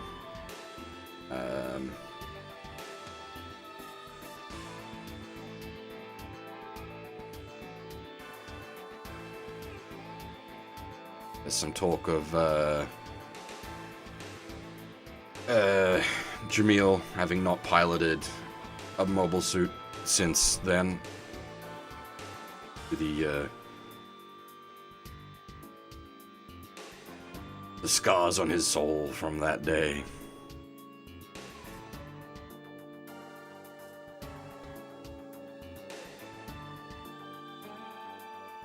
Anna's somewhat impressed at Gainer's knowledge, but he says he'd sort of dug it up while searching around on the web.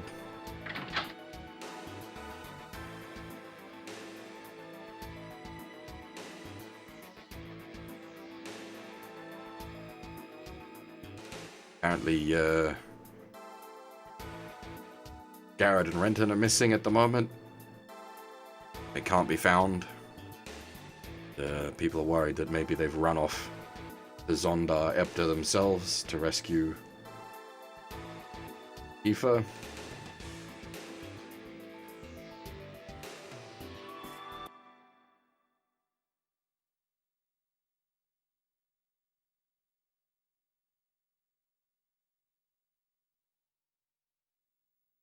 It's not all Super Robot plot. Like I said, we're doing E7 and Gundam X right now, which are both... Well, okay. If you wanted to argue that E7 was a Super Robot series, I'd say you have a fair argument there. But functionally, for SRW's concerns, it's a real robot series. They're fast, dodgy mechs, not big, tanky mechs. The Nirvash itself certainly blurs the line.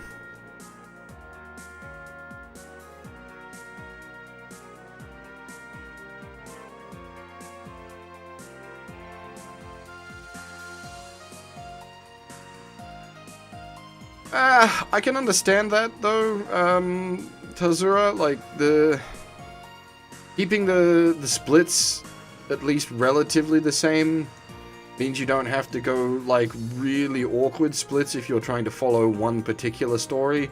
Like, if you were trying to follow the Eureka 7 story at the moment, you would have to, like, really go all over the place with some of your splits. Because sometimes they're on the Rand route, sometimes they're on the Setsuko route, like, it's, yeah.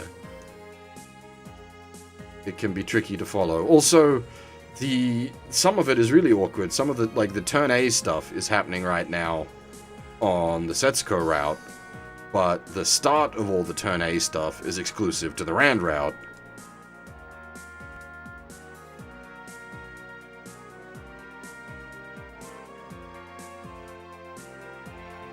Renton's worried they've been a bit too hasty in launching right away, but Garrod's antsy and wants to rescue Tiffer as quickly as possible, which, you know, fair enough.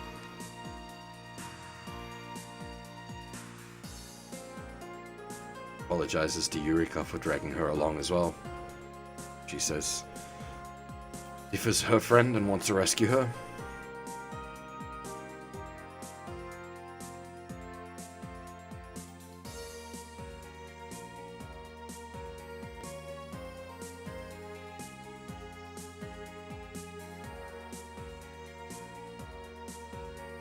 Garrod sort of tells Renton to hang back, but Renton's like, nah man, we're in this together, let's go. The speed of the GX and the Nirvash should be little worry about enemies being able to catch up with them.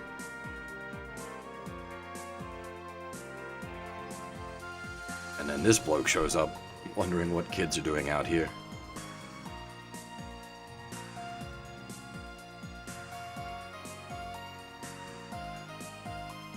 Says that if they're planning to set out to sea from here, to be careful, because these waters are cursed.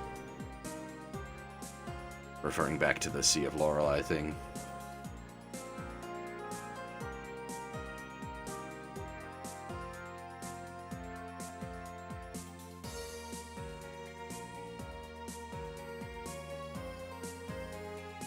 See that Garrod is dead set on going anyway.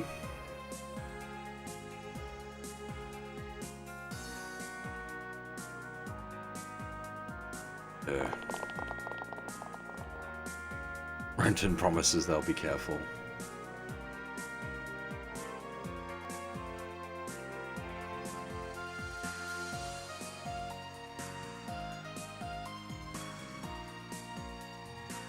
Despite the resolve you can see in Garrod's eye, he's got his own job to do, one that Garrod won't like.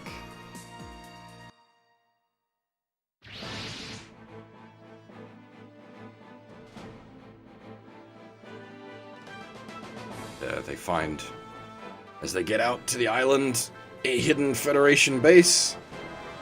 It's very suspicious and almost certainly where Tifa is being kept.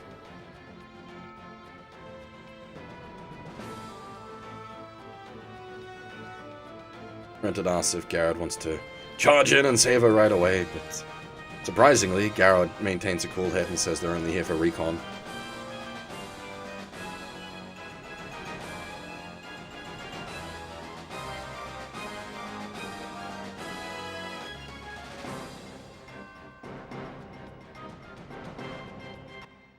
Get some information before the enemy clues in onto us, but that didn't last long.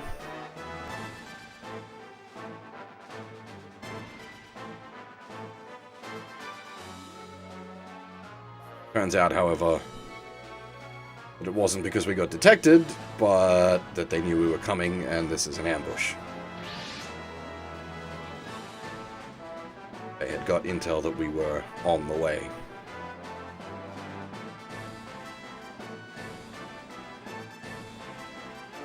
And you've got this guy all like, I will show you the power of a special human. Another one of Gundam X's pseudo-new types. Now, I think this is like a story map at the moment, so there isn't actually an SR point or secret happening right now. That's why I said this is a long one. It's 2 maps for the price of 1, effectively.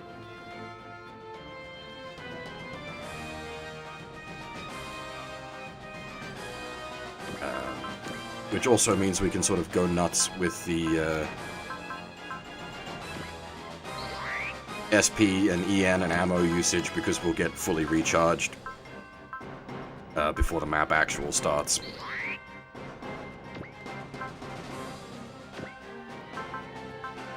Garrod's just a skilled pilot. He's just a guy.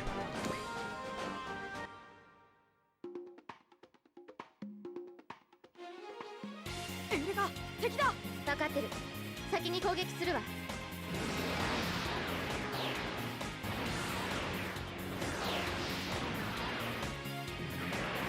It's been such a long time since I watched any of GX. Is Garrod mechanically inclined?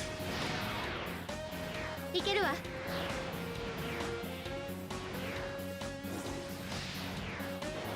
Because I know he nicks the GX by just nabbing the control unit from the Freedom. But I can't remember if he himself is actually like mechanically inclined like the way Renton is. あれくらい避けられないようじゃ、私とっくに死んでる。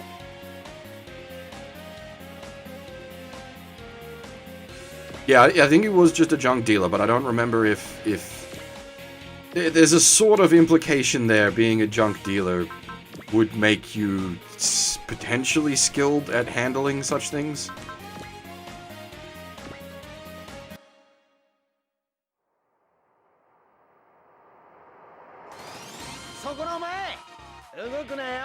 Because you'd need to be able to identify what is actually junk and what isn't and whatnot. Okay. Okay, so it is a plot point. He has some minor level of mechanical skills, and then his time spent with them actually improves.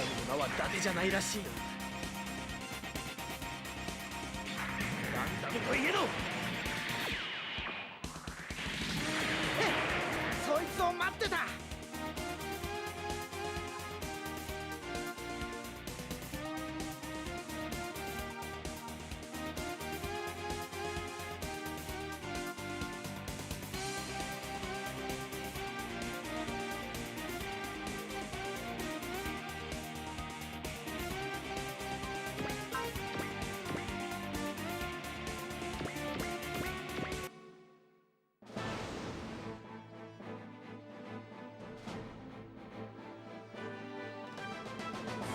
Poor plot.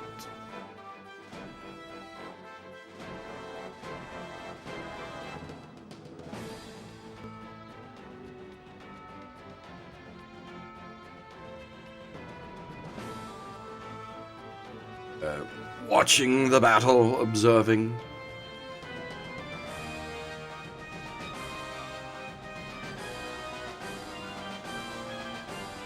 Some talk of the guy they sent out hasn't awakened yet, which means he won't be able to use the flash system. But their research has shown that new types awakening mid-battle is a thing what occurs. So they're forcing him out now as a way to potentially trigger that.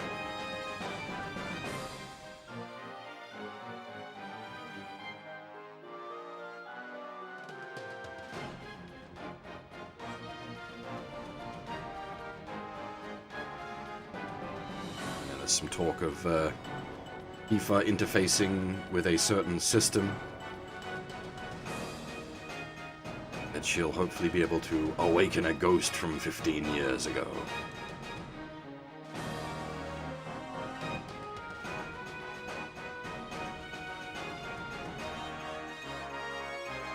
Yeah, that would make sense. I could definitely see Garrod and Judao getting along real well. They're very similar. 脆い部分をつけ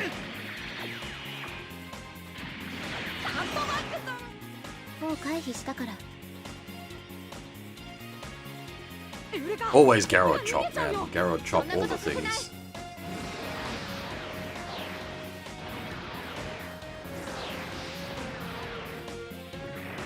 Well, if you're looking at, like, Tifa power-wise, Garrod just has that built into him.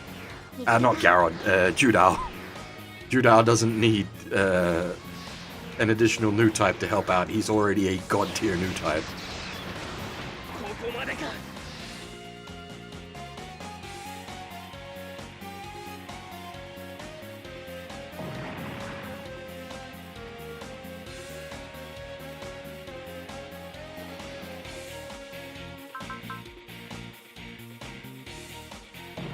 This is effectively free XP for these guys.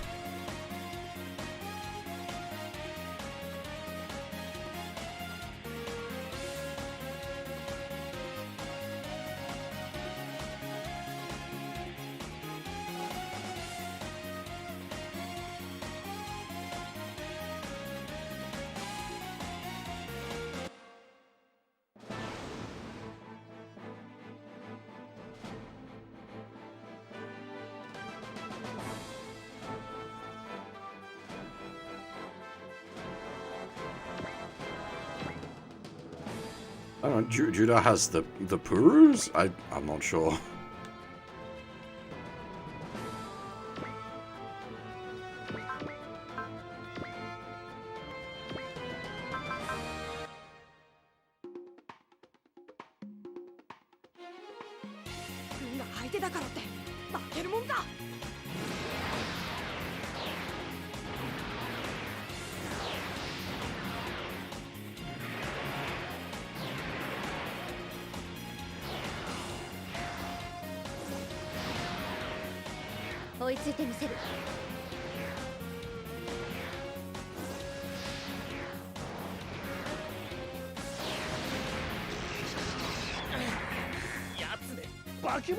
Damn, not quite.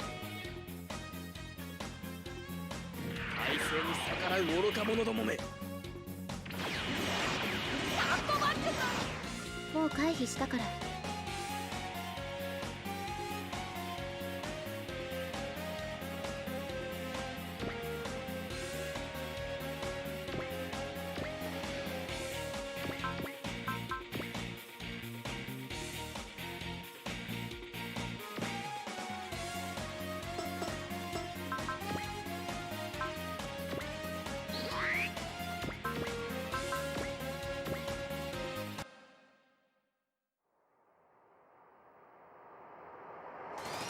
軍の看板背負ってるからってなめんじゃねえぞ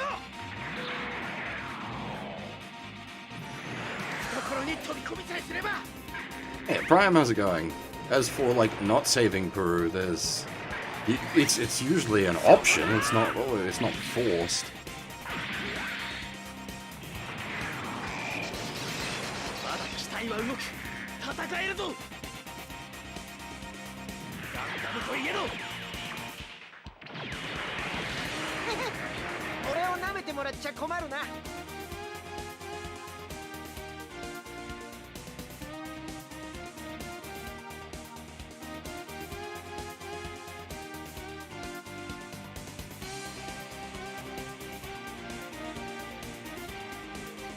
Yeah, I saw the Get a Noir stuff, or at least I saw the lads, which I'm actually okay with. Like, I'm on board with the idea of it essentially being Black Getter 2 and 3.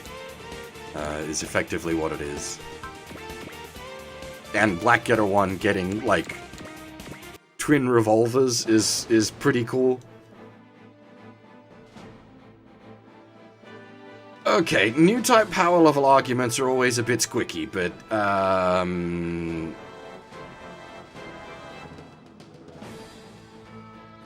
as far as I'm aware, Judao is meant to be, like, in general, the strongest new type.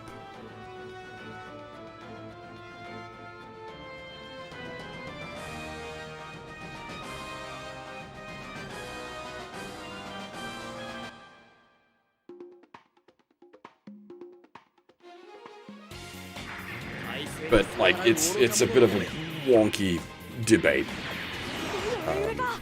あれくらい避けられないようじゃ私とっくに死んでる。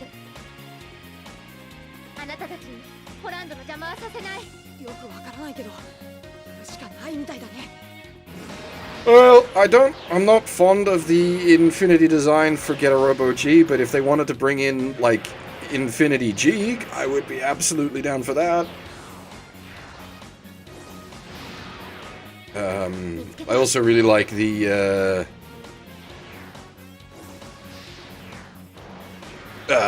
what's it? Iron Saga?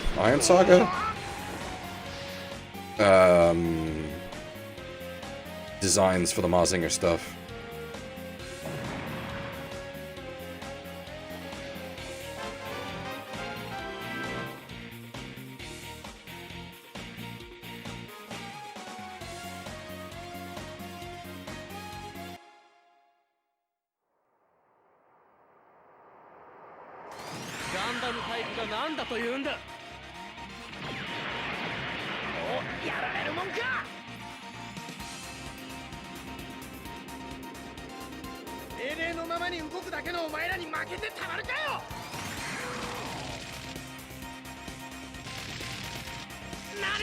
SKL is in the DS games?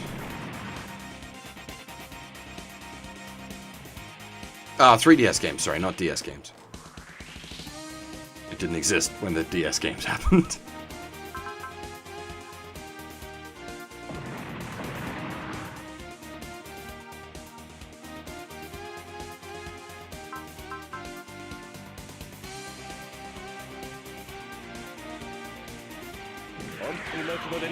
Yeah, pairing the SKL with the Shin Mazinger makes sense. こっちの機動力を甘く見たな。こんなところで死んでたまるか。 And yeah, generally, like, there can be some enjoyment in, like, wonky power level arguments, but most of the time it's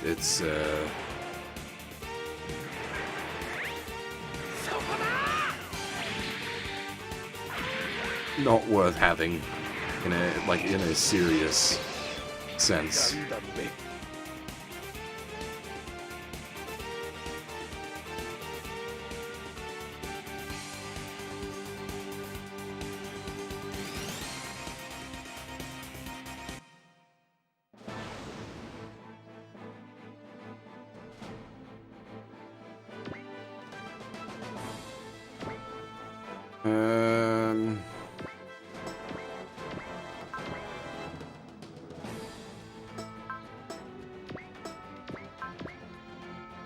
Oh, they're both level 30. I give the kill to whoever's lower level. They're both level 32.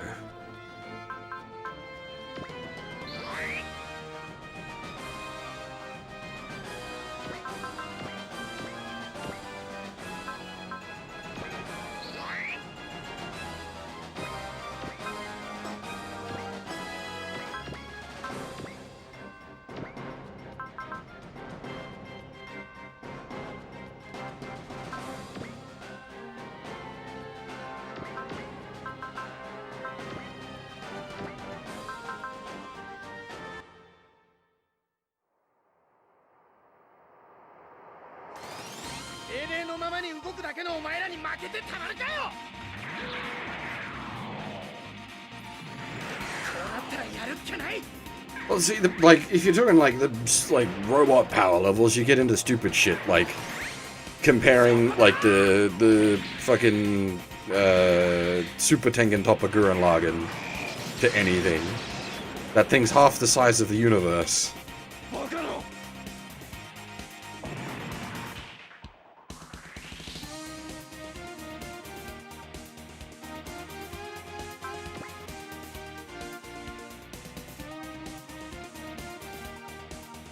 But you get into like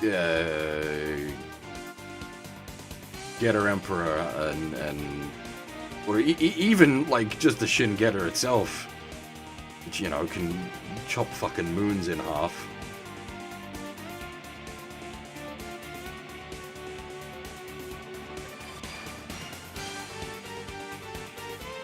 Where are we?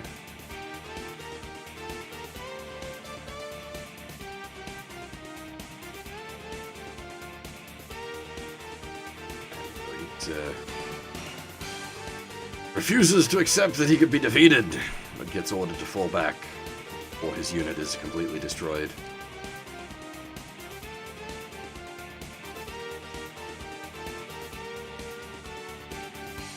And,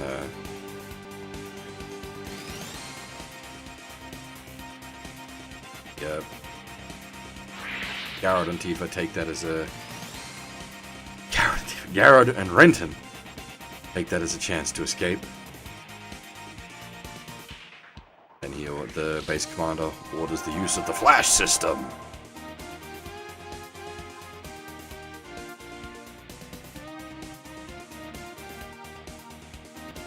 There's some strange singing voice coming from the base. Ghost. Except that those are definitely no ghosts. Those are very much robots.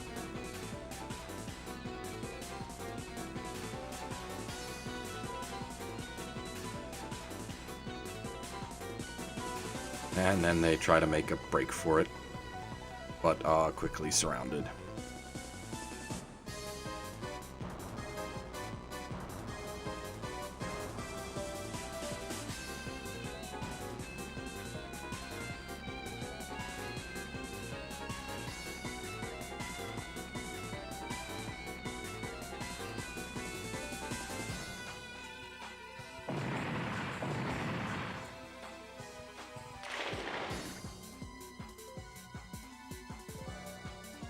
Base commander's pretty pleased with himself being able to capture both the Gundam and the strange LFO.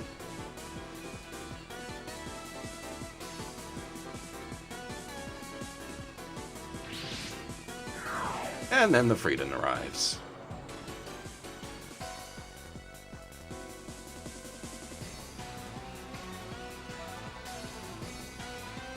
The old man that we met led them here.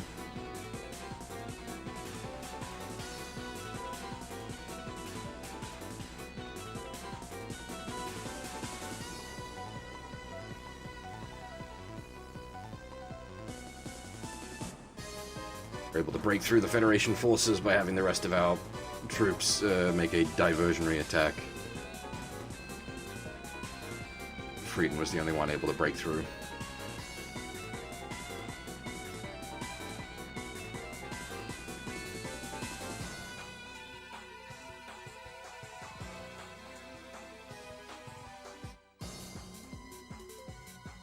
Making a rush to try to save Garrod and Renton, and then Kartok reveals his betrayal.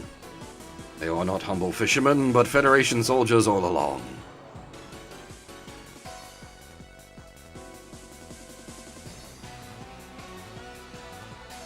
And that him showing them the way here was just part of their plan to capture them all.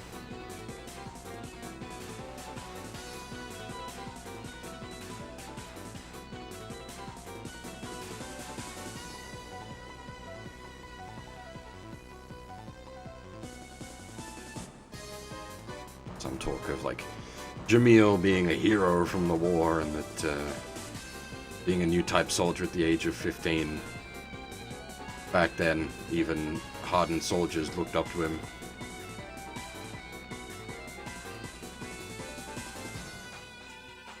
At least until the colonies fell.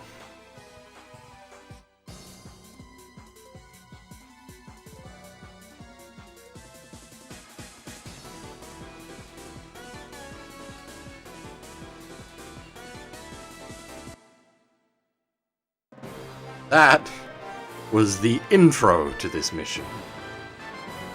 Scenario 27, the 15-year-old ghost.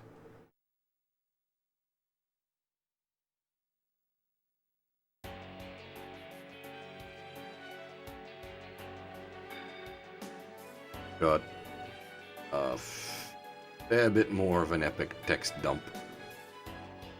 So hold on to your butts, kids.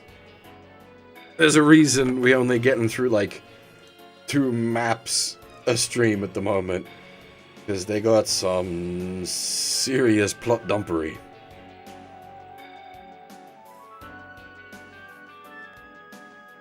At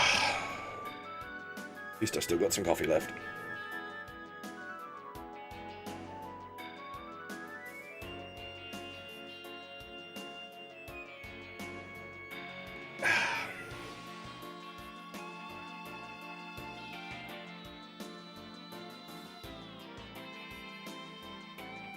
Alright. It's the base commander, whose name I haven't actually brought up yet, is Imzat? Thanks the other bloke, Katok, for capturing Jamil.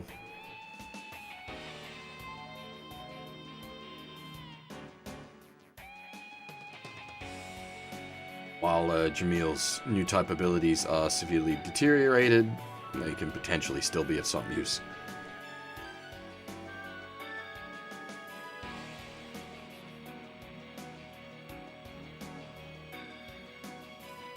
Base Commander wonders why he's got such a hate on for new types. And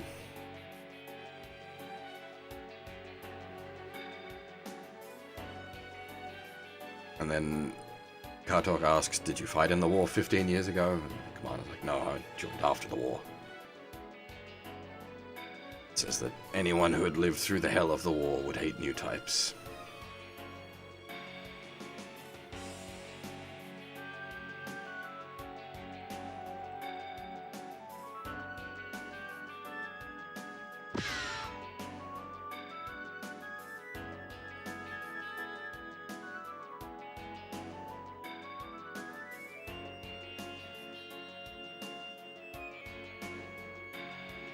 Chaigia bringing in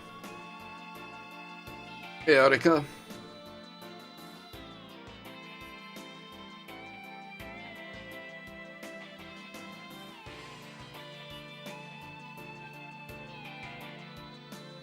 Although she has no reason to worry, they won't hurt her, at least until Jui gets here.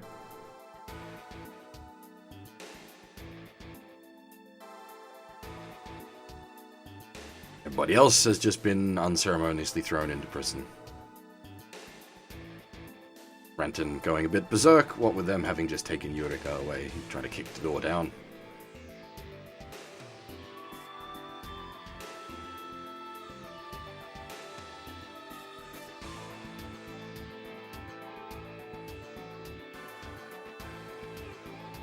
Not quite sure what the Federation wants with Erika. Some thoughts to the fact that technically, because the the Gecko State crew are army deserters, there might be something going on there. Text brings up sort of all we can do at the moment is wait and hope for our friends to come rescue us.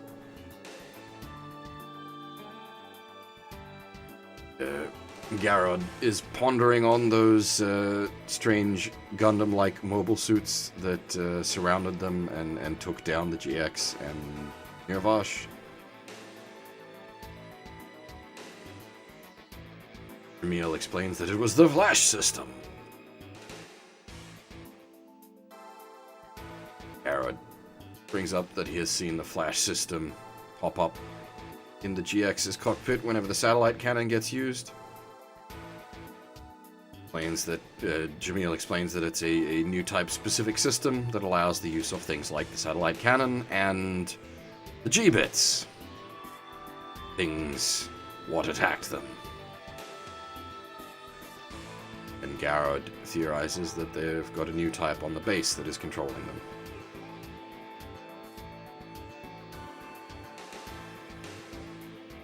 Sarah theorizes maybe it's Tifa, but Garrod doesn't think so.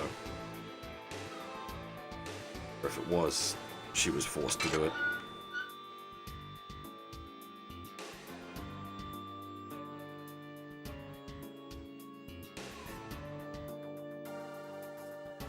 Garrod is unsurprisingly pissed off at Katok for leading them into an ambush and then also causing their friends to get captured as well.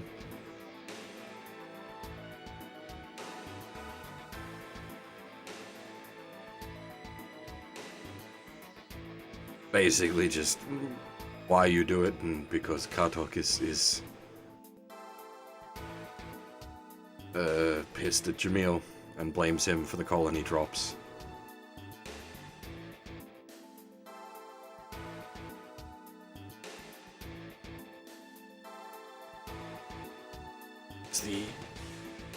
You get a bunch of backstory here, basically. The Space Revolution Army took over some Earth-aligned colonies and threatened to drop them on Earth, but it was never intended to actually drop them, it was just a threat.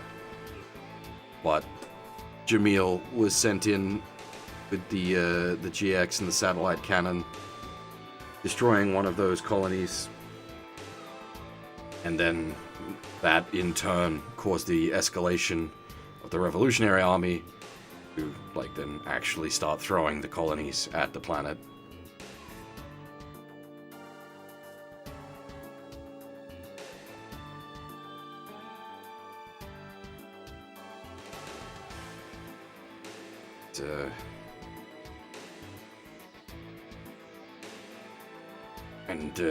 Part of the reason Katok is so pissed is his wife and daughter were on one of the colonies that, was on the colony that Jamil destroyed.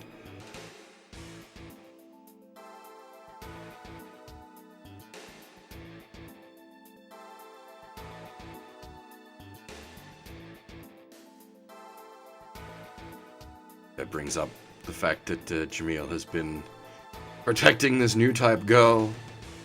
Thinks that it might be Jamil attempting to atone for his sins. Jamil admits that that is part of it.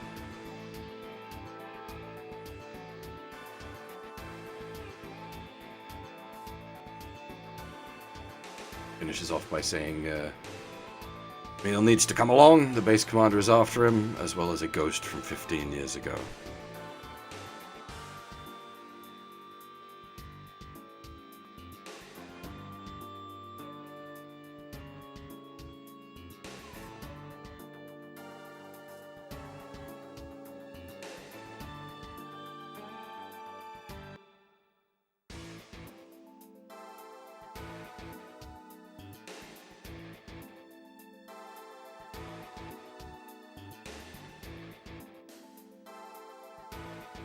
The base commander's a bit surprised to see that Katok brought everyone with him when he was only supposed to bring Jamil. But Katok thought it'd be fun to have everyone see the famous new type of power that Imzat speaks of. Of course, Renton. Where's Eureka? Eureka, doko da? It basically tells him to shut up. They're just here to watch. It only has any use for Jamil and Tifa because they're new types and everyone else is pointless. Jamil points out that whatever they're planning is sort of pointless since his new type powers stopped working a long time ago.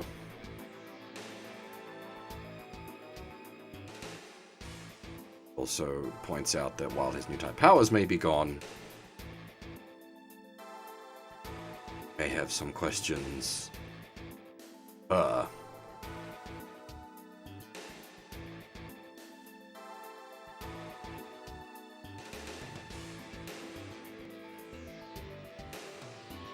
But this woman was quite important to him 15 years ago. Enter Lucille.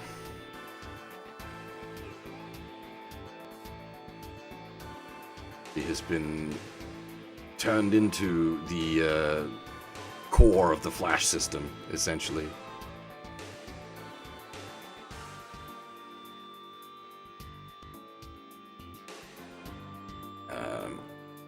After her body stopped working 15 years back, she's now essentially part of the Flash system's computer.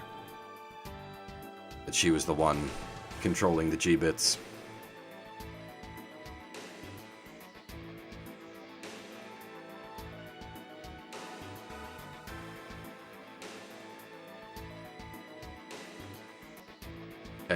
Tex and Sarah are pretty appalled at the whole idea of doing that to someone, essentially turning them into a living computer.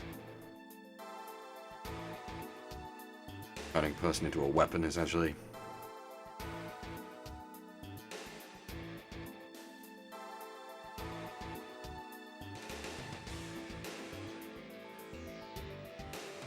Brings up the base commander brings up the no difference between what they're doing and the former Earth Federation's cyber new type research.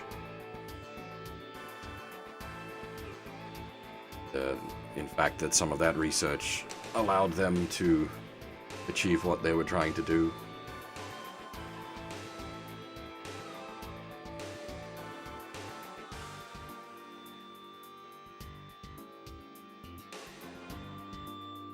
Explain that Lucille was Jamil's superior during the war.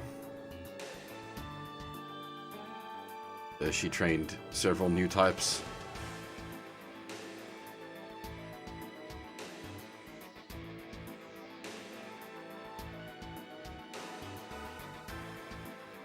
Jamil thought her mind had been totally destroyed by the Flash system at the end of the war.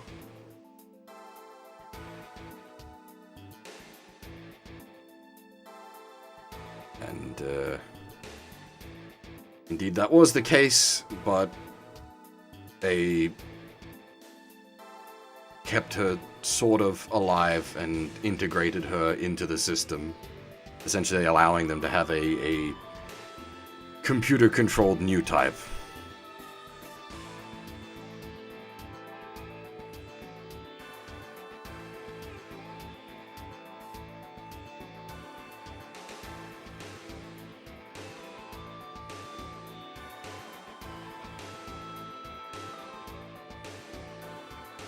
And there's just a lot of, like, you know, how dare you? How could you do this to a person? How monstrous. And, Imzat's like, we're not even finished yet. Something else to show you.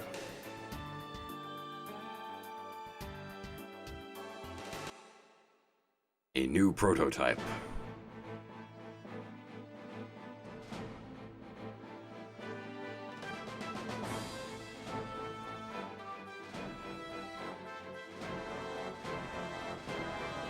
Gundam XX.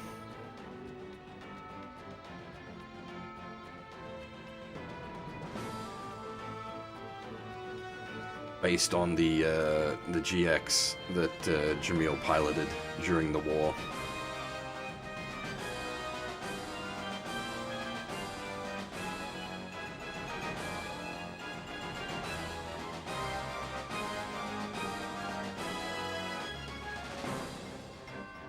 Abel acting as a test pilot, and as the moon will be out tonight, they are going to attempt to use satellite cannon on it.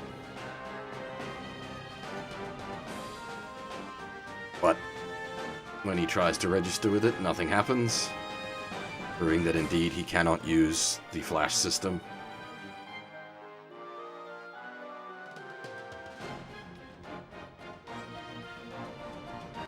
Proving that they were right. The reason the Federation are hunting down new types is because cyber new types can't use the flash system. I told you, man, this is a big text dump. No, there is an actual stage here. There is an actual stage here.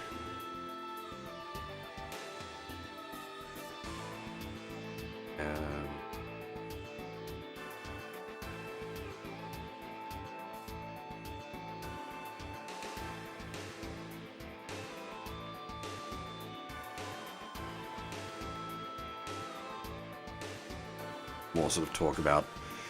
Can't believe that they would, take advantage of the new types even after they almost destroyed the Earth previously.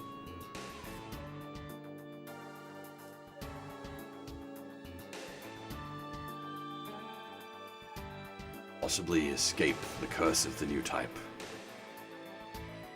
Jamil brings up he's met another worlder. Says there's no special meaning to the new types. Remember Jamil's conversation with Amuro a while back that went along that route.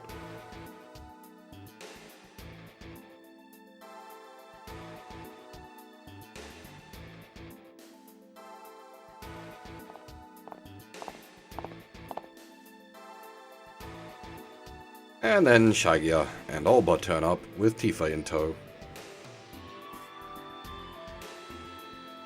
Say they haven't done anything to her, that she's just tired.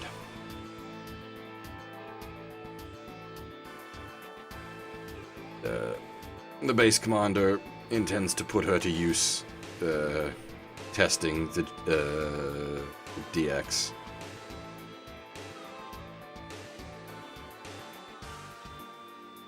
If she plays along, they will release the prisoners, barring Jamil.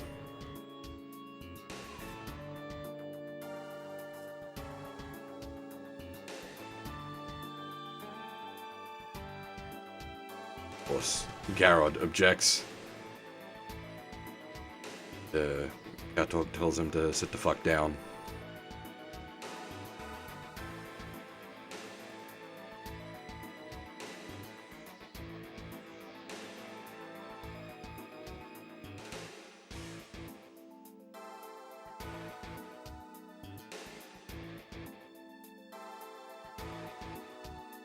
Garrod goes on a big old rant, and oh my, that was very loud.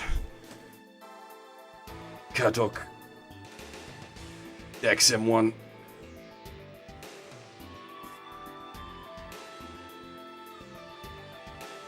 Brr, indeed. I forget sometimes that the vibration's on. Often put the controller down when going through long sequences like this, especially when having to read from the text dumps. And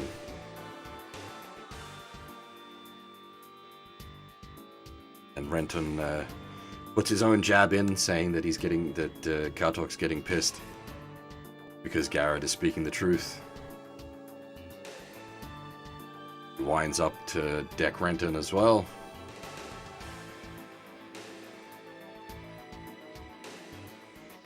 And then Garrod throws in his own quips.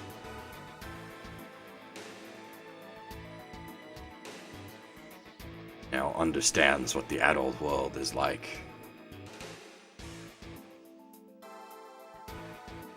Mess up the entire world with their problems, or the next generation is even born. And then the next generation is drawn into their mess as well.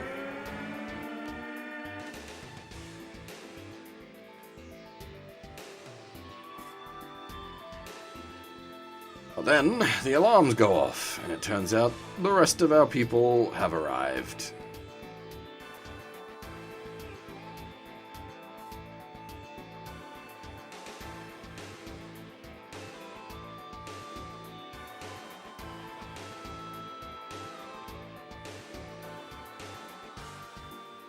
You order Lucille move to the second hangar and the prisoners to block 4. Renton, of course, still losing his shit. Yorika doko da?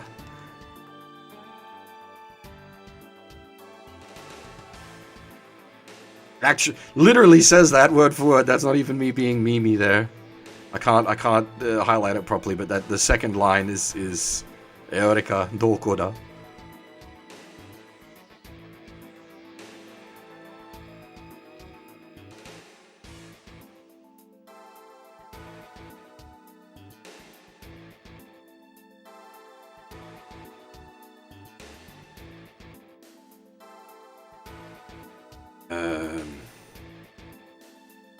Where are we?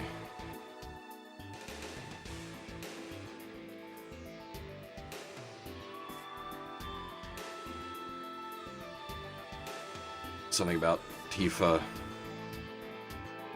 won't be seeing them again?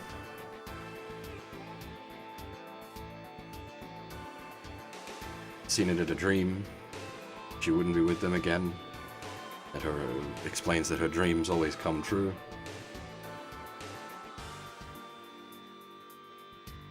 Says it's the same is true for Katok. She won't be seeing him again either.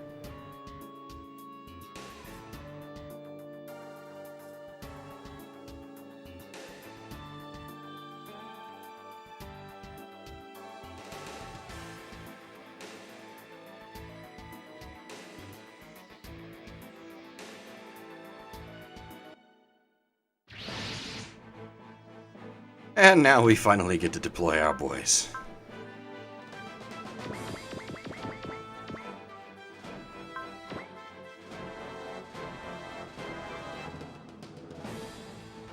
I did warn you this was a pretty epic plot dump.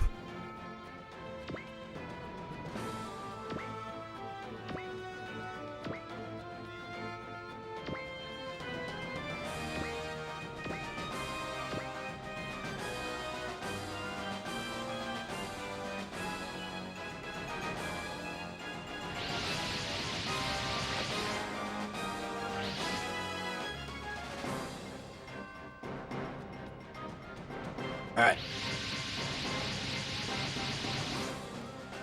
That's a lot of Marasai. Anyway, as per the plan, Holland is leading the charge. He's gonna break into the base. Rand and Gowley are gonna help him as well. Or, well, Rand and Gowley offer to go along, but Holland insists on going alone. Keeping in mind, Holland is ex-Special Forces.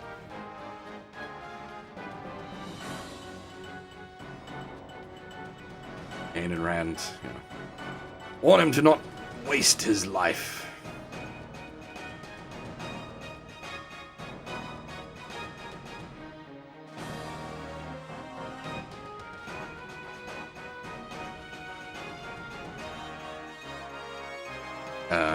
And the reason the Iron Gear isn't with us currently is it took so much damage breaking through that it's still being repaired.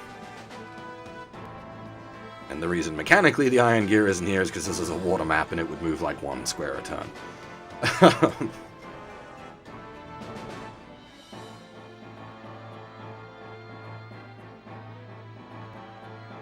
Right, and so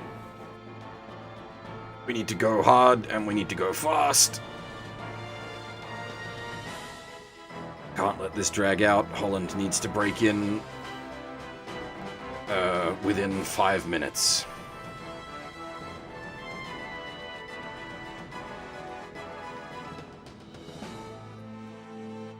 Right, now this has a wonky SR if I recall.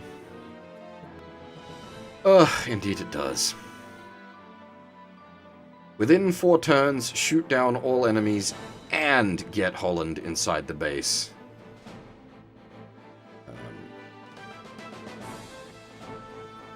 Getting Holland into the base shouldn't be a problem. Clearing everything out might be, because I'm expecting reinforcements. Anyway, you can wake up now, guys. The text dump's over. We're back to gameplay.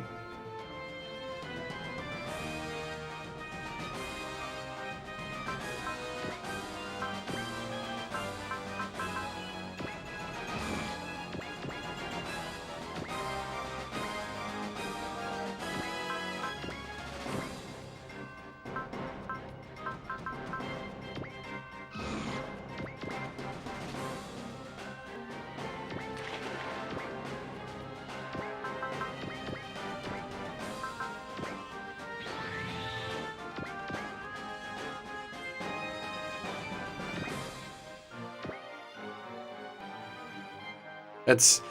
I mean, okay, so, like... Are you familiar with SRW games? Because that is how they go. They are like half gameplay, half visual novel. This is not unusual.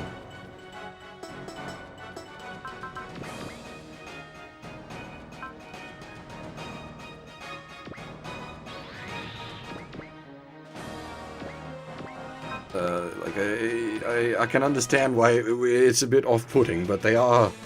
This is what SRW be. みんなここで終わらせるんだ。いい位置だ。俺も続くぜ。分かってるって任せときな。コンバット最大出力。どういう仕掛けなんだあのマシンは。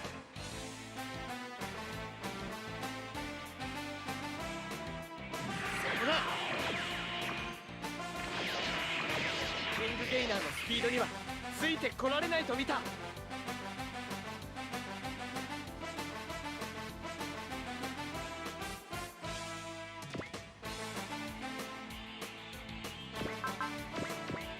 It doesn't help that I'm doing, like, dodgy story recaps, which, slows matters down a fair bit.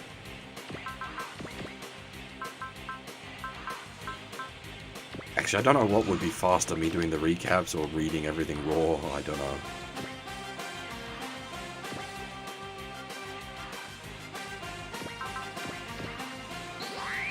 That was the wrong button. Crap.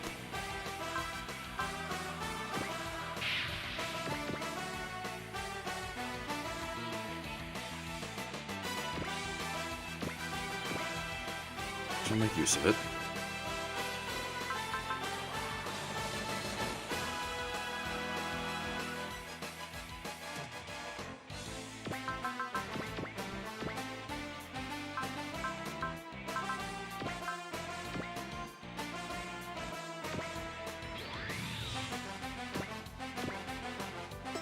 Yeah, but that's relying on me being competent.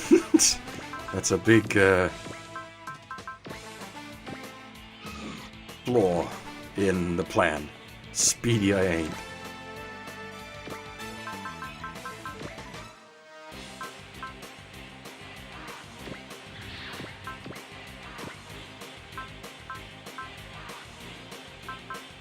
Yeah, see, that's the only problem with it in like flight mode. Because it doesn't have most of its weapons, and we don't get any extra speed out of it because of the stack it's in.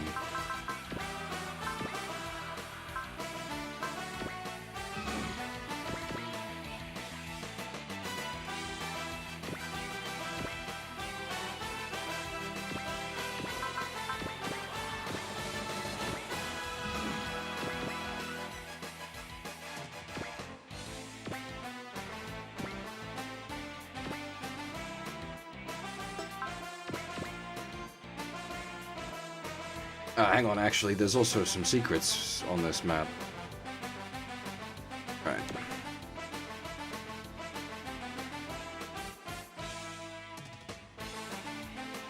Oh my, oh my. Is there more yet to come?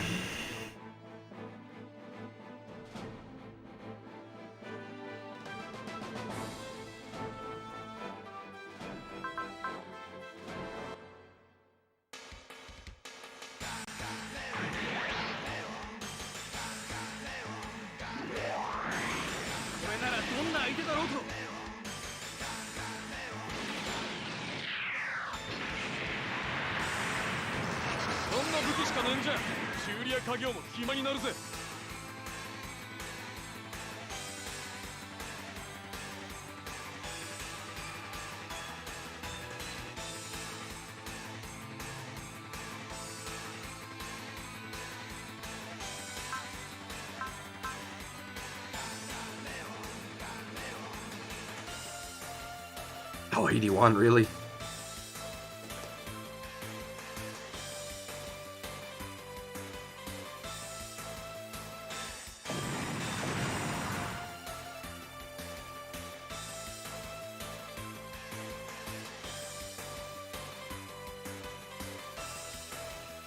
Again, keep in mind we need to get Holland there within 4 turns and kill everything before actually landing him on the base.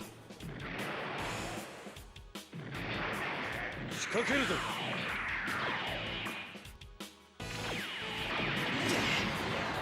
リーダーの威厳も何もあったもんじゃねえな。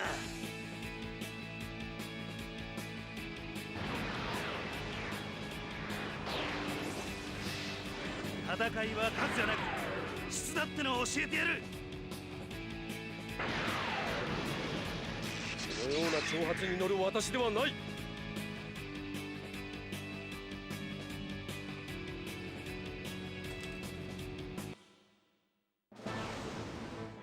Yes, getting him there is the easy part. Killing everything in turn is not.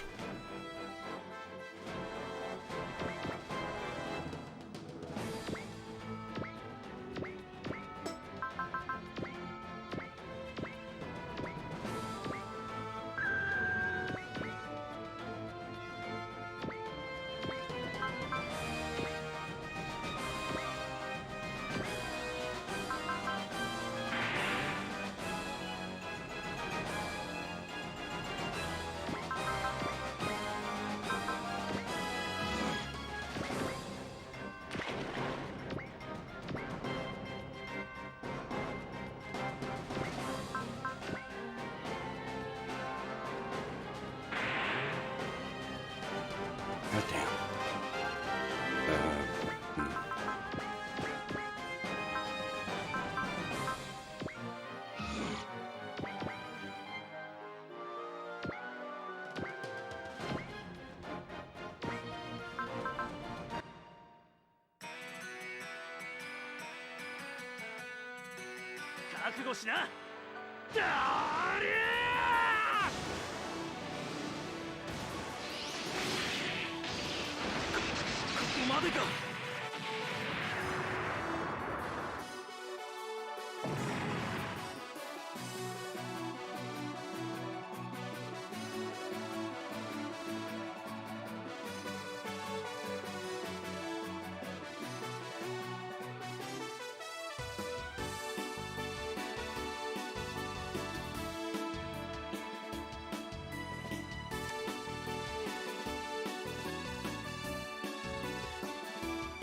Apparently it's Rand's birthday today.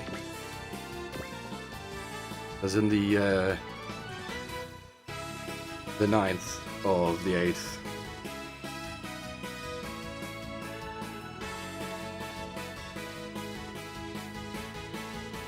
That's rather fortuitous. I didn't even know.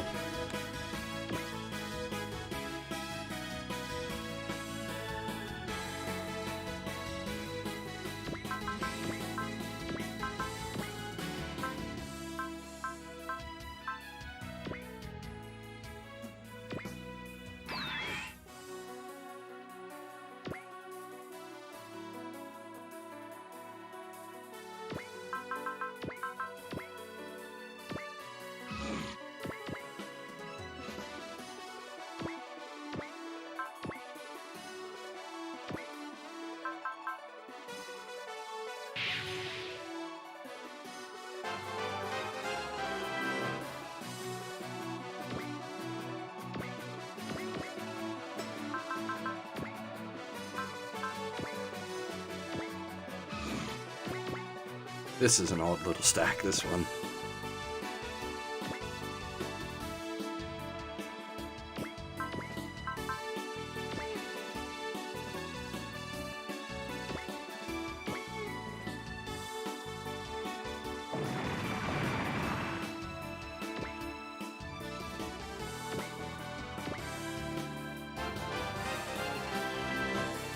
Gotta love hitting away. Dang useful.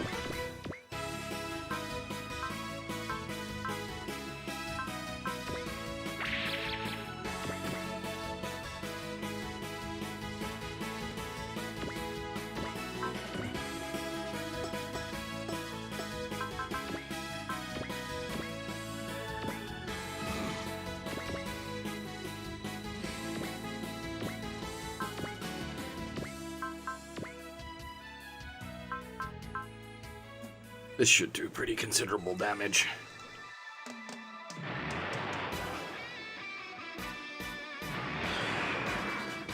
いただき。サブキャラだと思ってなめるなよ。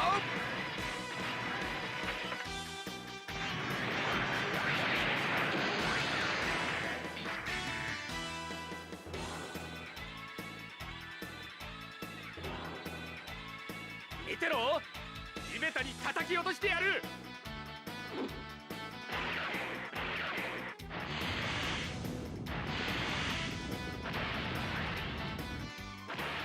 ヤリアのパワーを思い知らせてやる。ねえ、こんにゃろう。ど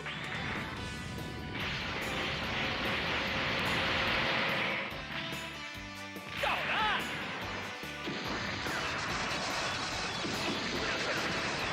高くつくと思え。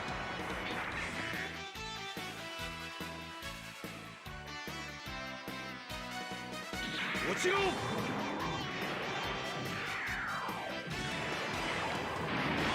のモビルスーツも大したことないね。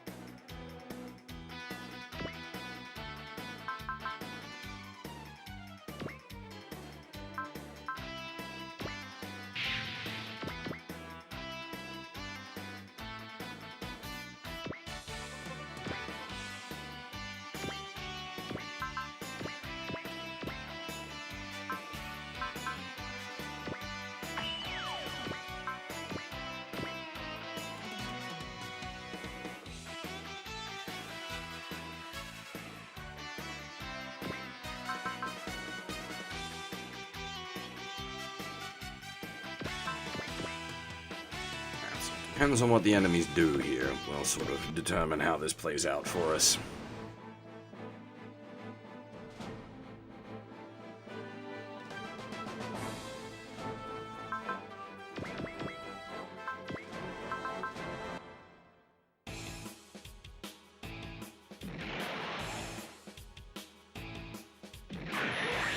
生かして返すとしても落とす。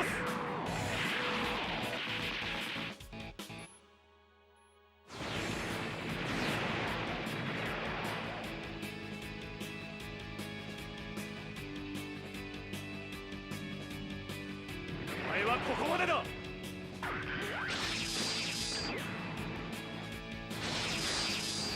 そんな教科書みたいな攻撃に当たるわけないっしょ。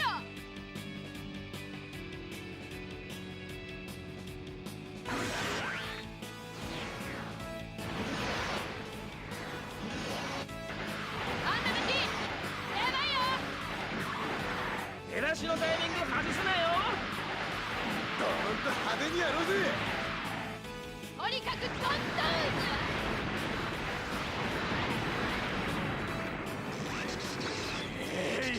次はこうはいかんぞ。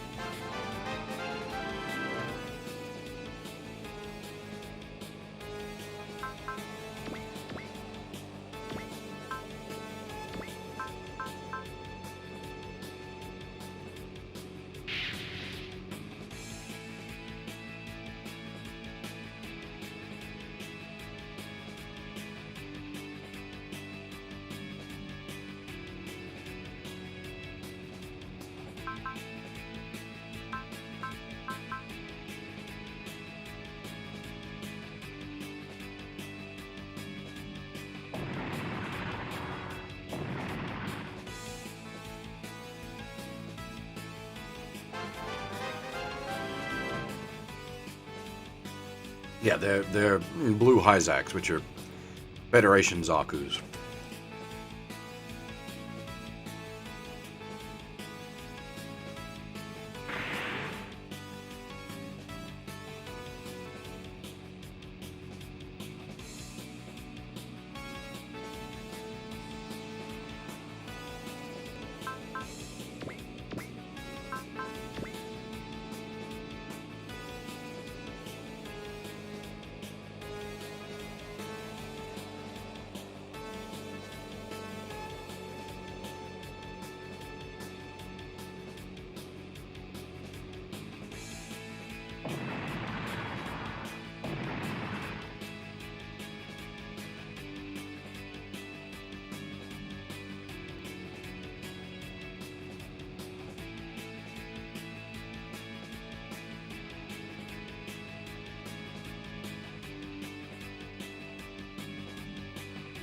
God damn it, Holland, you're supposed to be super dodgy boy. Stop dying!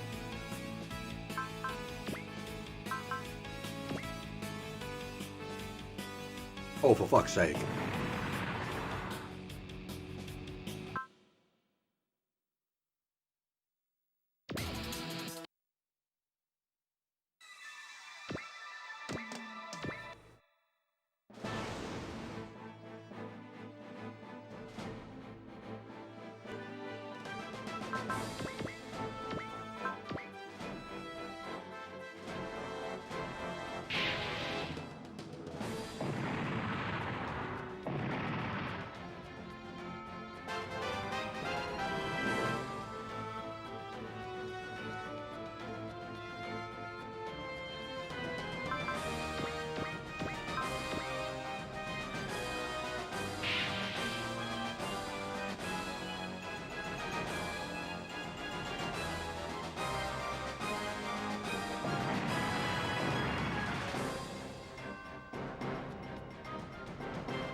Oh, god dang it.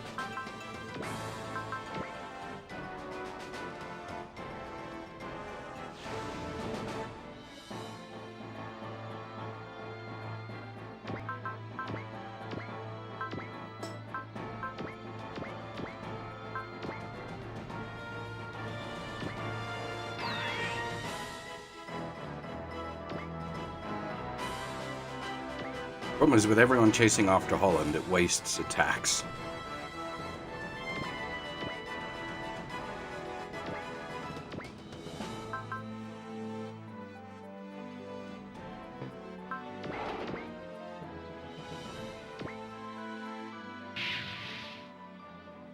The miss.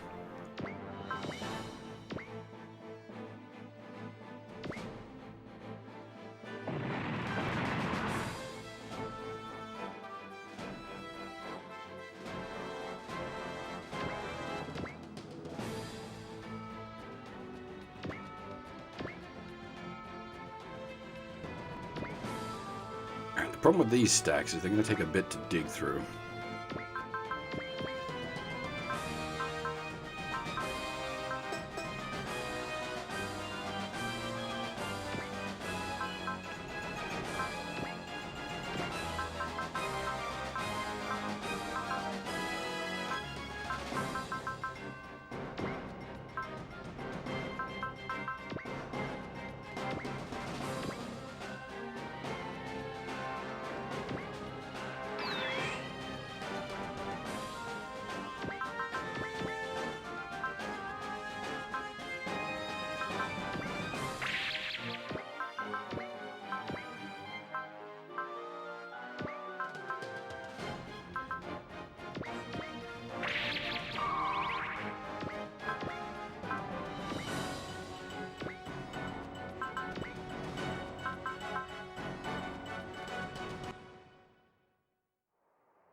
ほど知らずっていうかなんていうか。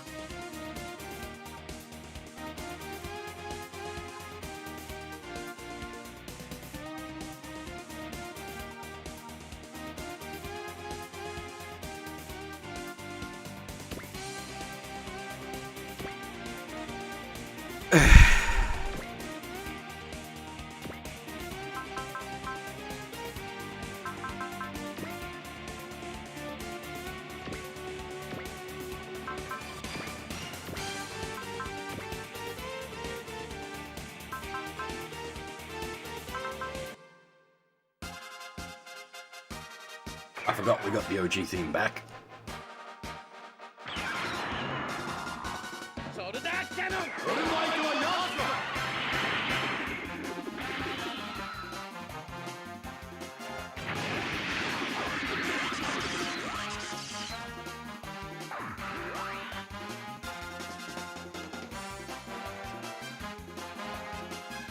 これでどうだ。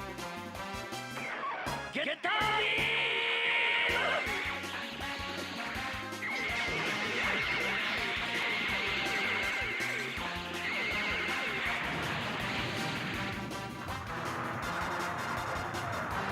いい気になるなよ。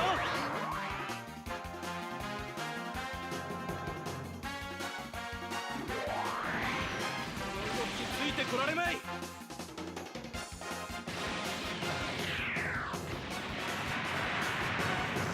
そんなものドラゴンには効かないぞ。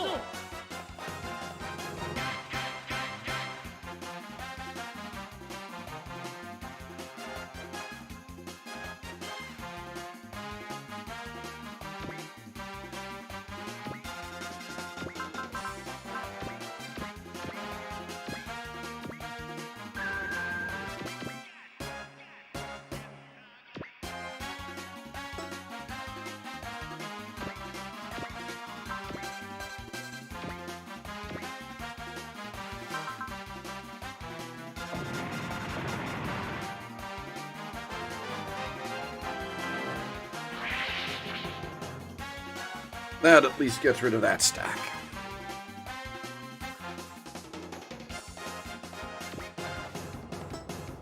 The SRW mixes tend to be slightly faster tempo than the originals.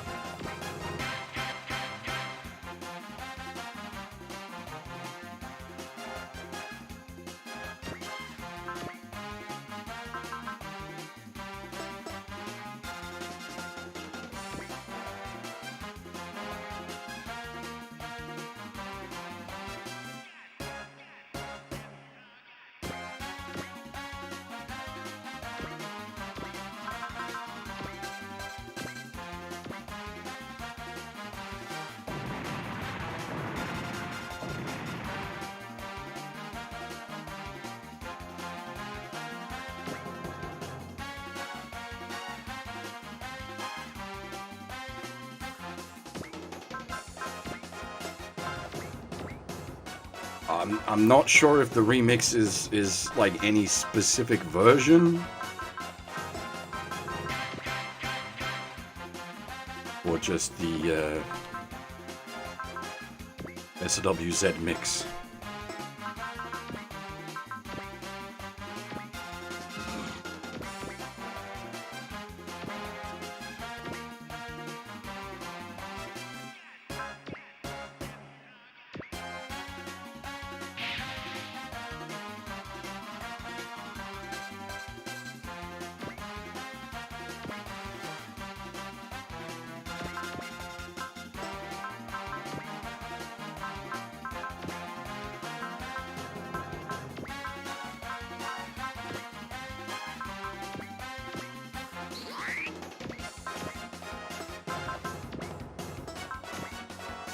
Does Air Master have an all? Does.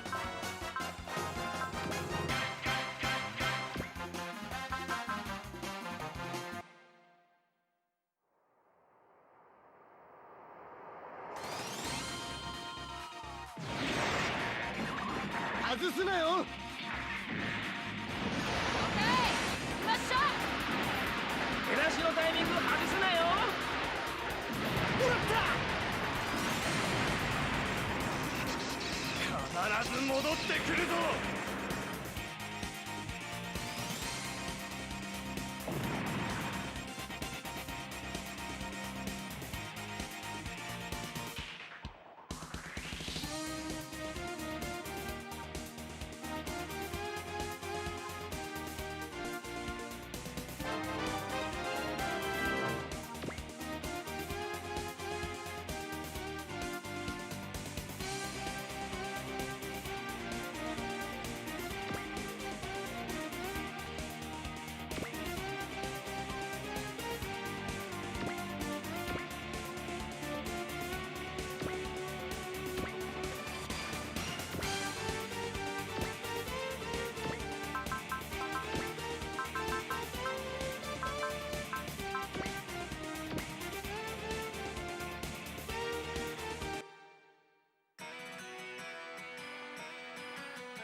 いただきだ。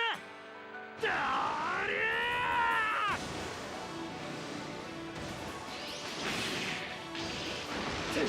反応が鈍い。や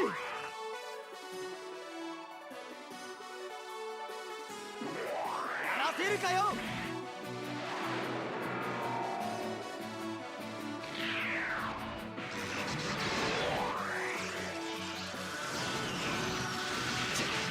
邪魔するんじゃねえ。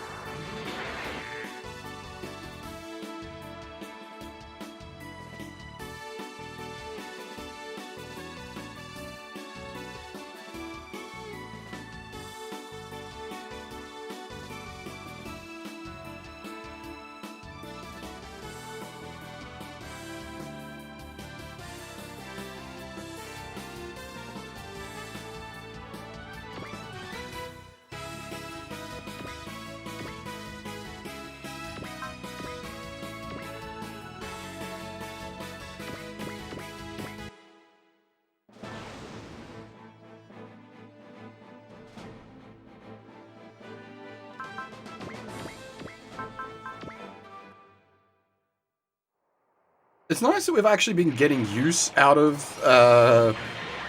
Leopard and Airmaster.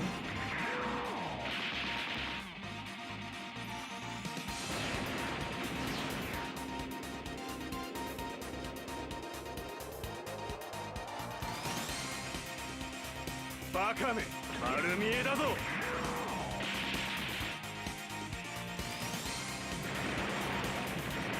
そんな攻撃じゃ当たってやれねえな。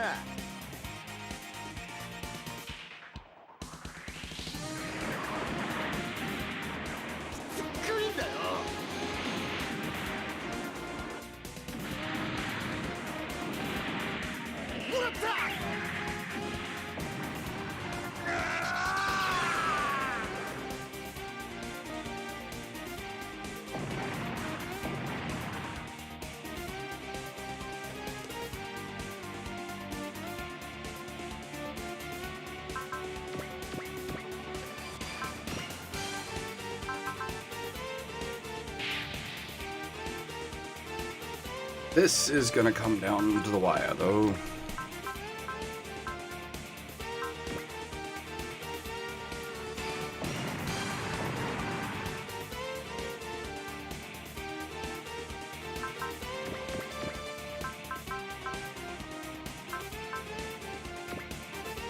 This is our last all attack from the gainer. Oof.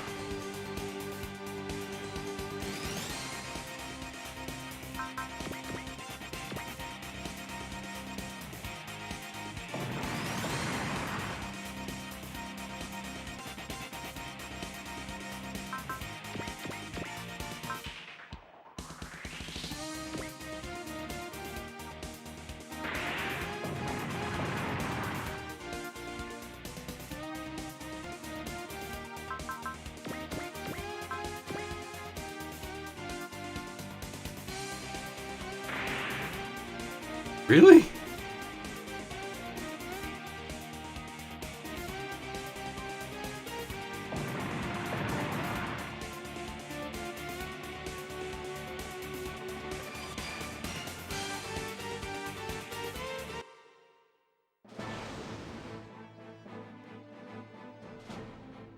These stacks are going to be the problem. Does the Baldios have enough angry to Baldios?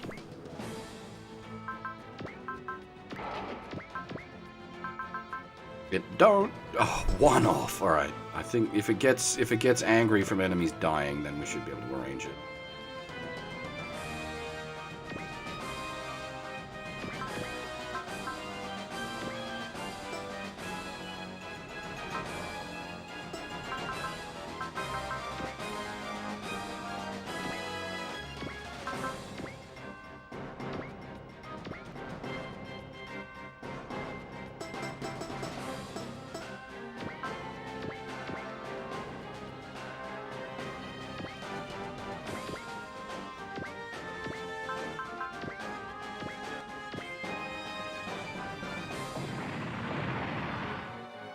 That's a problem.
No tank is 900. That's fine. That is fine.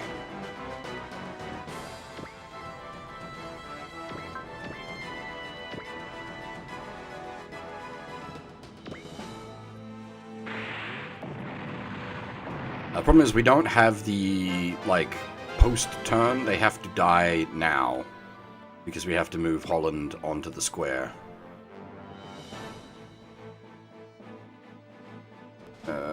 Actually, maybe fucked, now that I think about it.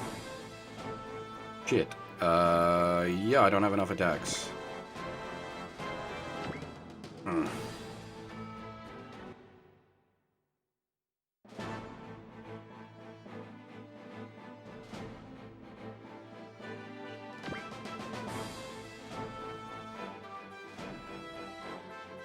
That needs to die.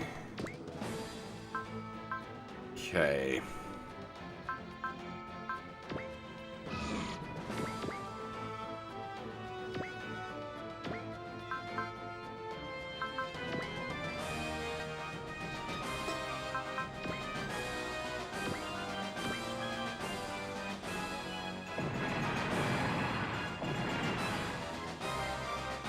I still think I'm boned. I don't think I have anything that can get over there and tap that.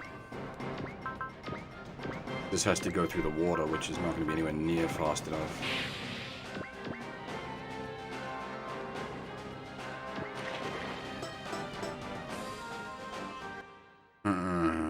We're going to have to be rolling crits. Yuck. I hate rolling crits.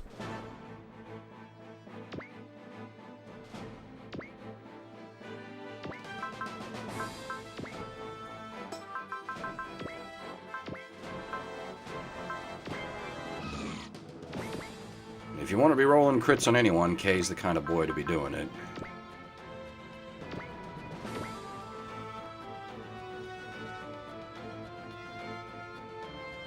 Get crit on the wrong one.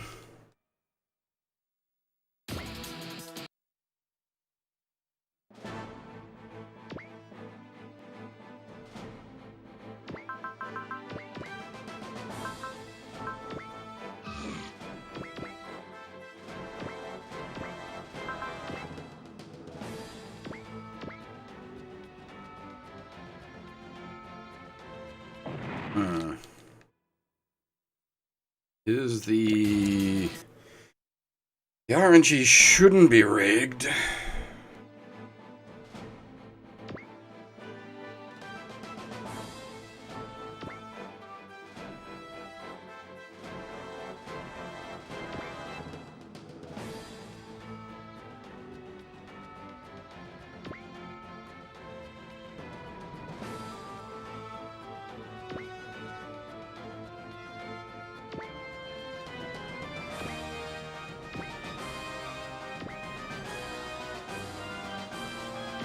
I'm gonna try something. Will these guys do enough damage off of... They will! Aha! Bingo.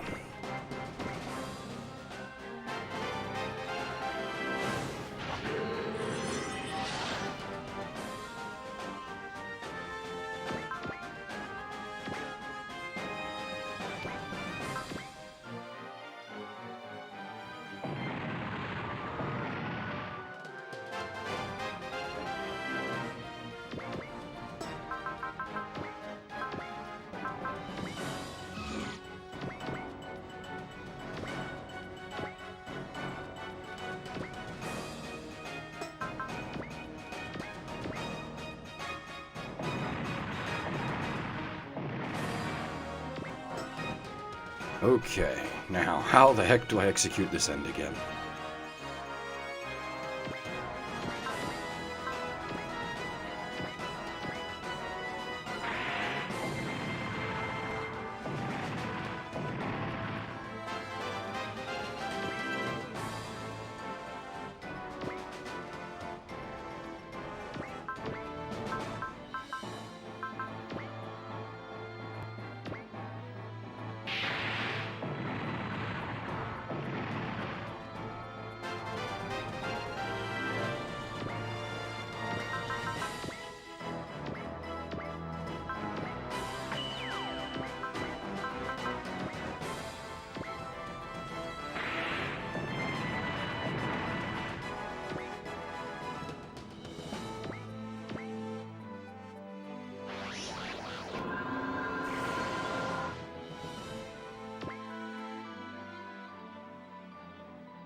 What's exclusive to Z? I'm not sure off the top of my head.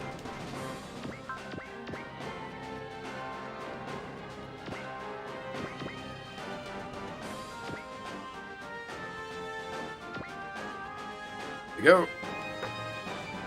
Got the skill point. Whew.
Alright, give me a second, just fetching out the what for this.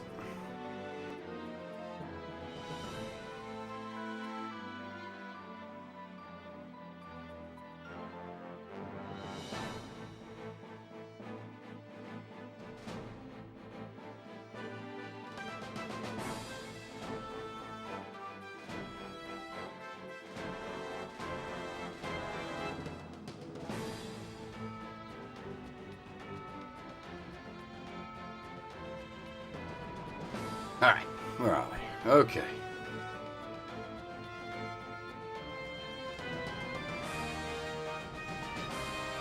Holland makes his way into the base.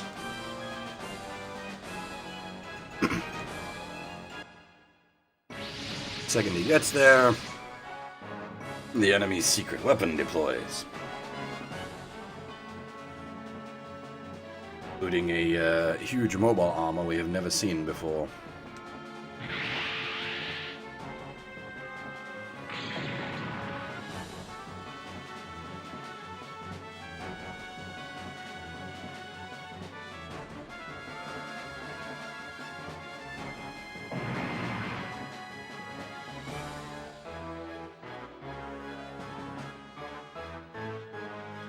It as the new type unit they fought back at Fort Severn,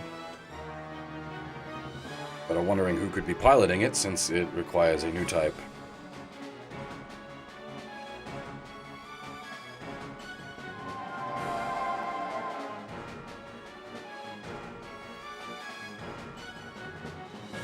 Seems that indeed they have loaded Lorelei into it.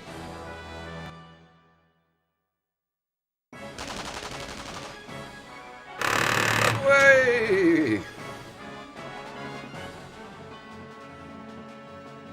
Big vibrations, and yet more story.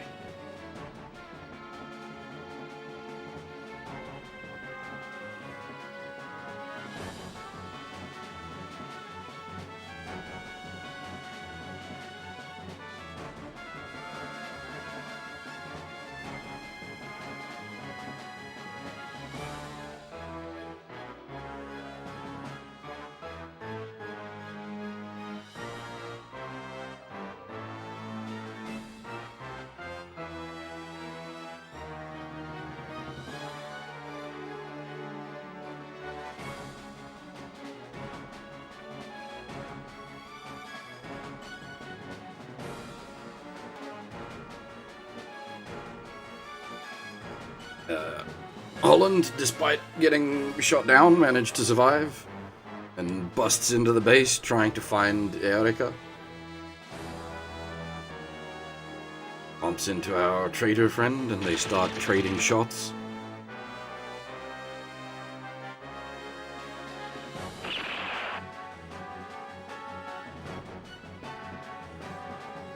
Holland quick to pick up that Katok is quite the experienced soldier, and similar for Katok, realizes indeed Holland is not just your average guy.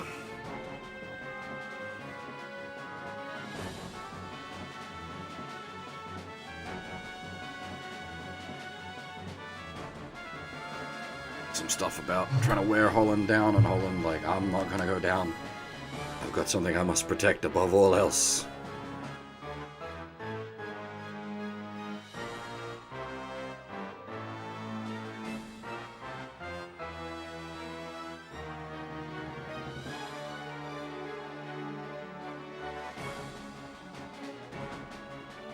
And Katok asks if he's after the LFO girl, and then says if Holland will spare his life, he'll surrender and show where she is.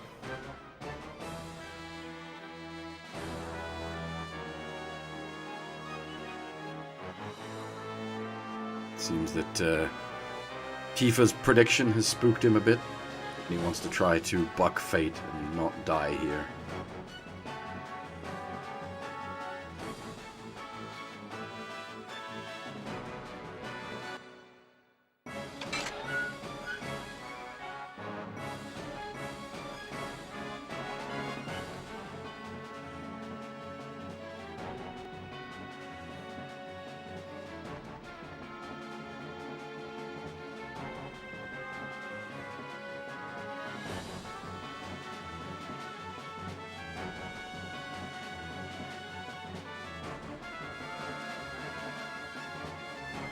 Katok takes him to where everyone's being held prisoner. Garrod wonders why he's helping out after all this. He responds with, "You guys feel like changing the future?" And then tells them of Tifa's prophecy about how she'd never see any of them again. Doesn't particularly want to die, and help them all break out as a way to try to change the future.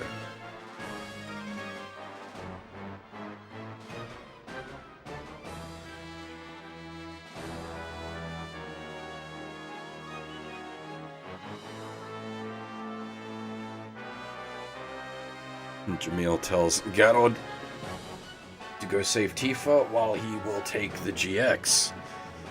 It's quite the turn. Jamil offering to pilot.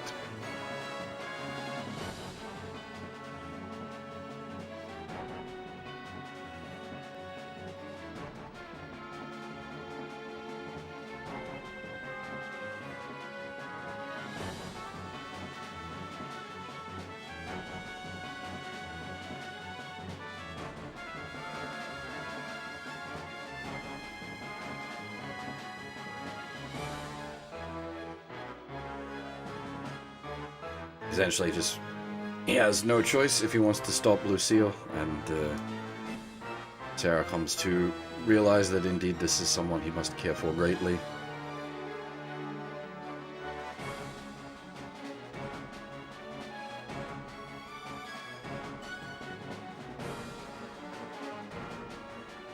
But the others helping out Holland to try to find Erica.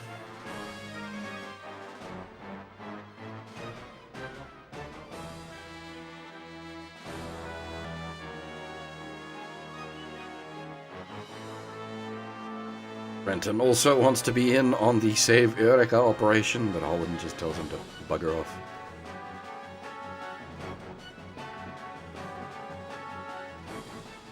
It's his battle. Get a useless brat getting in his way.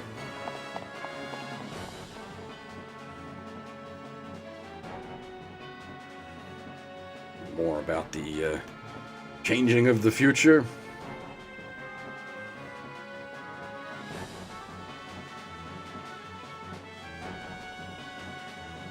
Concern for Holland.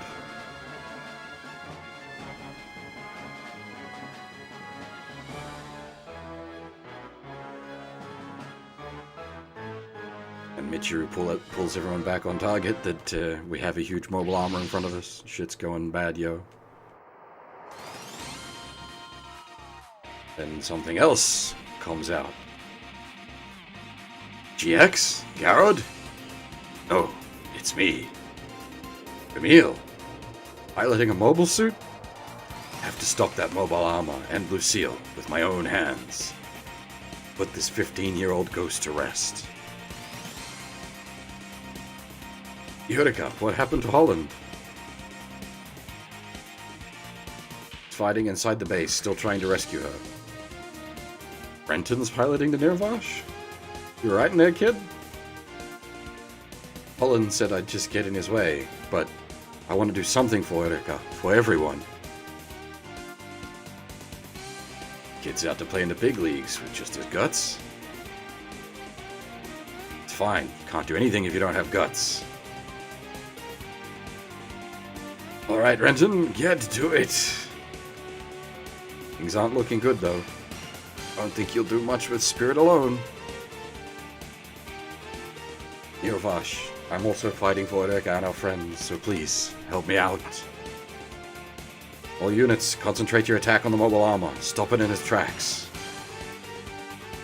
Wait for me, Lucille. I'm coming to save you.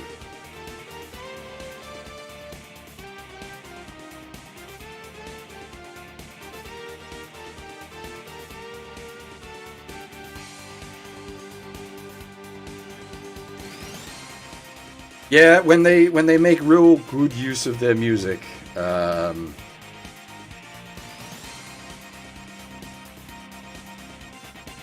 SRW can like really hit it home.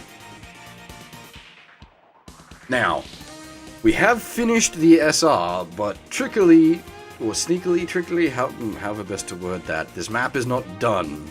with its shenanigans. We have secret requirements to do. In this case, it needs to be either Jamil or Garrod that destroys the, how do you say, the patchouli, something like that.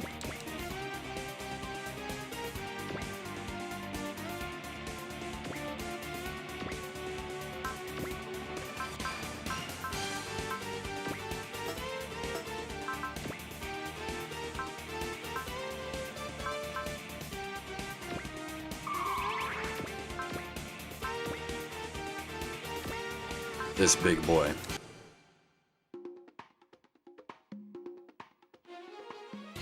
こうなったら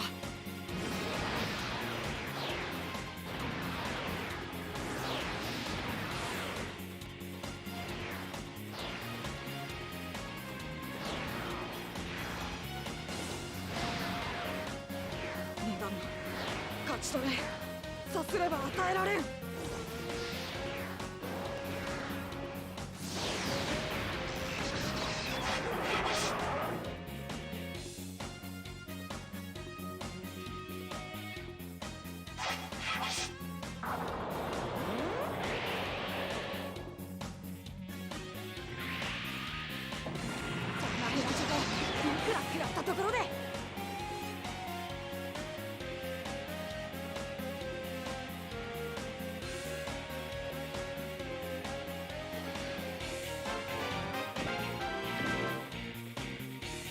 This is going to take some killing.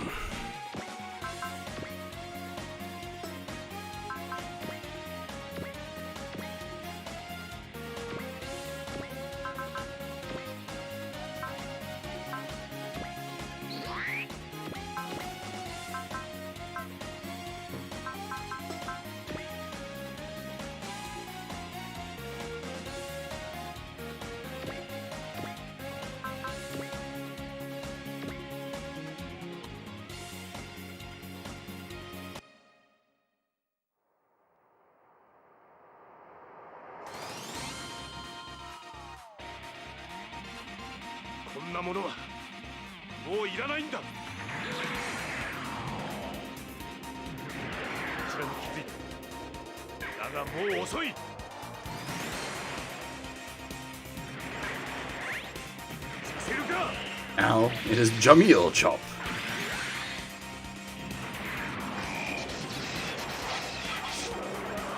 The barrier on this thing is going to be a pain in the ass.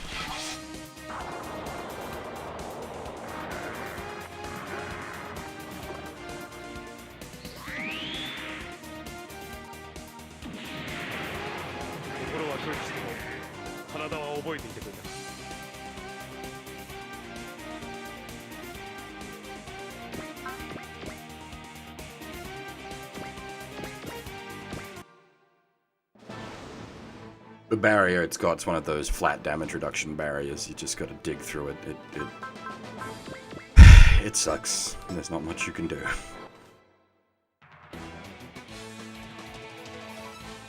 Gotta hit it hard.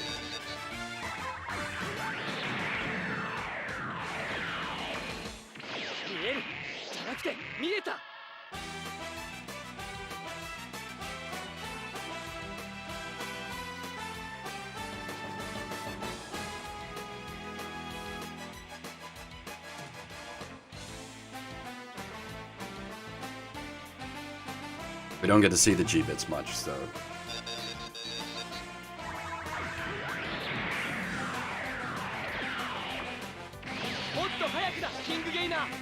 Oh, that's right, it's got overskill. It has no energy, but its overskill is active. Can't touch me, bitch.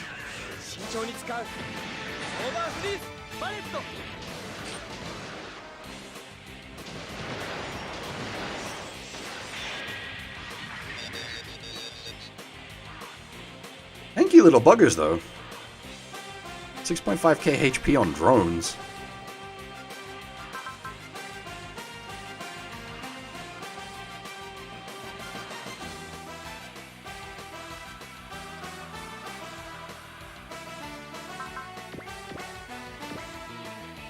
Don't die. Good.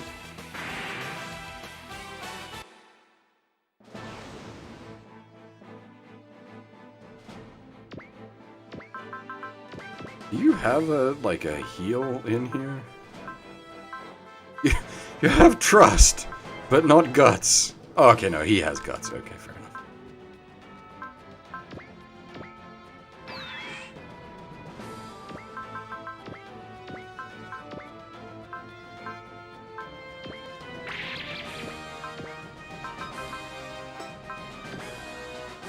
We are gassed enough to give it the double punch.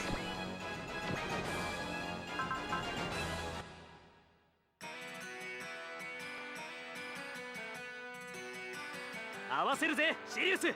了解。行くぞ、アポロ。私は足元が見えていなかった。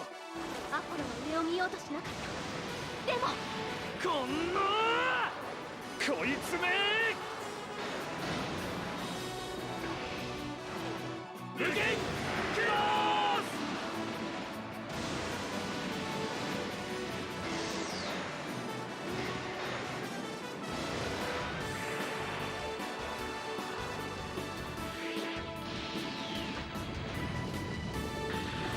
As I said, this thing is unfortunately going to take a lot of beating to work through.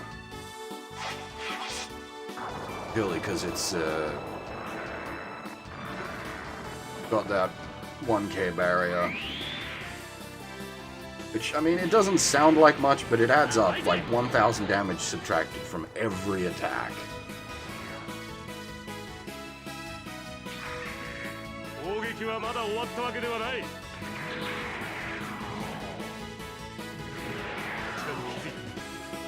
だがもう遅い。さ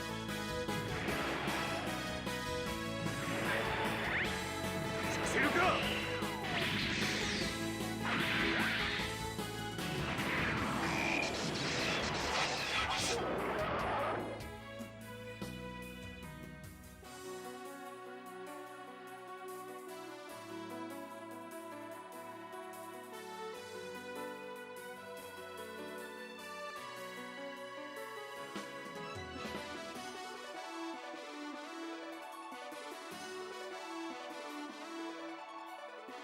Plot, hello, what are you doing? I was not prepared for plot.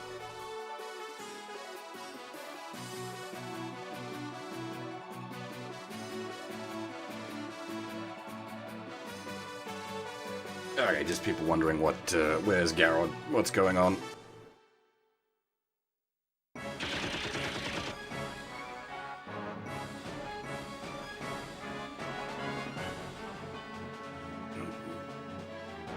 Garrod has successfully rescued Tifa. Are making a mess of the place as they make their escape.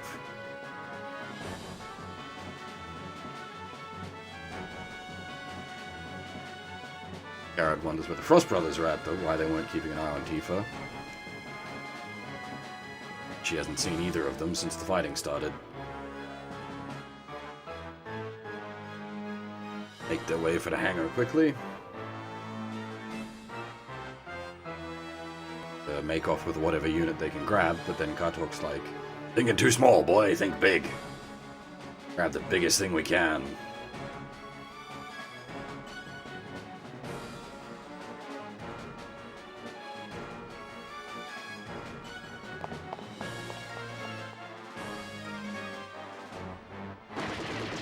Kartok stays to cover them as they make their escape.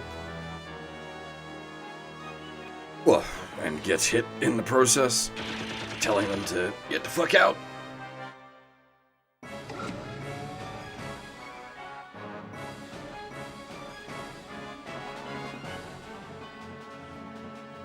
They managed to make it to the hangar and close the doors and the bulkheads, which buys them some time. Kartok's been shot and is bleeding pretty badly.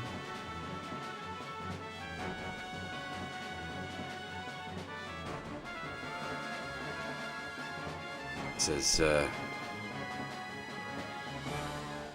he's been searching for a place to die for a long while and figures this isn't so bad. He at least half invalidated Tifa's prophecy as he got to meet her again.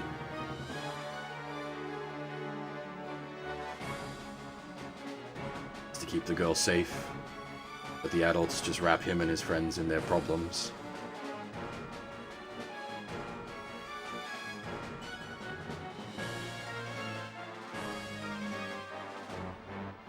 says that there are some... Not all adults are bad, and there are some adults that kids should strive to be. Look at Jamil and Holland.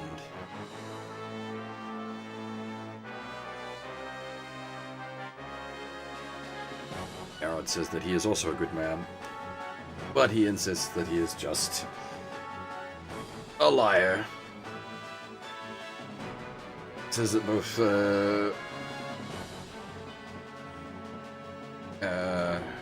the war and the Gundams are problems from before kids like Garrod were even born, and they should not be burdened with them.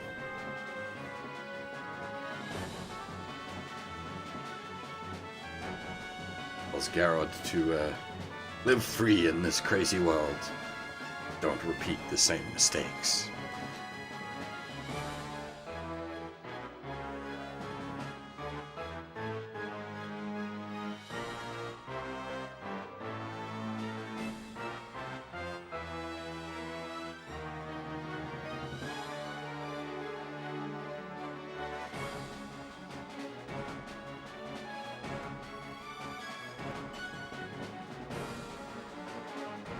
Garrod says he's not gonna let his sacrifice go to waste. Tells Tifa to wait here while he goes out to fight. She says she's going to join him.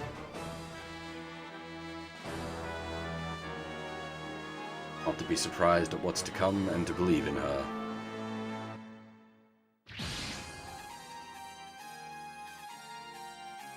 A new Gundam?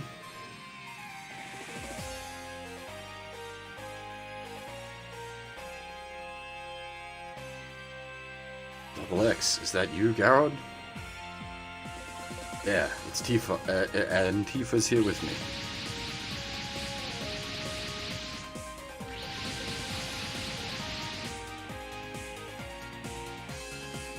More of those faceless mechs launched. But to fight this many G-bits?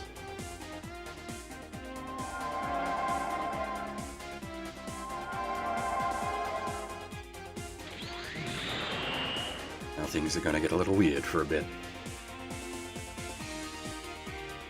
Tifa, what's going on? Jamil, can you hear my voice? Lucille? Yes, I'm Lucille, your old comrade. What happened? That's not Tifa? Not sure, but it looks like Lucille is speaking through her. As I told this girl, I needed to borrow her body and mind. Lucille, can you stop the mobile armor? No, I'm being forced to operate the system. That's why, Jamil, you must stop me by destroying this machine. What about you? I died 15 years ago. I'm no more than a ghost now. Jamil, just attack everywhere but the place she's at. Look at that thing, it's ginormous. We ought to be able to stop it if we can wreck its engine.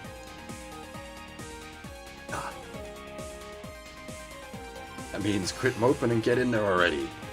Fight Jamil, for her sake. Got good friends, Jamil, to risk their lives for someone like me. Gotta deal with those mooks first. Easy for you to say, there are loads of them. Garrod. Got it, Tifa. Watch out, everyone, I'm using the satellite cannon. The G-bits are too nimble. It'll... Jamil, take control of the flash system. Stop the G-bits with your will. But your power's simply asleep. I'll help you. Understood.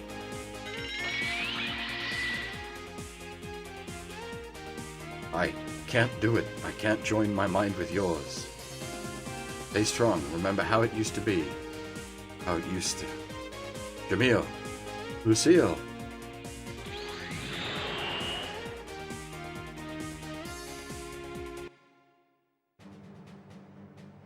I see the moon. Now, Garrod, fire! Give you your power. Nice. サテライトキャノンいけ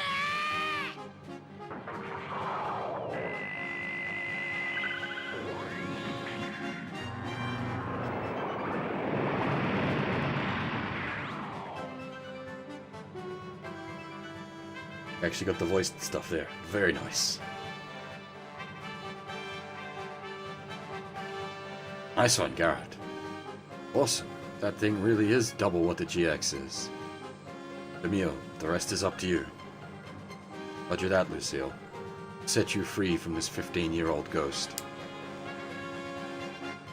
I'll help you out, Jamil. I won't let the same mistakes be repeated. Orkatok. Now, we have the DX.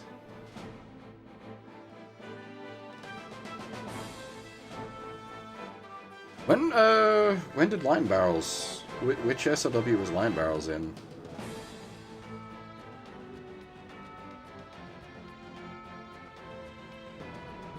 L and UX, okay.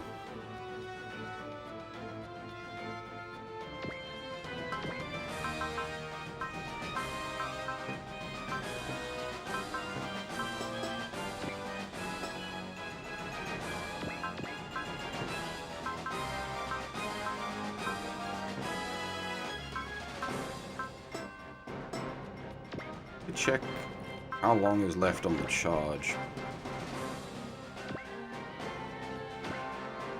That's a lot of G-bits.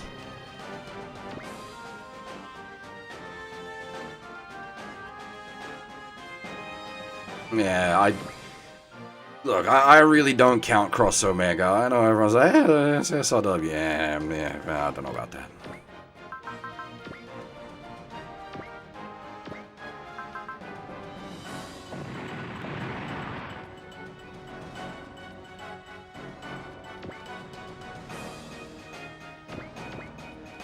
Might be being petty, but I don't count Cross Omega.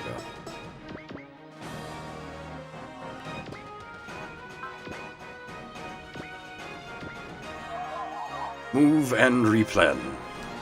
Very useful.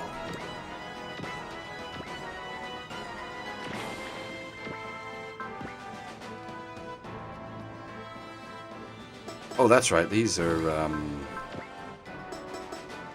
not stacks. These are individuals. That makes that much less painful.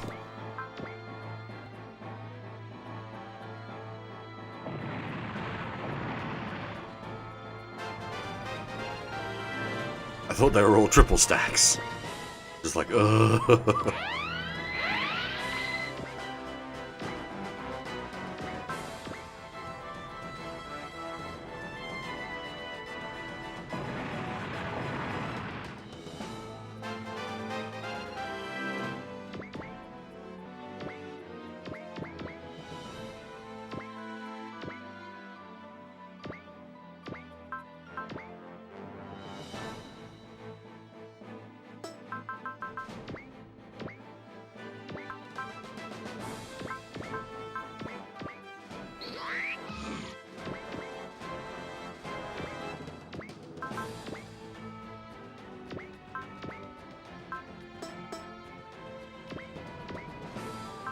This is a bit of a sweeper squad against single target enemies.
Boop.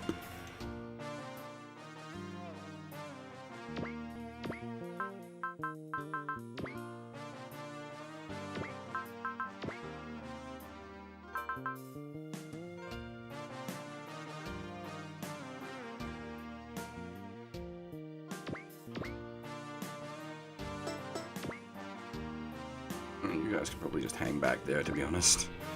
I don't need just getting whopped. Wait, Garrod has hidden away, right? Should do by this point, surely.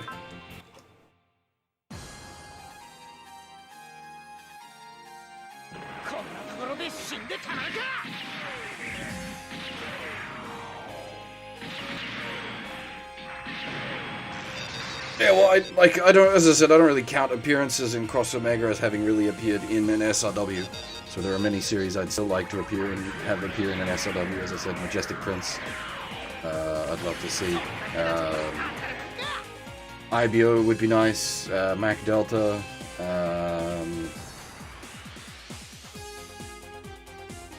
Valve Rave.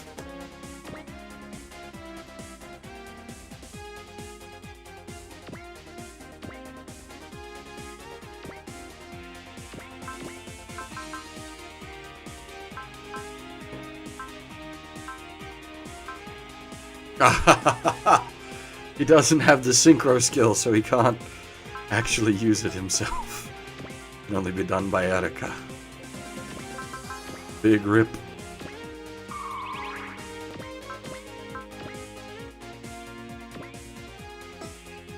That's not good odds.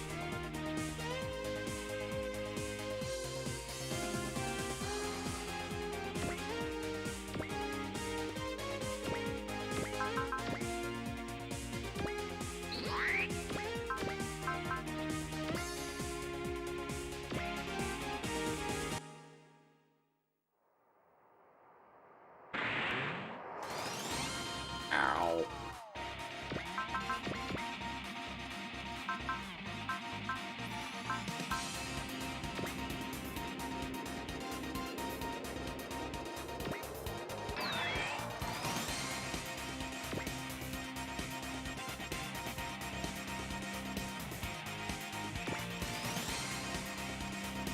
Regen though.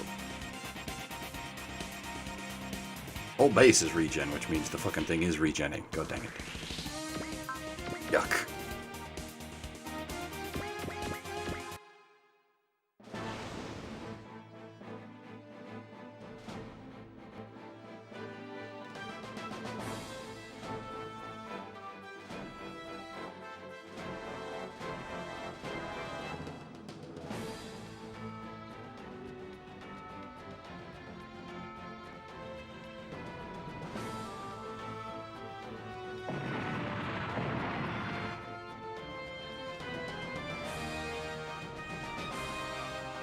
Huh, I did not know the manga was a different cast. That's an interesting take.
Shinka Lion, I actually wouldn't be surprised if it makes its way in, because that was quite popular.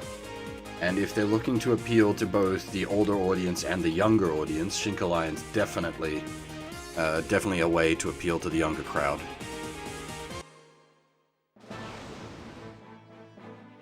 With a show that is also popular with the older crowd.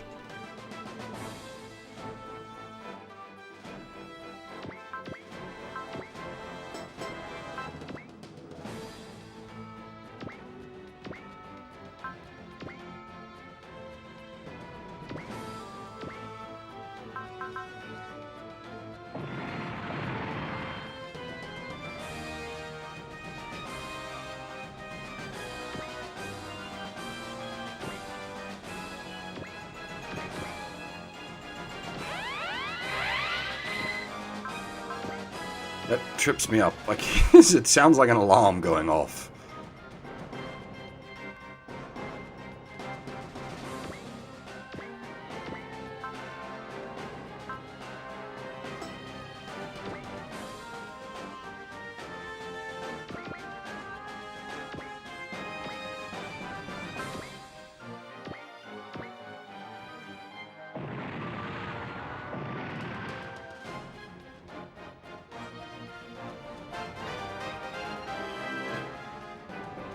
I'm not familiar with Earth Granner at all. I do not even recognize the name.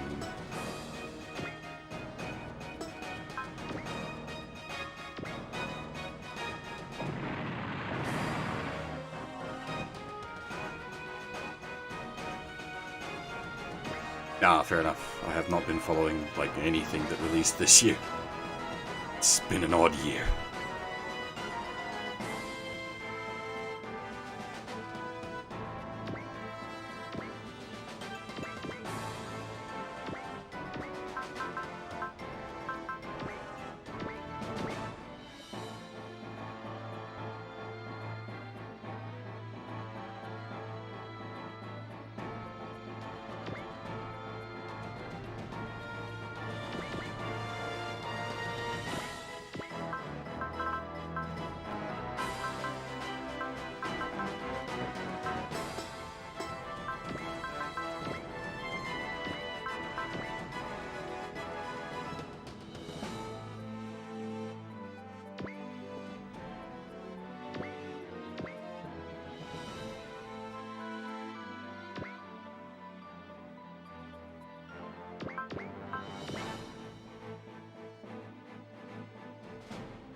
Don't know about the more weird mangas. Certainly possible, but not,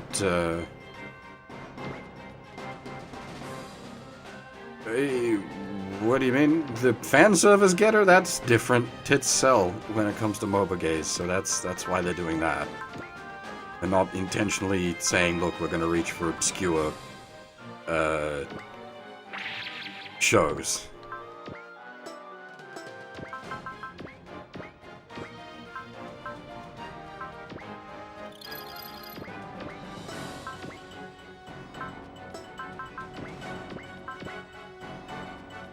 Oh, that was Mercy.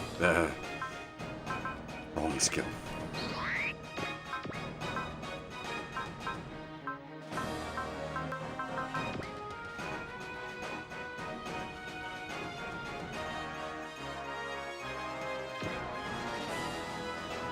At the end of the day, it's quite possible because Getter is OG SRW.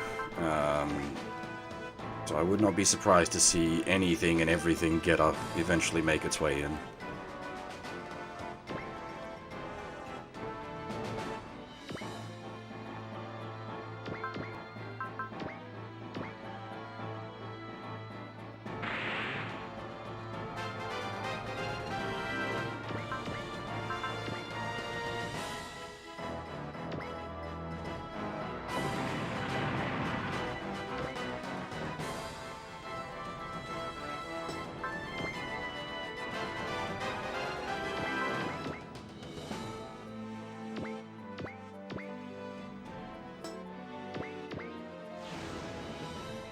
I'm hoping they make a new engine. I'm really hoping they do, because I'm kind of tired of the VTX modified Z3 engine. Please give us something new.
Oh my, that actually did more damage than I was expecting it to. Oh, okay, we live. Well, she lives. We also live, but... Nice. That set that up perfectly.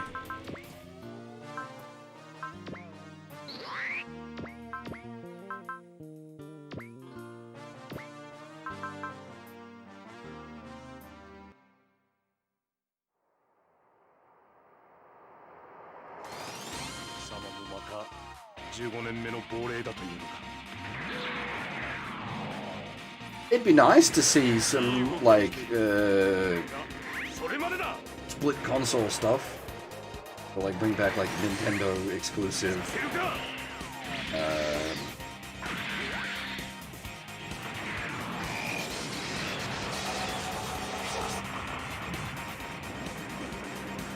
But I don't think they'll do that again.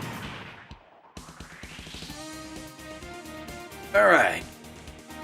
That hits the secret requirement, which is have Jamil shoot down Patulia.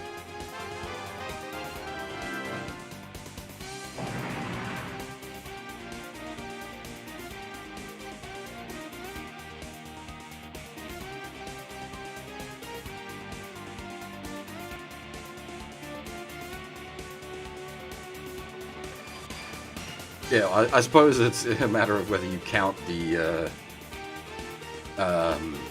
Switch as a handheld, since they don't have the split of handheld games anymore.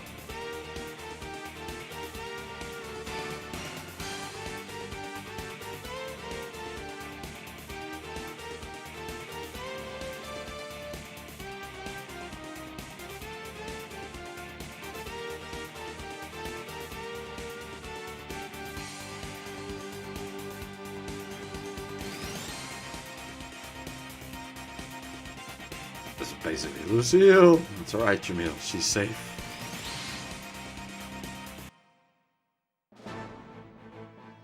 EX, the new types. I've lost them all. However, we achieved our goal. Tifa Adil, we need your powers. Shall meet again. Forward to that day.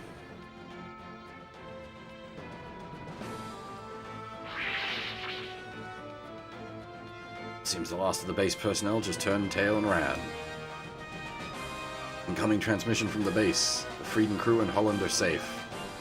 Pulled through somehow. Then Eureka's also fine. Emil, Katork's dead. Last words for us to not repeat were for us to not repeat the same mistakes. That 15-year-old ghost. I wonder, was it a personification of those mistakes? Still, we cannot erase the past. Must face it head-on in order to avoid repeating the same tragedies. Be able to move on with our lives.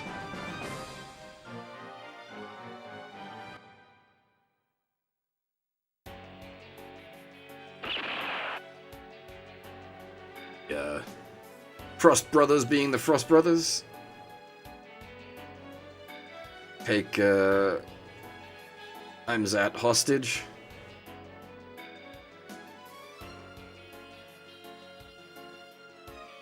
Wonders, why they're doing what they're doing. They go on a rant about how you wouldn't understand them being treated like second-class people.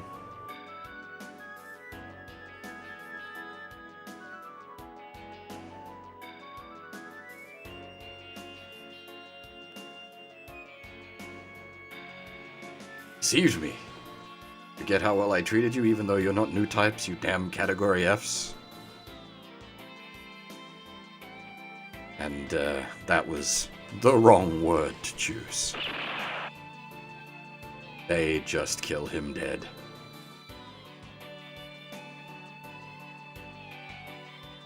Shaigia says, the new types will lead the future, but those called Category F.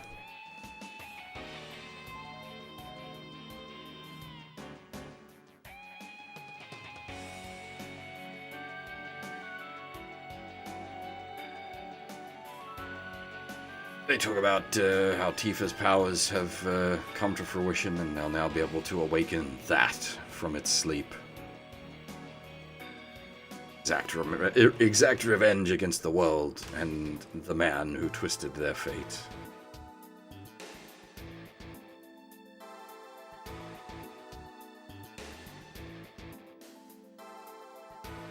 Renton super pumped that Eureka's safe. Was running up to hug her, and Holland jumps the fuck in the way and tells him to back the fuck off, and bushes him down.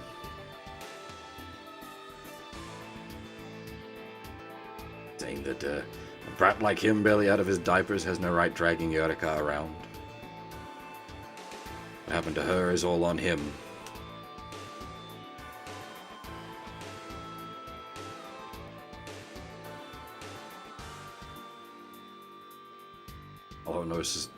Notices that Holland is injured, but he says it's nothing. Just keeping Eureka safe.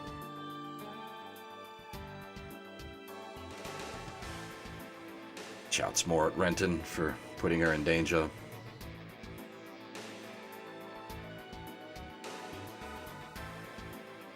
Kenko tells him to calm the fuck down. Renton understands what he did.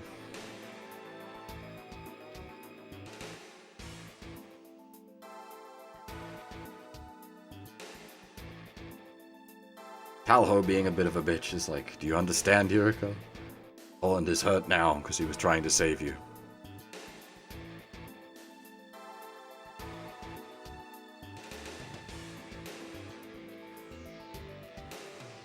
Gainer sort of points out that he understands what Renton was like. He was trying to save Tifa, but didn't go about it the right way. Gali is impressed that Holland actually did manage to rescue Eureka all by himself. It notices just how much damage Holland did in the process to everything.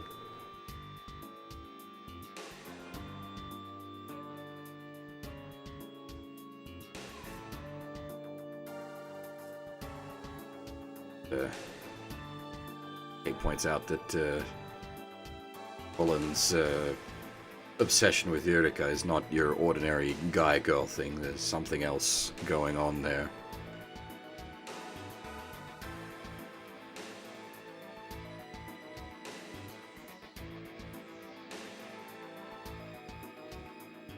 Internal monologues about how bad he feels about the situation.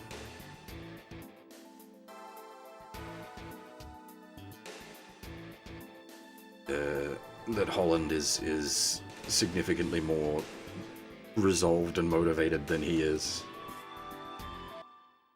End of the day, he is a kid and can't help but act like a kid. Oh, I've got dialogue again. Lucille. It's good to see you again, Jamil. Have no more regrets. I used what remains of my powers. It will all be over. What do you mean? There's only a little piece of me left. When I die, please sink me back into the sea. I was at peace at the bottom of the ocean. Lucille. I'm a bit sleepy. It won't be long now. I feel very comfortable, like I'm dreaming. Forgive me. In the end, I couldn't save you. It's alright. I'm happy that I could see you as a grown man. Goodbye, Jamil. Thank you, Lucille.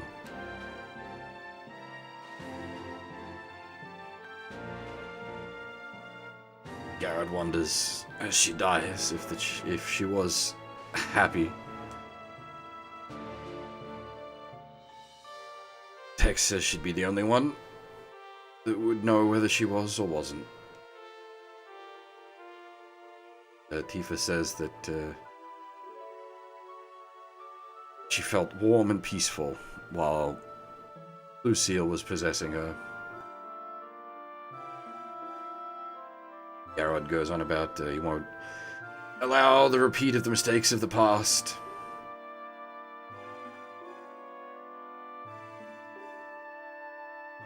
Jamil takes off, saying he needs some time alone.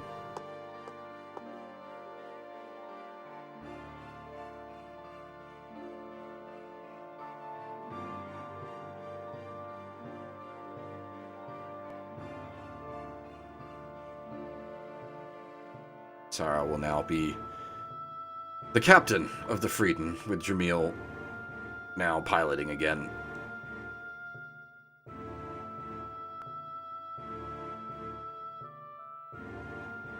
Bit of odd flirting between him and well, from him to Sarah, not sort of between. And we have more dialogue. That's the story between you and that Katok guy. He sacrificed himself and entrusted the future to us. That guy was looking for a place to die. Still, that ain't for me. Not old enough to pass the baton just yet. Gonna keep at it? Not easy being the steadfast leader. Hey there, old-timers. And Dane. Garrod told us about Katok, so we figured we'd pour out a glass for him. Sorry, but it seems he didn't like alcohol. We'll drink we'll drink one for him then. Not a bad idea. I don't think he'd want all this melancholy. Or is it alright, Holland? What about your wounds? What? Ain't it common knowledge that you should give alcohol to injured folk? Only when it's used as a stimulant or disinfectant. Don't be such a stick in the mud, Doc. This here's medicine for the mind.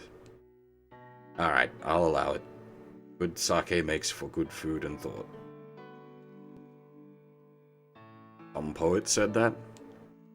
Oh, it is a theory of my own. Ow.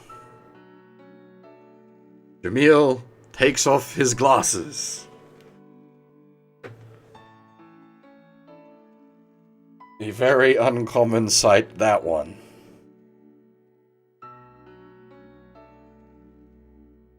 Then, here's to brave Katok and the souls of all those 15-year-old ghosts. Kanpai, kanpai.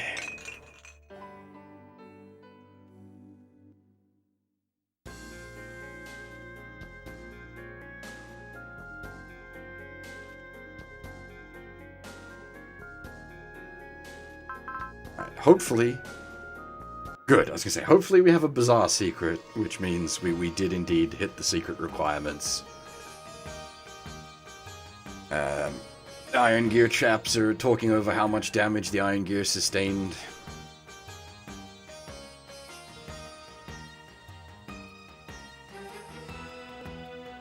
While everyone else was off rescuing the Frieden crew. Rosette has spent all that time trying to fix the Iron Gear as best as possible.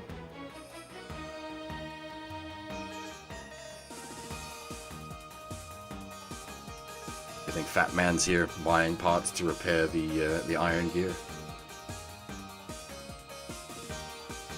But it turns out that He was asked to buy something, was asked by Cosette to buy something for this hobby of his.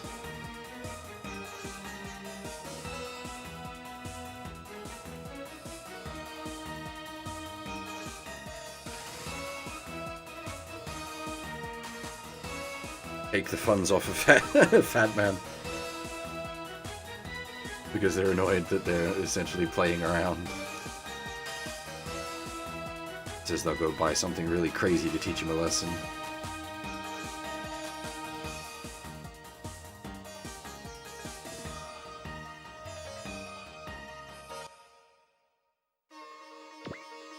Now we have available the Black Box F.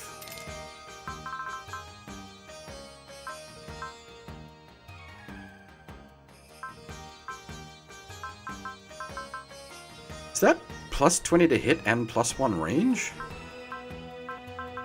Damn, son.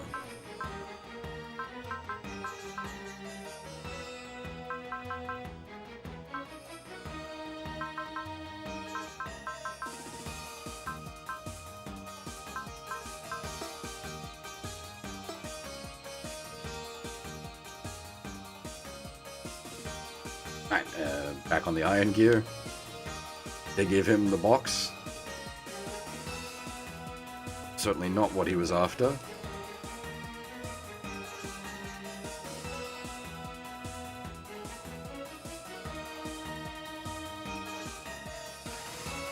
While it wasn't something he was after, he's certainly happy to have it anyway, as it's... an engineer always has fun poking through some new unknown gadget.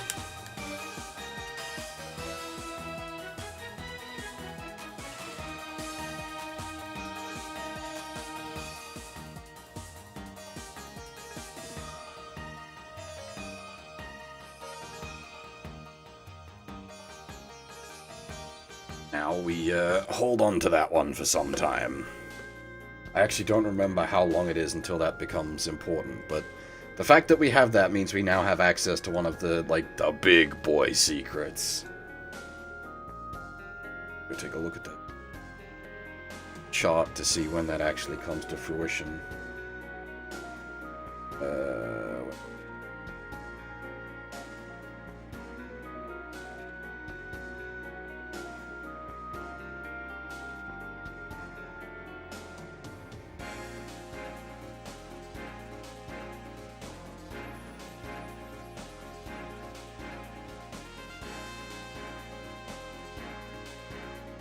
Oh, it's splitting.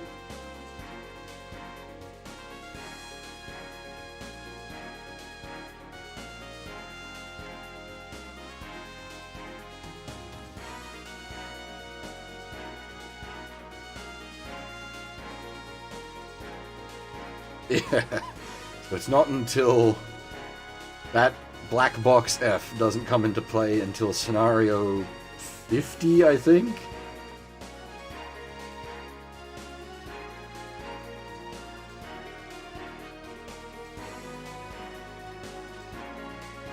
It's a long way off before we can cash that in. But the Black Box F is the final component in the Tifa G-Bits secret.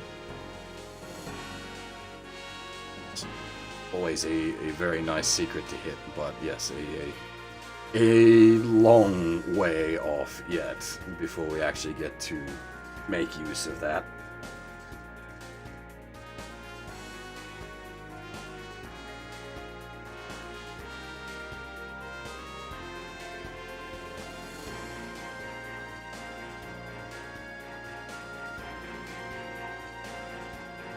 Right, what parts did we pick up?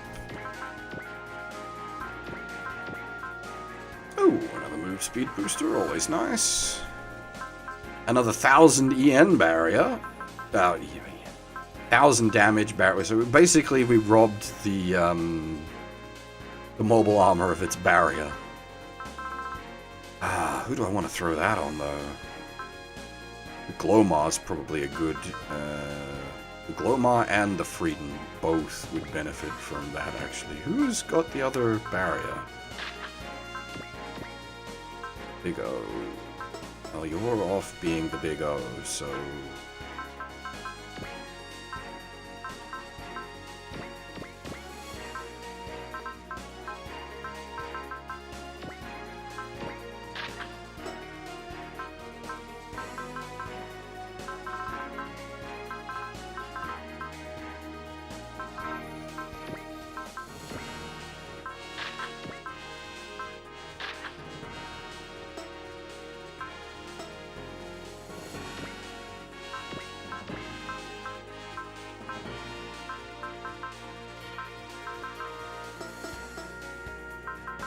Alright, I'll hand out some upgrades.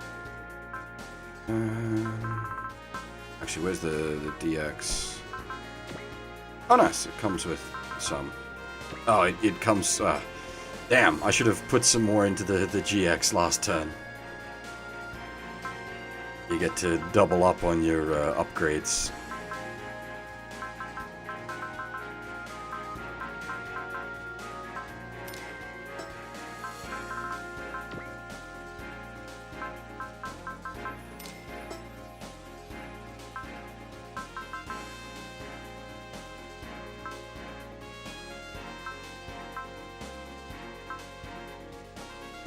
This needs, like, survivability, annoyingly. Getting knocked around a lot.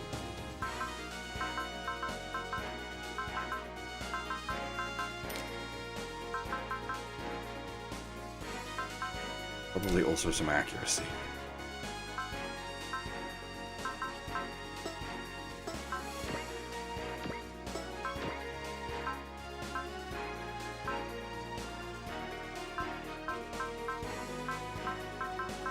I really don't know what to do with these guys skill-wise.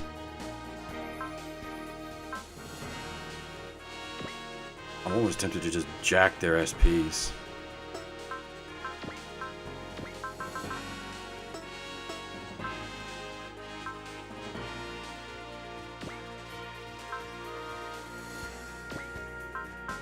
Michiru probably wants both. Oh, she's already got that. Does she? Or can't get that?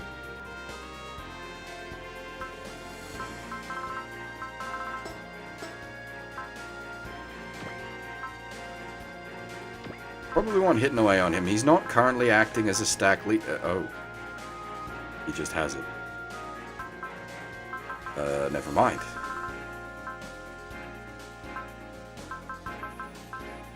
Stack damage up then, I guess?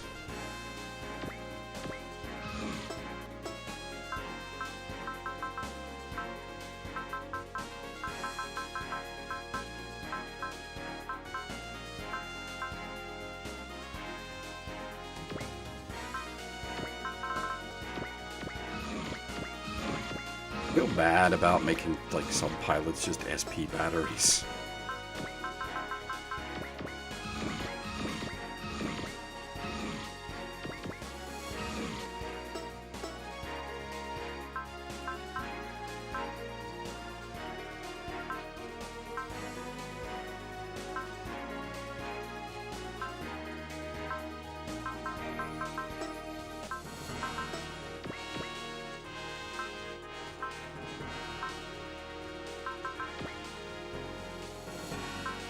Like, they both have good skills, so having lots of SP to spend on the skills is really nice.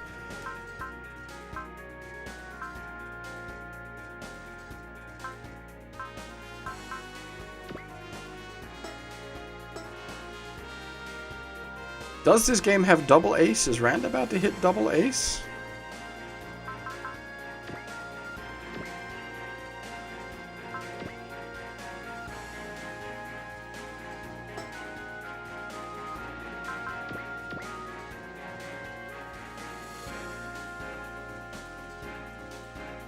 Alright, cool. We are at 27 out of 27 SRs. We are rocking along well. I know, only two, but two solid map clears tonight. Two big plot dumps, especially that second one. Scenario 27 was a huge plot dump. It's essentially a 3-part mission.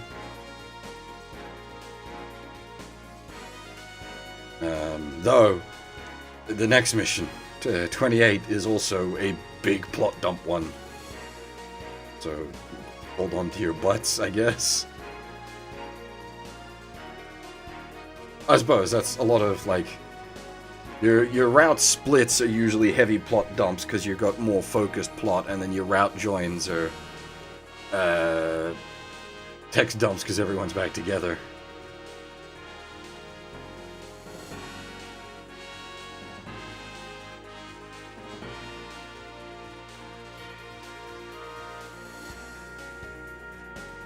But, I think that will do us for this week. We've been going for about 7 hours, that's not bad.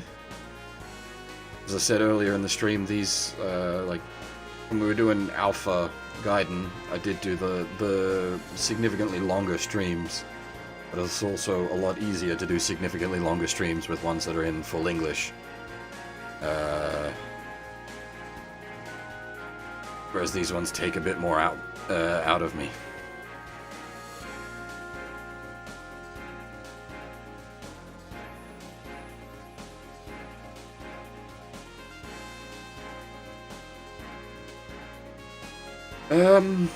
Yeah, that's where I'm gonna pack it in for today. I'll be back at roughly the regular time tonight. We'll be continuing on with Chrono Cross. I may also do a short Sinoalis stream, depending. I've got something in mind, but it's a bit of a screw about, so we will see. Anyway, that is all for now. Thanks for watching, everyone, and hopefully I'll see you all next time.